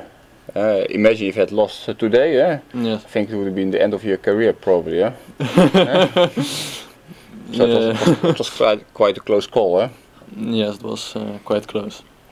Okay, anyway, Benjamin, he drew today, so actually I'm going to show my game with Arkady Nijdic. And I think, well, I was kind of lucky to win this game, but I will show you why. And if Benjamin has something to say about this game, definitely he does. Then okay, he can intervene anytime. So as expected, Arkady played knight f6, c4, e6, and he went for this the Bogo Indian. He had a very sharp game against Anish Giri. And he played here knight d2, and then it was going to some very sharp play with castle, A3. A3, bishop E7, E4, E4, D5 and E5, knight D7, knight D7, bishop D3 I think, and something like bishop D3 and C5 and H4. And I don't know if it's good or bad. Okay, I know that Anish has pretty good preparation, and but you don't, yeah. I'm hiding my preparation for better opportunities. For me, yeah. For you, yeah. I know that you're kind of naive I young want guy. to play this one day against you. Okay, good. I'll write it down. Okay. So after I played the more logical. Well, not more logical, but the alternative bishop d2. Actually, here he had some games that he played c5 or bishop takes d2. I was a bit surprised that he took on d2. Queen d2, castle, g3, d5, bishop d2, c6. It's a very solid line, and I wasn't really prepared for this line. Actually, it has been quite popular recently, and there were some small developments. And I think somebody told me about this queen c3 idea. I think it was Ivan Sokolov, so I thought, okay, let's steal it from him. Anyway, I didn't know actually what to do after his simple plan b6 and knight d2 and bishop b7, b4, and he's just going to change everything and play c5. And this normally it would have ended in a draw, because okay, I think he kind of equalized here. I was trying to squeeze a little bit out of it, but after queen b4, and then he plays his good move knight d7, and actually I think it's just a draw. And actually, so I played this move knight d4, rook b8, good move. Still, it's a drawish. Maybe I have to take on d5, and so I made this move bishop rook a7, which is in fact a blunder. So bishop a6. For some reason I missed this idea. Well, when I played rook a7, I saw it immediately. That's only the way it goes. after you blunder, then you soon see. Yeah. But I was lucky here that I still had some compensation after queen c3, queen b6, takes, and take on d5. So, and now here I think it's still quite close to a draw, and it's very hard to win for black. At least I think against Benjamin here I would play for win as white, but against Nadies I was still happy with a draw. So queen f6, good move, knight f3, rook fc8, and now okay, he's going to harass my queen, but it's important to find a good square for the queen, and I think this was the best square. Idea is that, for example, if he goes knight b6, I will drop back with the bishop, and if he goes knight e4, I play queen d3 and for example knight c3, and then bishop b3, and I have a very good coordination of my pieces. Yeah. So he plays h6, which is logical because he wants to prevent sometimes knight g5. Knight g5. Although in principle the pawn structure is better to have pawn on g6 and king on g7. Because then but okay, and so I play here this move h4, and okay, still now it's really, this king is always stuck now on g8. If he has option to play g6, king g7, it's of course king feels much more comfortable, but so that's a serious problem. And now he plays this move rook b6, which I think is already a step in the wrong direction, because his rook on c8 is now undefended. So rook c1, logical move, rook d6, rook b8, king g2. I just want to prevent him from playing rook b1 and changing the rooks. Rook d6, and now this move e4. Yeah, here his piece is already starting to feel a bit uncomfortable. Absolutely, yeah. So rook e8, queen c2. I think it's a good move. Because what happens after e5? Yeah, especially you should not play e5, which Benjamin suggests, huh? Because first of all you have to be aware of this move. Rook takes e5. Takes, queen takes, and you're losing a piece. Exactly. You're learning fast. But I have knight c6. Yeah, and then I play rook takes d5. And I take with check on d5. This is what Benjamin missed. Queen d5 and queen d5 check. Otherwise knight e7 check. And so now he has to be very careful after queen c2. And I think this rook b6 is a bad move. e5. I think now only move is maybe rook takes e5, but I think I'm already better. But rook takes e5. I think it's the last moment for him to because I don't know what he was thinking, but queen d8, queen f5, and maybe he wanted to play knight e6. But what does white play here, Benjamin? See if you're a real grandmaster. I don't want to put any pressure on you, but well, at least you can take 2 times. No, wait. I didn't hear that. No, but yeah, knight. You simply don't have a square for the queen, right? Yeah, knight queen c6. 8, knight e7. And next move knight e7 check, winning the queen.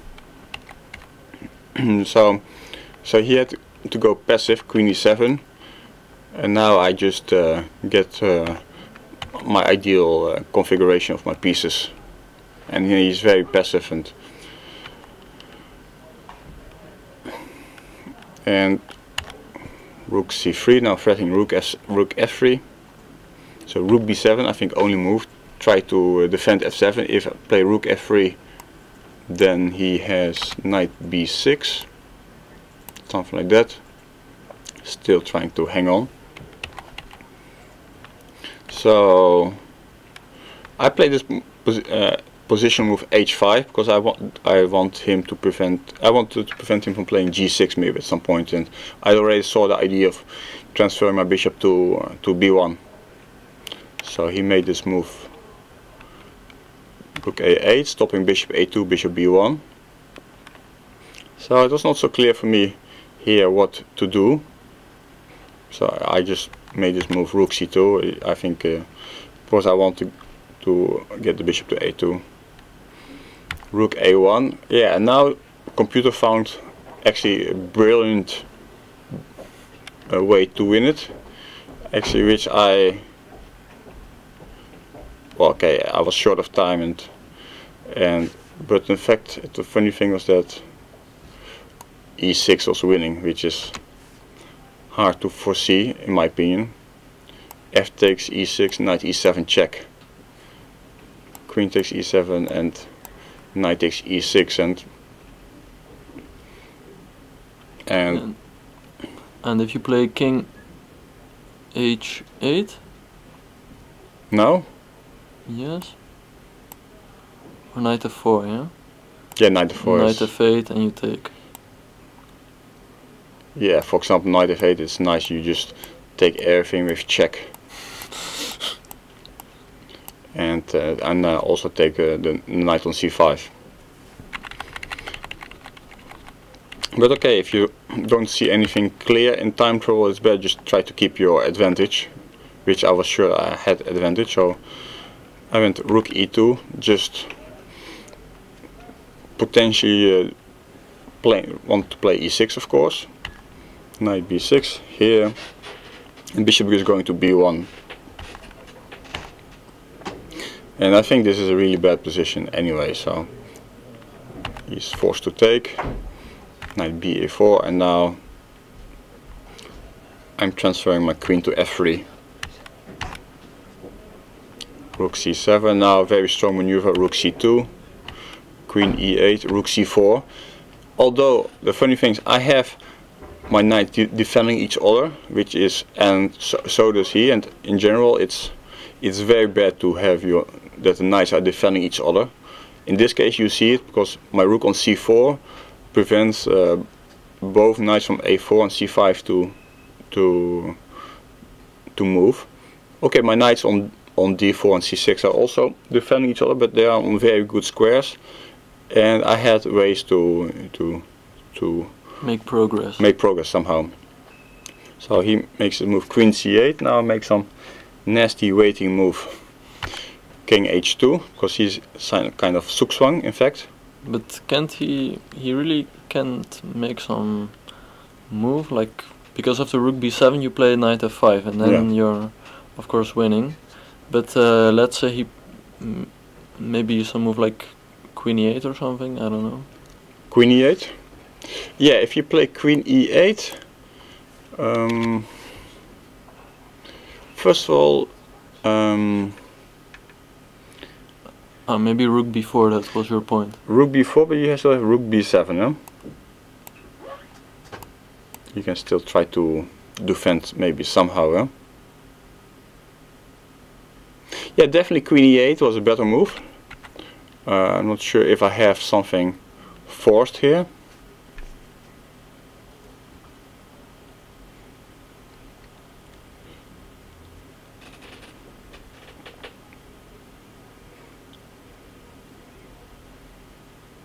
Actually, I don't see anything forcing right now after Queen e8.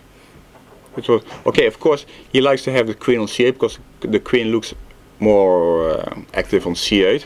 But Queen e8 was maybe more resilient than what he did. Huh?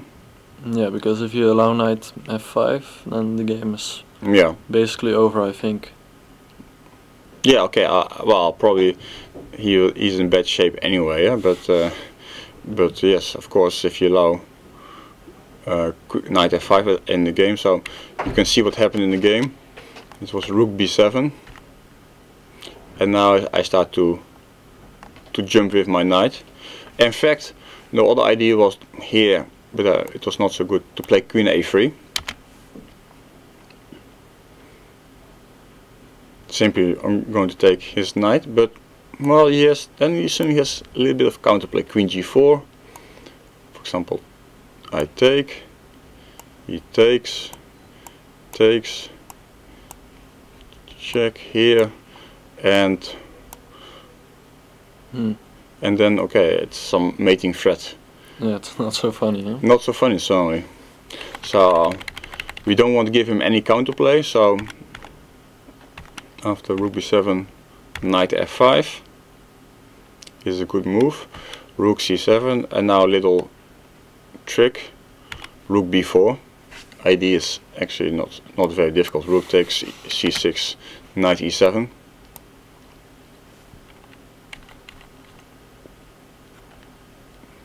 So, well, okay, it's just lost position anyway. But he played here Queen a6, and then I played knight e7, and I'm going to take on f7, and there's no stopping of the mate.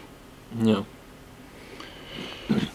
Okay, this was my game. Benjamin, you have something to say, or it was? No, it was a good game for you. So yeah, you have something to say to people at home. You're still single. You're Ajax fan. That doesn't help much, but okay. Yeah. Well, but it's at least better than you. Yeah. Well. Yes. Well. I prefer good football. Yeah, doesn't mean that they're on the first position. Yeah, that's correct. Yeah, but. So, okay, I think we are done for today. I wish Benjamin a lot of.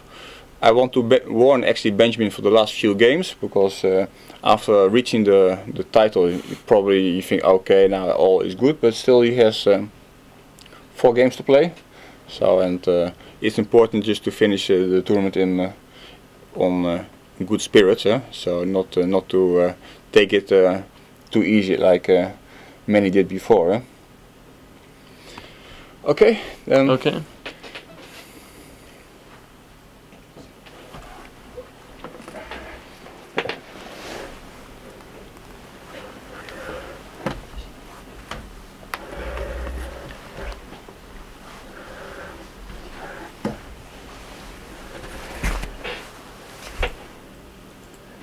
So that was Grandmasters, I should say, Luc van Wely and Benjamin Bok, showing the game in their own special way.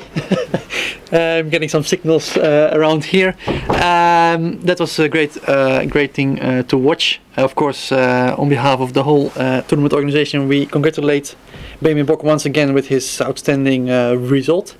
And I'm about to wrap things up actually, because our last game between Gelfand and Karjakin has just finished. Let's just see how that developed. We last left things off around this point. We felt that the white king supporting that b pawn should guarantee a pretty easy win. After rook b8, king c3, rook b7. Karjakin played rook f8, rook c7 check, king b3, rook d7, b5, d4, king c2, an important point because we cannot allow that pawn to march all the way to d1, d3, king d2, and here was maybe the final moment in the game where Boris could have defended better. After rook d5, rook g8 check, king h6, rook g5, very strong maneuver. Black is unable to take on g5 because after h takes g5, king takes g5, that b pawn is unstoppable. So he played rook d4, and after rook c5, king g6, b6, he resigned because he realized that after rook b4, the only way to prevent the b pawn from queening, there's rook c6 check, king f5, king takes d3, and now with 2 pawns up, that's just an easily winning endgame. Perhaps a better chance was offered by rook d6. The idea being that after rook g8 check, king h6, rook g5 is not with tempo. And although this endgame is also very difficult and perhaps lost, I thought that this might have continued the game a bit longer. Maybe this is a moment to also have a quick look at the B group, because we saw leader Jobava in quite a lot of trouble.